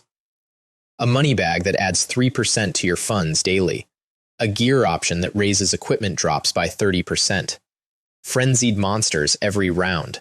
Something called the Mad King's Whisper, which gives every player a sanity attribute, and for every point of sanity you lose, your base attributes go up 1%. Thirst for blood. For each player you kill, your combat power rises proportionally, lasting until the next break. Nouveau riche. Everybody immediately gets 30,000 copper coins and a level 3 item. And sharing honor and disgrace. Tenants stop taking up leaderboard slots, rewards are shared, the top 50 landlords all get a dormitory upgrade every round. The bottom 5 landlords and their tenants are removed from the game. The last one is the correct answer, and it is not close.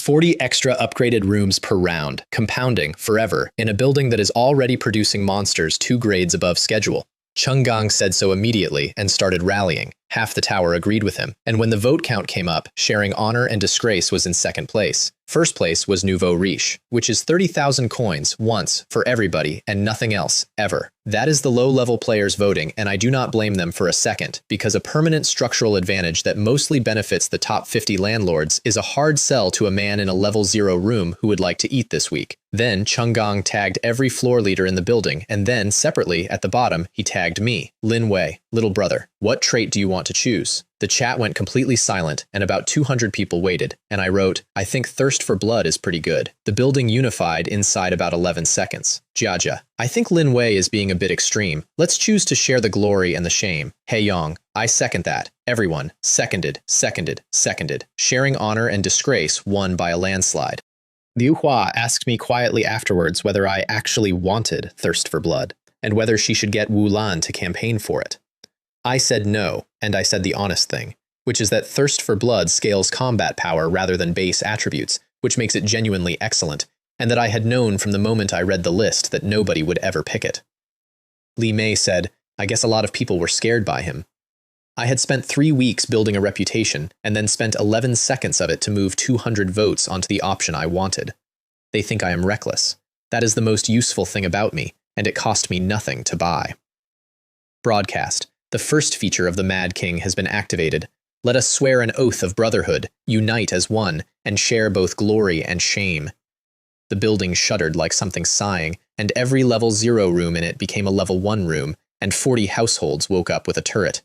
I got a radio upgrade, a room upgrade, and a facility called Lucky Piggy that takes 10% of everything I earn from monsters and pays it back at the end of the round.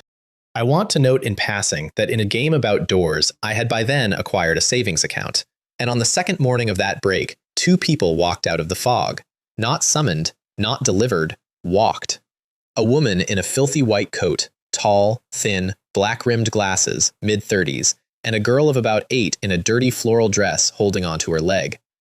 They came out of the Crimson on foot.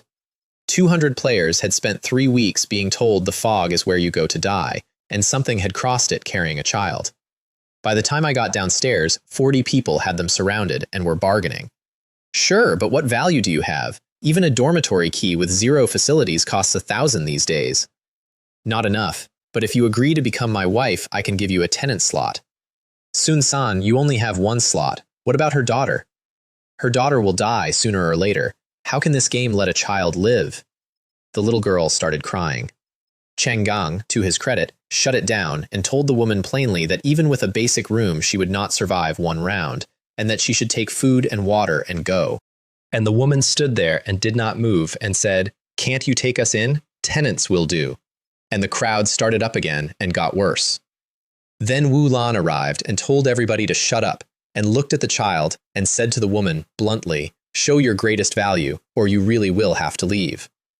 And the woman took a bottle out of her bag. This is an evolutionary agent developed by our research institute. It's called Golden Revolution. 1 injection and your life level rises a stage. This is all I have. 200 people made a sound. Because I had drunk one of those 4 days into the first round of my life, out of a monster. I had gone from a body the game described as a web crawler to something that could kill a level 3 with a knife. Somebody broke ranks and ran at her, and she picked the child up and backed to the edge of the fog with 1 step left to take. 4 floor leaders shouted stop at the same time. And then the bidding started, and it was disgusting, and it went up fast. 100,000, 150, 160, a level 2 room with a steel door, a protective skill, the best room on the 9th floor. 3 minutes earlier, they had been arguing about whether the child was worth feeding. I typed one line into the chat. Room 200. Wu Lan, please bring the person to me. I also want the item. The bidding stopped. Not all of it. One man had got close to them during the confusion, and he made his move. She turned out to be able to run with a child in her arms at a speed nobody expected.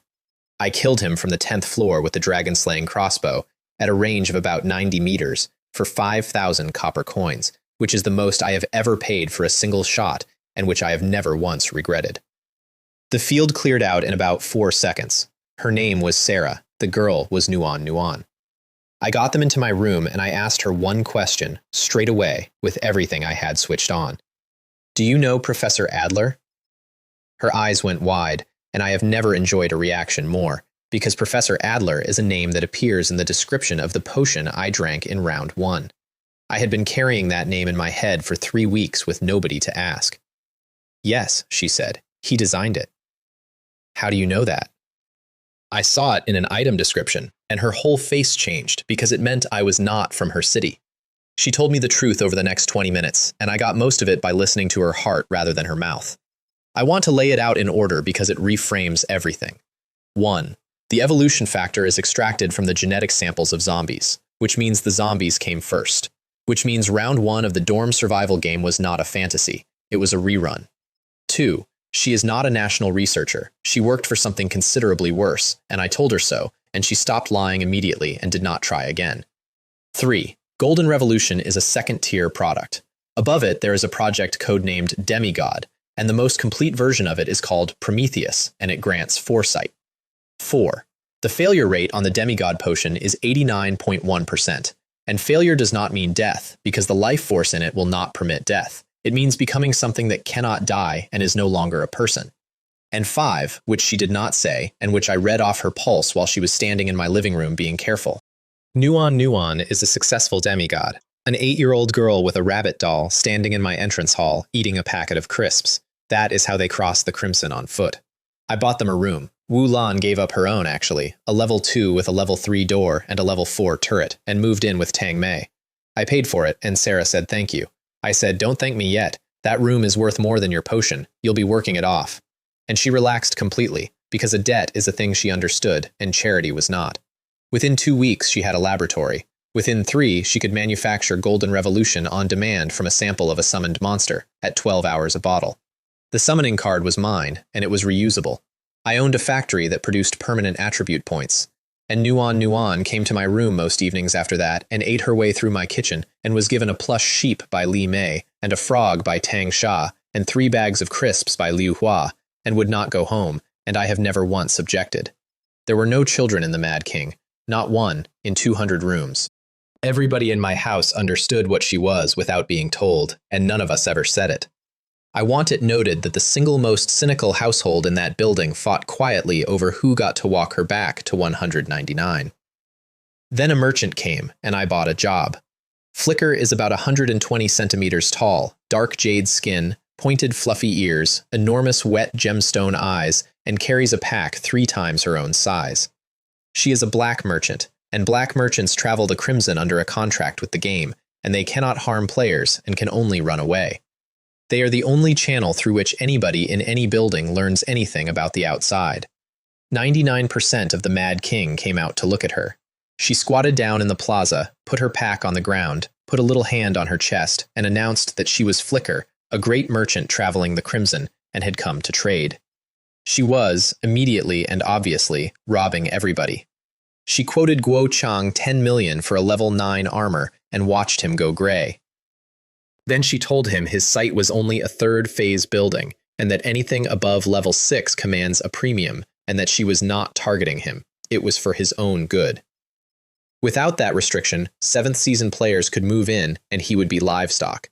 Then, after he left to go and raise 10 million by any means available, she cheerfully explained to me that when he came back with it, she was going to put the price up, because a man who has robbed his neighbors for 10 million cannot give it back and can only spend it. I want you to hold that in mind alongside the fact that she has fangs and cries when you shout at her. I had one advantage, and it came off the radio, from a man who talks too much. Flicker is obsessed with chili peppers, and she hides it, and she buys them quietly and cheaply, and would rather be robbed than have it known. I leaned over and said, "Other players have told me you like spicy food." Her entire face went into a panic, and she checked over both shoulders. That was worth about 400,000 copper coins in negotiating position, and it took 4 seconds. Then I produced the pepper. Super Red Devil, level 7. Effect: just smelling it can ignite your lungs. Description: not spicy at all. I had bought a level 1 ghost pepper for 100 copper coins during a break and spent nearly 1,000 nightmare coins upgrading it, 4 times, purely because a man in another tower had once traded a level 6 pepper for a level 8 turret blueprint, and because I do not throw away things with levels on them. Flicker's nose started going, and she drooled on her own chest plate, and she sold me the Heart of Slaughter. Sequence C-27, The Butcher, a growth-oriented killing sequence with immense potential. Its initial level was E-77, and successive holders have raised it to C. Requirements: 1 Spirit Awakens Slaughtering Blade, 10 lives taken personally, 3 consecutive near-death experiences, Constitution 50. She had a whole sales strategy set up behind it. The moment I agreed, she whipped out a blade of her own and told me gleefully that the heart was useless without a Spirit-Awakened weapon, and that she would let me have hers for 5 million. And I took out the Pelican, which I had bought for 60,000 3 weeks earlier because I liked the effect list, and which had by then killed enough people to awaken on its own. The heart went into it like water into a cloth. Flicker stood there with her sales blade in one hand and her mouth open, and then she sat down on the ground and cried. "Wow, Flicker is such a failure. A failed merchant will be expelled from the clan when I get home." That was real. I checked. She was genuinely frightened and genuinely ashamed. I bought her blade anyway, cheap, because I am not a monster and because it was a good blade. I made her photocopy her sequence encyclopedia as part of the price, which is the single most valuable object I own and which she has never forgiven me for. Requirements again. Blade, done. 10 lives, done a long time ago. Constitution 50, done. 3 consecutive near-death experiences. I did those with a knife and a stack of level 5 healing items in my own bathroom in about 10 minutes. I want to be very clear that this is what the dorm survival game does to a person. Somewhere out there is a version of that job that you earn by nearly dying 3 times in a war. I bought mine in a shop and completed the entrance exam over a sink. The Butcher. Sequence C-27. Ignorance Stage. Ability 1. Killing Spirit. When the urge to kill arises, killing intent surges and cannot be controlled by Spirit-type skills. Ability 2. Soul Edge. Your main weapon gains all the attributes of the soul, and all attributes rise 12%. Ability 3. Killing Karma. For each living being slain, that being's karma converts into sharpness on the blade. Ability 4. The bleeding your main weapon causes is increased by 50%. Ability 5. The 3 Nightmares. When taking fatal damage, you forcibly retain your last point of life. Stores once an hour, maximum 3. 3 extra lives, immunity to mind control, a weapon that gets permanently sharper every time it kills anything at all, and wounds that will not close. And a personality disorder. The first thing I did with it was stand in front of my own mirror and cut at my own reflection. The mirror broke while the blade was still 3 centimeters away from it. That is sharpness. That is what killing karma does.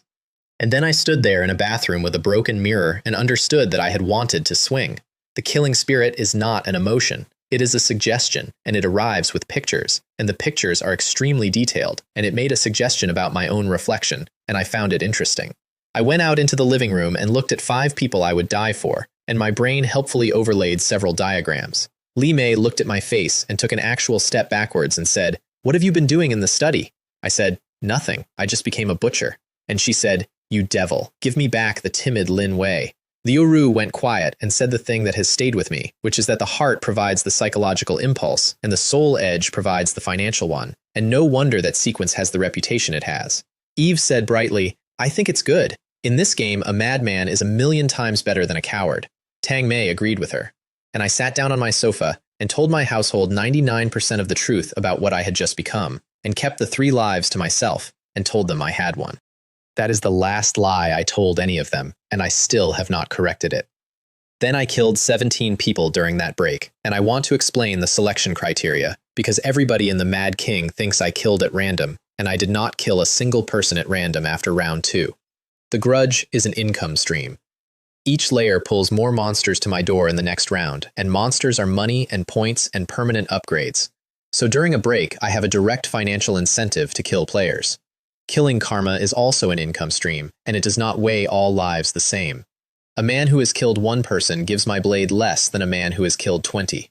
So the 2 things I am optimizing for are, how much karma is this person carrying, and will killing them make my building weaker? Which produces, entirely by accident, the following policy. I hunt the worst people in the tower. I have never killed a low-level player. I have never killed anyone from the 10th floor. What I do is ask Tang Bo, who lives on the ground floor and reports to me for timber, who has been doing what. Zhang Tao, room 17. Who had killed a woman in the last round and left her outside. The 3 men blocking Tang Bo's own door at the time, who had murdered his roommate for a down jacket and had come back for his mother. 15 lives in 1 day, 200 points of sharpness. The pelican's damage bonus maxed out at 150, and the whole blade woke up, and a pelican spread its wings up the length of it from hilt to point, and the description changed. Awakening, crimson, can damage spirits. Each attack deals 1 point of permanent, indelible damage. And the Mad King started calling me 2 things at once, and both of them stuck. The Reaper on his day off, the Savior on the clock. Then a man came to the Mad King who wanted to farm us. Huawei, 6th season, 1st floor, arrived during the break and beat the sitting floor leader half to death inside an hour, which is standard veteran behavior and nobody thought anything of it. He was charming. He bought me a skill scroll at a fair price purely to have met me, which is a genuinely sophisticated move, and I respected it. Then I ran into him in the Hall of Merit, which is a new building the tower had grown, full of stone tablets with our names on them, and he talked. He mentioned in passing that he and his people were the kind of players who strike once and move on. And I knew what that meant because Ghost Whisper had explained it to me on a radio weeks earlier. Players who strike and move are not aggressive. They are farmers. They lure the monsters from their own floor onto other floors. They harvest the survivors. And when the building is used up, they leave and find another one. I stopped walking. Huawei watched my face and started talking faster. Wait, don't go crazy. I'm not here to cause you trouble. This building is an excellent breeding facility. I want to cooperate with you. Breeding facility. I opened my arms at all 6 of them and did not say anything. Run! They were fast. They had a perception skill and a controller and a shield, and they knew what they were doing. They lasted about 90 seconds because Tang Mei dropped a Polar Night domain over the whole area, and I have a 6th sense and do not need to see. Their controller looked into my head with some kind of mind-reading ability and started bleeding from the eyes and fell down. Huawei got as far as the front of the building and collapsed at the door. He had spent his last minute crawling and shouting at the top of his voice that he was going to expose the fact that I had a radio, that I was finished, that I was finished. He died believing that was why. It was not why. It genuinely never occurred to me to care.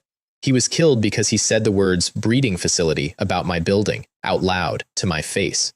And here is the thing I want understood, because people misread this constantly. Every player in the Mad King is mine. That is not affection. 200 people out there generate the loot, run the market, find the notes, hold the other 9 floors, and buy the things I sell. They are the ecosystem, and I am the only person in that tower who has ever thought about them that way. You do not ruin your own stock. Wulan heard about it and messaged me, "Bro, please kill as few as possible. I'm a little scared." Li Mei went into the chat and explained what he had wanted to do, in some detail, in an attempt to clear my name. And it did not work at all, because after she posted it, I went back downstairs and raised his corpse with the corpse refinement technique and asked it questions, in a corridor, in front of about 30 witnesses, to find out whether killing the same man twice would give me more sharpness. It did not. The chat went absolutely silent, and somebody wrote, "He's beheading for fun now. Murder and Possession of the Corpse. Lee May's public relations campaign lasted about 4 minutes, and I ruined it doing quality assurance. Round 4 was called Halloween Blessings, and it is the round where I finally understood the tower. 10 classic ghost characters, 1 per floor. Each one applies a blessing to the entire building for as long as it is alive. You cannot move between floors until your own floor's boss is dead. Hint: each boss has a weakness. Find the weakness and defeat it. Otherwise, the game will continue indefinitely. Enduring pain is easy, but change is undoubtedly greater. The Big Eater, first floor, level 8. Blessing: hunger rate doubled for everyone in the building. Warning: it will not harm players unless its mechanism is triggered. The Headless Horseman, second floor. Blessing: everyone loses 20% movement outside their room. He rides 3 laps of a corridor, and then puts a 3-meter lance through a door, 60 durability a hit.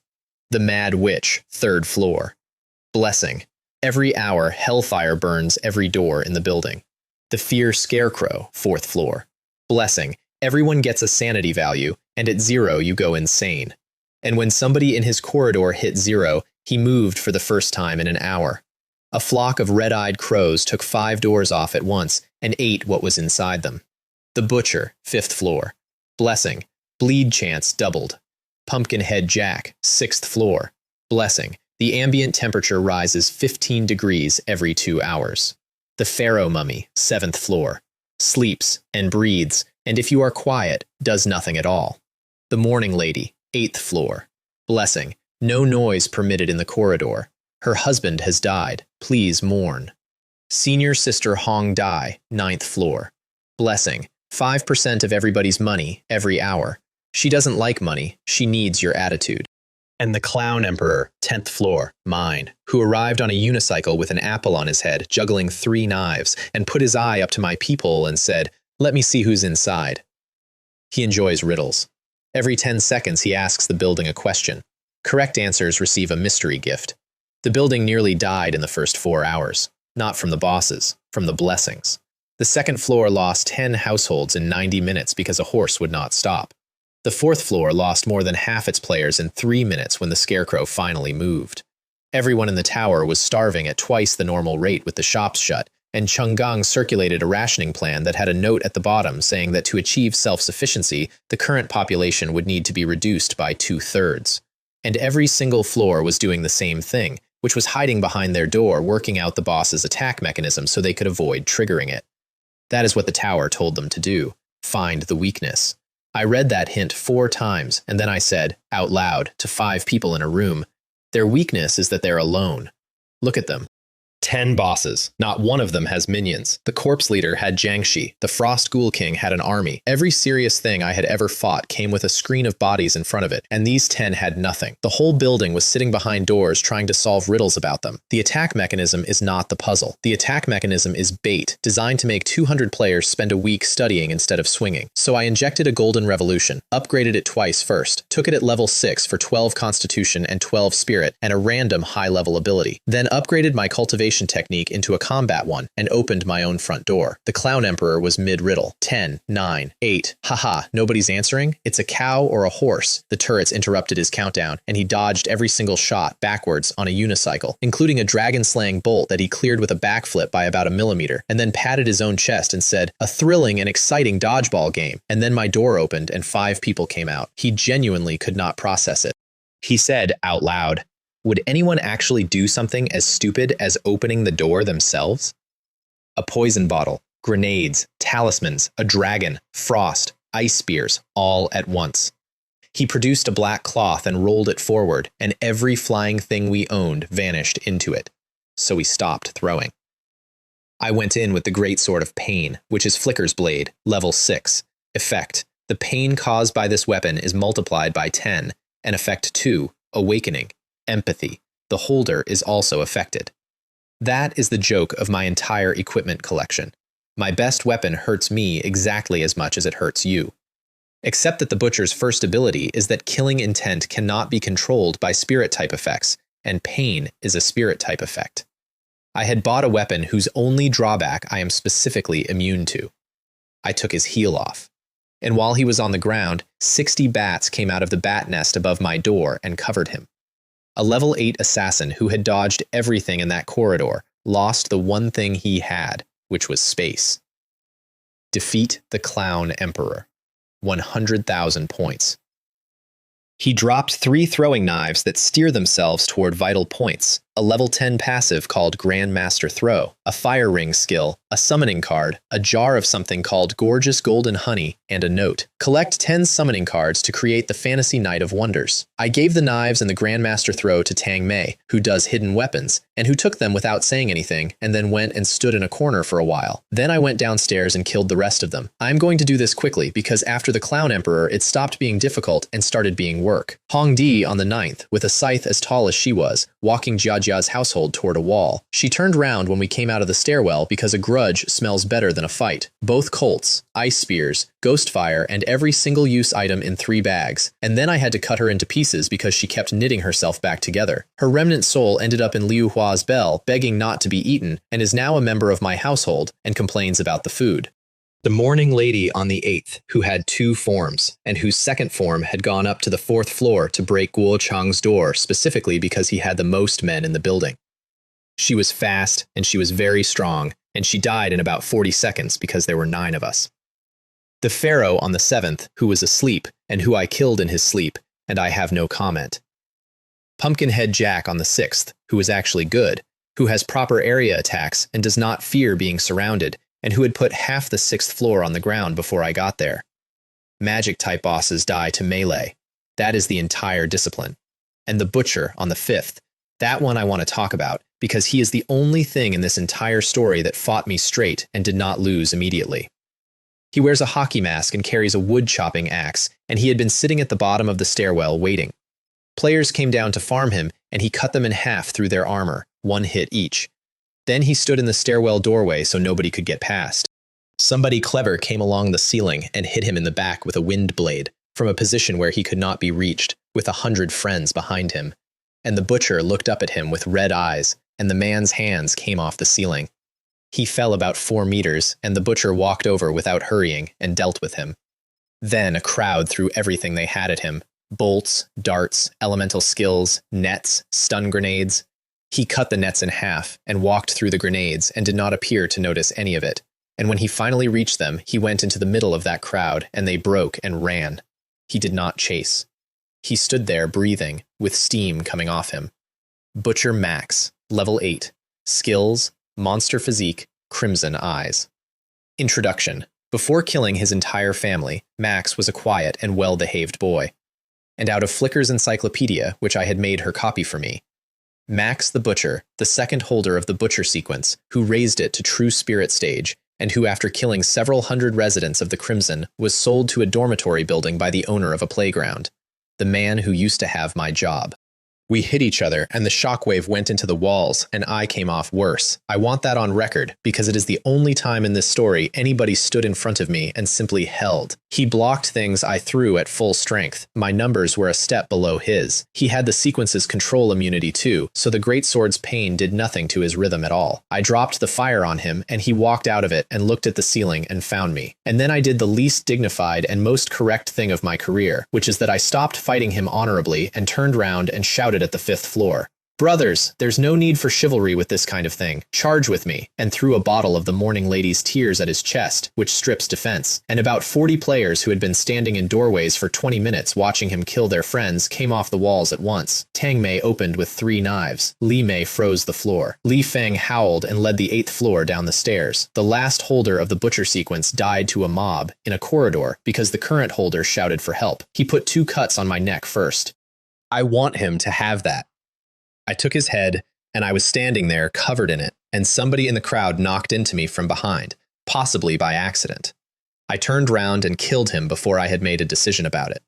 1 Butcher fell, and another one rose, and about 60 people found out at the same moment what the sequence actually does to a person. The corridor split down the middle like a wave. I understood, in that second, exactly why Max wore a mask. It is not for effect. It is because of what ends up on your face. The headless horseman on the 2nd floor took 1 exchange. He came down the corridor at a gallop with a lance, and I went over the top of it and put the greatsword down the shaft into his chest plate. The horse dragged him about 9 meters before he came off. Then the horse turned around and came back for me with its mouth open, and it was, and I mean this, a magnificent animal. I turned side on and put the blade up. And in my sixth sense, in the last half second, the horse was crying. I have thought about that more than about any person I have killed. Which left one. The Big Eater on the ground floor. Level 8. Enormous, bloated, mouth taking up 2/3 of its head, skills, starvation, and devour, and never satiating, and the maw of the abyss. The first floor had been feeding it for a day and a half, which was working, right up until Zhongling noticed that it had got bigger. Zhongling is the new first floor leader. Former chief executive of a listed company, arrived during a break, beat an 8th season landlord half to death in public, and is genuinely, comprehensively excellent at this. She predicted the boss schedule to the half hour. She organized a floor. She was, at that point, the second most competent person in the Mad King, and she knew it. She worked out that it was evolving before anybody else did, and she stopped the feeding. She started walking it around the ground floor to wear it down, which is correct because its range is short. And she had it at about 10% when Guo Chang came down the stairs to steal the kill, and she put her people in front of him. Both of them looked up at the same time and saw me come into the other end of the corridor. We both ran at it. She got there first. Her whole forearm went silver and turned into something with a barrel on it because Zhongling has a mechanical sequence. She pulled back to put a fist through its head, and I kicked her in the stomach and put her about 11 meters down the corridor. I want to explain that because for about a week the entire building believed I had done it out of pure malice. If she had punched a boss while a man carrying a legendary blade was already committed to swinging at the same target, she would have lost the arm. That is the smaller reason. The larger reason is that she was about to kill it. The Big Eater opened its mouth for me, and I snapped my fingers without looking, and a ring of fire opened up under it. It went in and came out of a second ring 10 meters away, and Li Mei screamed with delight. Tong Mei threw a net over it. 10 ghosts came off Liu Hua's belt and pinned it down, and it blinked at us, and it was, honestly, quite endearing. And Zhongling lay in the corridor with her chest hurting, looking at me with a completely open question on her face. Why aren't you killing it? Because of one line. Otherwise, the game will continue indefinitely. If the round only ends when all 10 are dead, and I keep one alive, the round never ends. And if the round never ends, then there is no next round. We put an 8th tier boss in an iron cage, chained its limbs, and carried it up 10 flights of stairs in front of 200 witnesses. Somebody finally asked what we were doing, and Li Mei, delighted, told them, "We're going to let the game continue. Also, you should all go and buy food now, before the price goes up." Half the building laughed. The other half went very quiet and then ran to the shop, because if there is no next round, then nobody has to fight anything ever again, and that is a thought people will do almost anything for. I put a boss in my study. I fed it, personally. Scraps every few hours because it started losing weight, and I was not going to let my hostage starve. That tastes really good, it said. I got on the radio and asked the professionals whether it would work. Steel grip. You mean you're going to bring down the game company by stealing gold coins in the game? That is a direct quote, and it took me a moment. Then he said the building's anti-cheat would activate, and that he did not know when. Dark Echo agreed. And Stonelord, who has been playing for about 3 weeks, and who asks every question the rest of us are too proud to, said, "I object. Didn't you all say anything can happen in this game? What if Zero actually succeeds?" And Steel Grip went quiet for a second and said, "It's possible, 1 in 10,000. It lasted 6 days. 6 days of no monsters, of a building slowly starving, of players planting seeds and building rationing schedules and fighting each other over tins, and of me lying in bed with a boss in the next room getting richer every night. And then the tower gave up." Broadcast. Due to a special circumstance in this round, all surviving players win immediately. To compensate players, some facilities are opened early, and a special facility has been added to the 10th floor. The Big Eater burst out of my study, ran into a wall, and exploded, and what was left of it reformed in the corridor as a large public bin. Effect 3. All rubbish can be thrown into the Big Eater bin for recycling, and a certain amount of money will be given back for that rubbish. Introduction. A poor wretch punished to be used as a dumping ground. I kicked it. "Wah, I want yogurt, not a kick." I tried to break it. It does not break. Tang Mei put a bottle of yogurt in and got 20 copper coins back, which is half what it cost, and observed that we were being cheated. And I stood in front of a talking bin that used to be a level 8 boss and said the truest sentence of the entire round. It couldn't hold out for 6 days. The Mad King is the worst. That is what I got for it. Not victory. A confirmation, in writing from the thing itself, that it can be made to bend if you push in the right direction, and that it will cheat rather than break. That is worth more than any weapon in this building, and I am the only person who knows it. Then, in the break after that, I bought a resurrection. The nightmare bed went to level 4 for 10,000 coins and offered me a choice of traits. The list started at 2, which I found interesting because it meant something had already been used up and I would never know what. Simulation, Juon, Epitaph.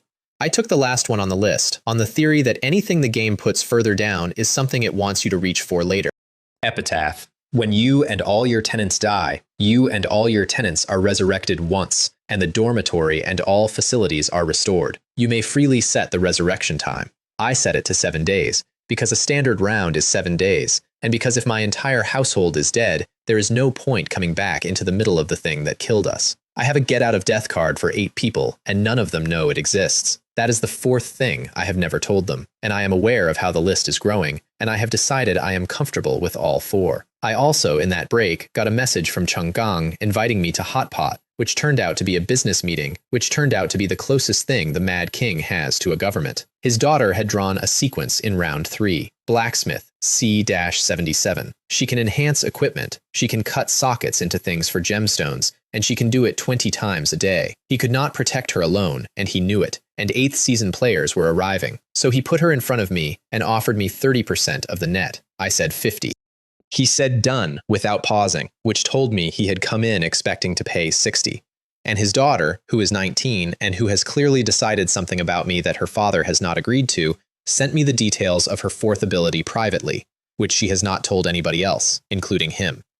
Failed enhancements drop Forging Essence, and Forging Essence raises the success rate and protects the item, which means her failures are not failures, they are inventory. She put my sword to +7 that evening and gave it back to me with her hair damp and her face pink. I said thank you, and our hands touched, and Cheng Gang's expression changed in a way I pretended not to notice. The Mad King now has an alliance. Room 200, Room 180, Room 49, Room 33. Nobody signed anything.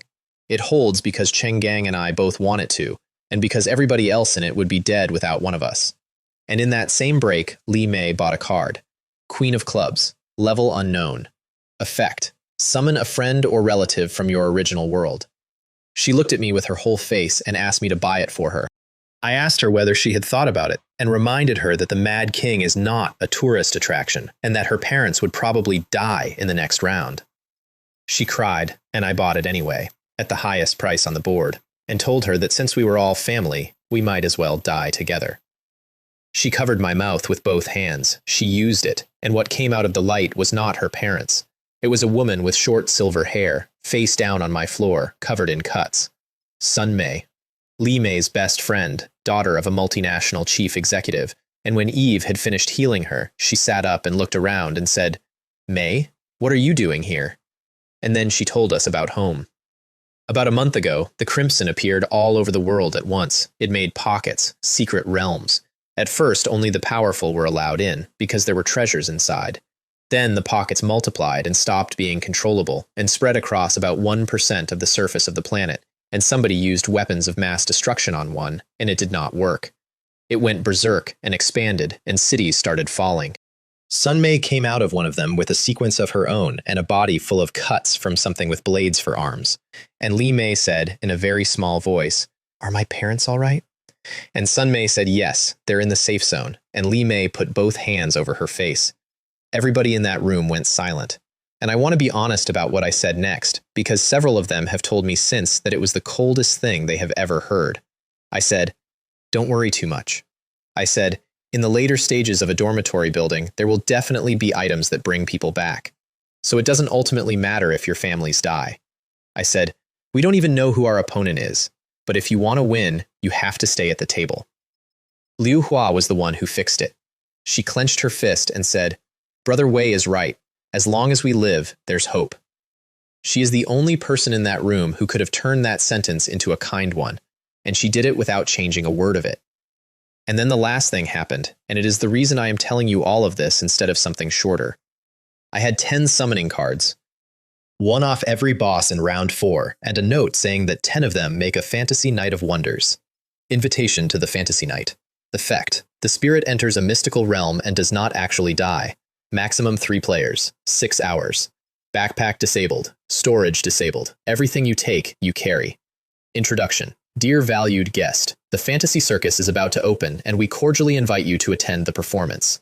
I took Tang Mei for reconnaissance and Liu Hua for firepower, and I hugged everybody else on the way out, which I do not normally do, and which they noticed.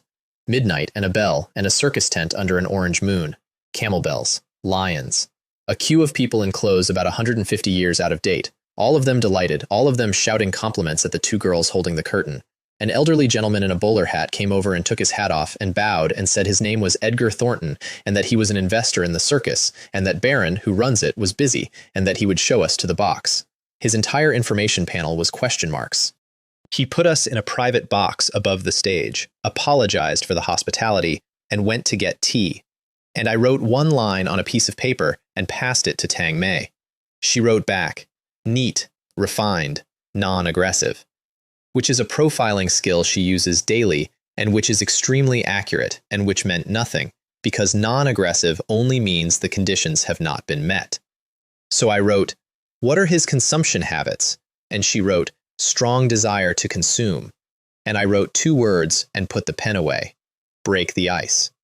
3 seconds later, he came in with 3 cups of tea. I caught his hand. Mr. Thornton, why only 3 cups? Aren't you staying? I have something to do later. In this circus, what could be more important than the show? And I have some ideas about making money I'd like to discuss with you. He laughed at me, kindly, the way an old man laughs at a boy, and said that nobody makes more money than he does, and that it was too early for me, but he did not mind another junior in the business world. And Tang Mei coughed and said, Mr. Thornton, you may not know this.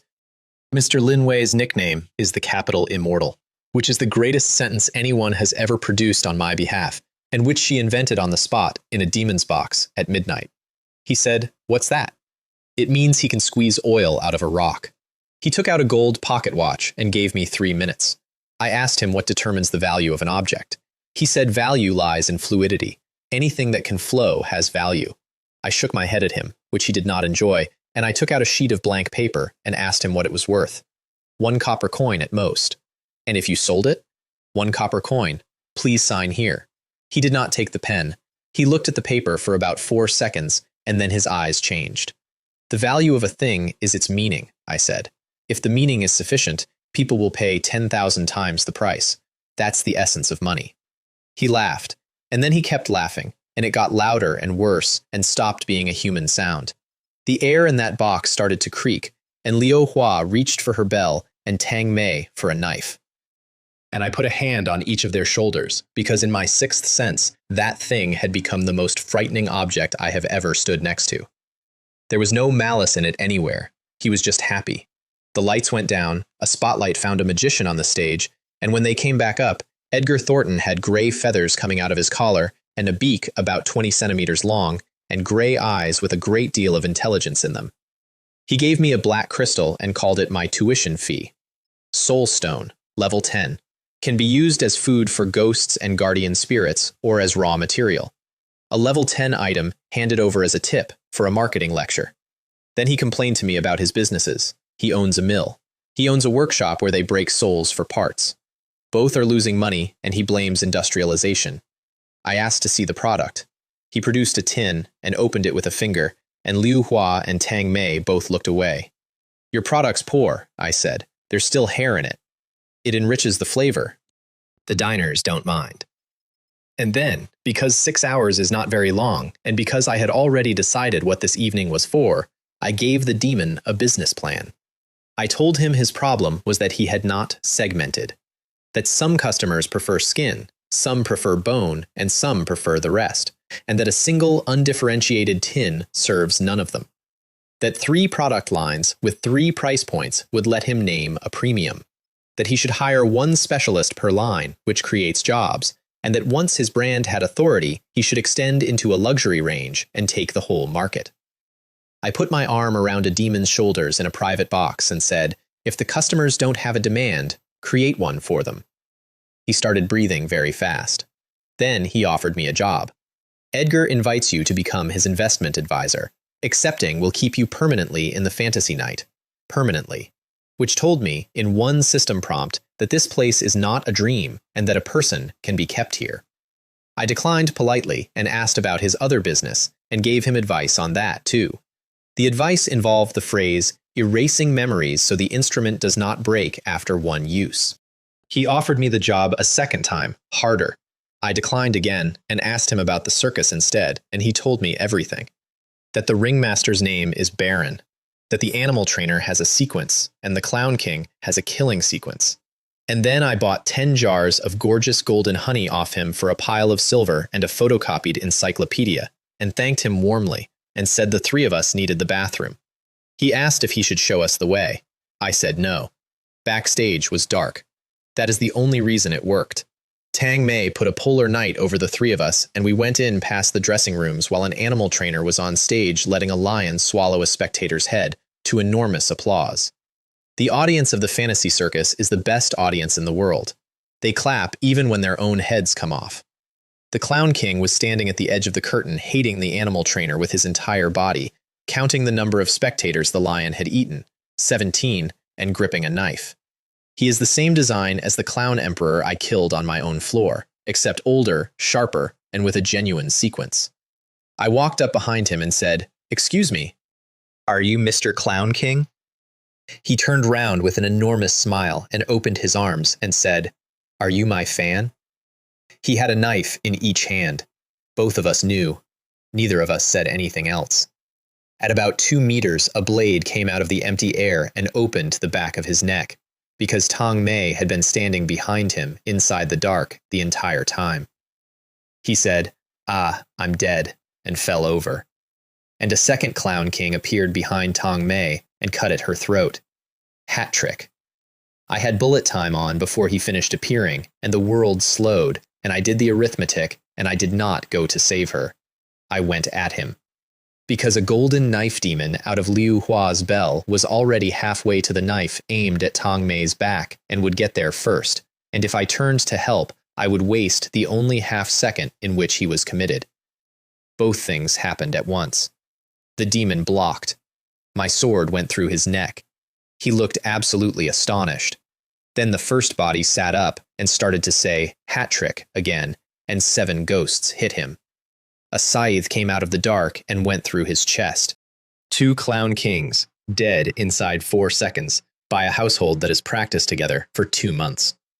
He dropped a human skin mask, assassin, sequence D-108. Requirements, sequence item, saved. Backstab 10 lives, saved. Master level throwing mastery, not saved. Tang Mei's face did something I had never seen it do. Master level. Not Grandmaster, which she has, and not Ordinary, which is buyable. A specific tier of passive that has never once appeared in the Mad King's shop. She stood in a demon's backstage corridor holding a job offer she cannot accept. "Cheer up," I said. "The trainer's coming." The trainer came, with everything. Wolves, tigers, dogs, snakes, pythons, parrots, and a lion the size of a car called Bucky. A thin, middle-aged man in a red button jacket walking behind them with a whip, unhurried, because he had never in his life had to hurry. They are all above level 10. Their skills are unimpressive, and their base statistics are obscene. Bucky came at me, and I opened him from throat to tail with a ghost slash, because by then, my constitution was 126, and my spirit was 70, and I was wearing a full set of armor that offsets physical damage with durability, and holding a legendary blade at +7 with 500 points of accumulated sharpness on it. The trainer stopped walking. I got to him before he finished being surprised, and I looked at him, and I have an active skill called Crimson Eyes now. It makes a creature understand that it is going to be killed before anything touches it. He was tough. It took 7. His whip dropped. Exceptional Tamer's Whip. Sequence D-39. Requirements. Sequence item. Saved. Open a zoo with at least 10 animals. Not saved. Sleep among wild animals for 3 days. Not saved. I want you to appreciate this properly. I went into a demon's circus and killed 2 of its performers and came out with 2 sequences, which is more than the entire Mad King has produced in 4 rounds, and I cannot use either of them. One requires a passive skill that does not exist in my shop. The other requires me to open a zoo. I have, in my pocket, 2 job applications and no way to submit them. That is the fantasy circus, and that is the tower, and that is the entire joke of this game in one image. A gray raven flew past my head and said in Edgar's voice, "Brother, it's time for you to go," and spat out an identification card. And I gave everything I was carrying, including the pelican, to Liu Hua and Tang Mei and told them to leave. They went without a word. That is what 2 months of drills buys you. Then I went and found Baron. I had killed the magician on the way, which I mention only because I was still holding his head when I came round the corner and found an elderly man in a suit standing in a room full of jars, with Edgar Thornton next to him being told off. Baron looked at me, not at the head, at me. A vampire? And I watched an idea arrive behind his eyes, which was, if I could catch one of these and put it in the circus. I did not get to attack. That is the important part. I never got to attack. I decided to leap, and a semi-transparent cube came out of the air toward me, and my sixth sense said, "Unstoppable," and I abandoned the sword and jumped anyway. He looked up and reached out with one hand, and I stopped in the air. Then I was moving toward him and shrinking, and by the time I landed in his palm, I was about 30 centimeters tall. He put a box round me and held it up and said to Edgar thoughtfully, "He seems to be a hybrid, even rarer than a pureblood." And Edgar Thornton turned his head away, and I want it recorded that a demon who cans people was unable to watch. So I cut my own throat. It is the only thing available when you are 30 centimeters tall in a box. In the hand of a thing you cannot scratch. The box requires me to be alive. The Butcher's fifth ability retains your last point of life when you take fatal damage. 3 charges. I spent 1. The box broke. I came back to full size on the floor with a wound in my neck. Baron's eyes went wide, because whatever he is, he had never seen that before. Then I stood up and hit him with everything. The exclusive ghost slash, mixed with innate energy, came off my blade like a ribbon of light, and he took it on the chest. It marked the hem of his coat. The second cut he blocked with his palm from half a meter away, and the shockwave broke the sword. I kicked him, and something invisible stopped my foot. I put fire on him, and it could not reach. And Edgar Thornton said, kindly, from 4 meters back, "It's no use, brother. Your rank is too low." So I stopped. I want to be extremely clear about this, because it is the only honest ending this story has. I had 2 more lives in my pocket. I had a scarecrow that eats 1 fatal blow. I had a technique that keeps the soul in the body after the body dies. I could have spent all of it and made him take about 4 minutes. And I looked at a man who had not moved his feet, whose coat had 1 mark on it, and whose finger had 1 small cut. I made the only calculation that has ever kept me alive. There is nothing here to win. I chose to leave, and everything froze like a painting, and Baron and Edgar Thornton hung there in the light while I went up out of it. And I woke up in my own bed, in room 200 on the 10th floor of the Mad King, unharmed, with 6 people standing around me. I got the good news first. Tang Mei and Liu Hua had come home with 2 sequence tokens, a level 8 coat, 10 jars of honey, a level 10 soul stone, and a deck of playing cards. And a small card that the Raven had spat at me on the way out. Twilight City Resident Certificate, level unknown. Effect: enters Twilight City upon use. Returns to the original location on reuse. Cooldown 24 hours. Introduction. Twilight City is a harmonious and friendly city where the residents are kind and warm-hearted, and the local customs are simple and honest. Li Mei asked where we should store it. I said the storage room, and then I stopped mid-sentence and took it out of her hand and put it in my own pocket. She got offended and asked whether she looked like the kind of person who would use it recklessly. I said, "This isn't about reckless. As long as the possibility exists, it has to be removed. Because I have read the description of a place written by something that cans people, and it says the residents are kind. I would like to know who wrote that. So here is where it stands. 4 rounds. 400 people went into that building, and about 180 are still in it. I did not save most of them, and I did save more of them than anybody else. Both of those are true, and I have stopped trying to reconcile them. I have a level 7 door that collects its own repair costs off the floor, a turret that empties a corridor in 1 shot, and another that shoots things outside the building, a nest of bats above my head, a stone toddler on my doorframe who is now a level 4, and who a level 10 official once bowed to, a small Taoist boy beside him who does nothing but meditate, and who cannot be attacked by anything. I have 8 people in a room that started as a rotting box with one bed in it, and one of them is an ice mage, and one of them is a swordswoman, and one of them keeps 10 ghosts in a bell and can walk through a killing blow, and one of them asks the questions nobody else will, and one of them is 16 and watches the market for me. One of them turns into an eagle. One of them, if I am honest, runs the household considerably better than I do and pretends not to. I have a woman in room 199 who can print permanent attribute points out of a summoning card. A little girl who eats 3 bowls of rice at my table and shows off watermelon, and who crossed the crimson on foot without knowing why she could. I get paid to sleep, and last night the number was 2,112. The prince with kidney deficiency. Nobody in that building has called me that in 2 months. What they call me now is the Reaper on his day off, and the Savior on the clock, and they are not wrong on either count. I have noticed that neither of those names is a joke, and in my pocket, next to a playing card that nobody knows I have, there is a badge with 3 heads on it from a demon who wants me as a business partner. A residence permit for a city full of kind people. And there is one more thing, which is the only thing I actually want. Somewhere out there, in a tent under an orange moon, there is an elderly man in a suit who lifted me off the floor with one hand and put me in a box and called me a specimen, and who let me go because I was not worth the effort of finishing. He had 1 mark on his coat when I left. I put it there. He knows my face now. I intend to be extremely rude to him about that, in person, and I am going to need a much better door first. But then, I have always needed a much better door, and I have never once had to leave my room to get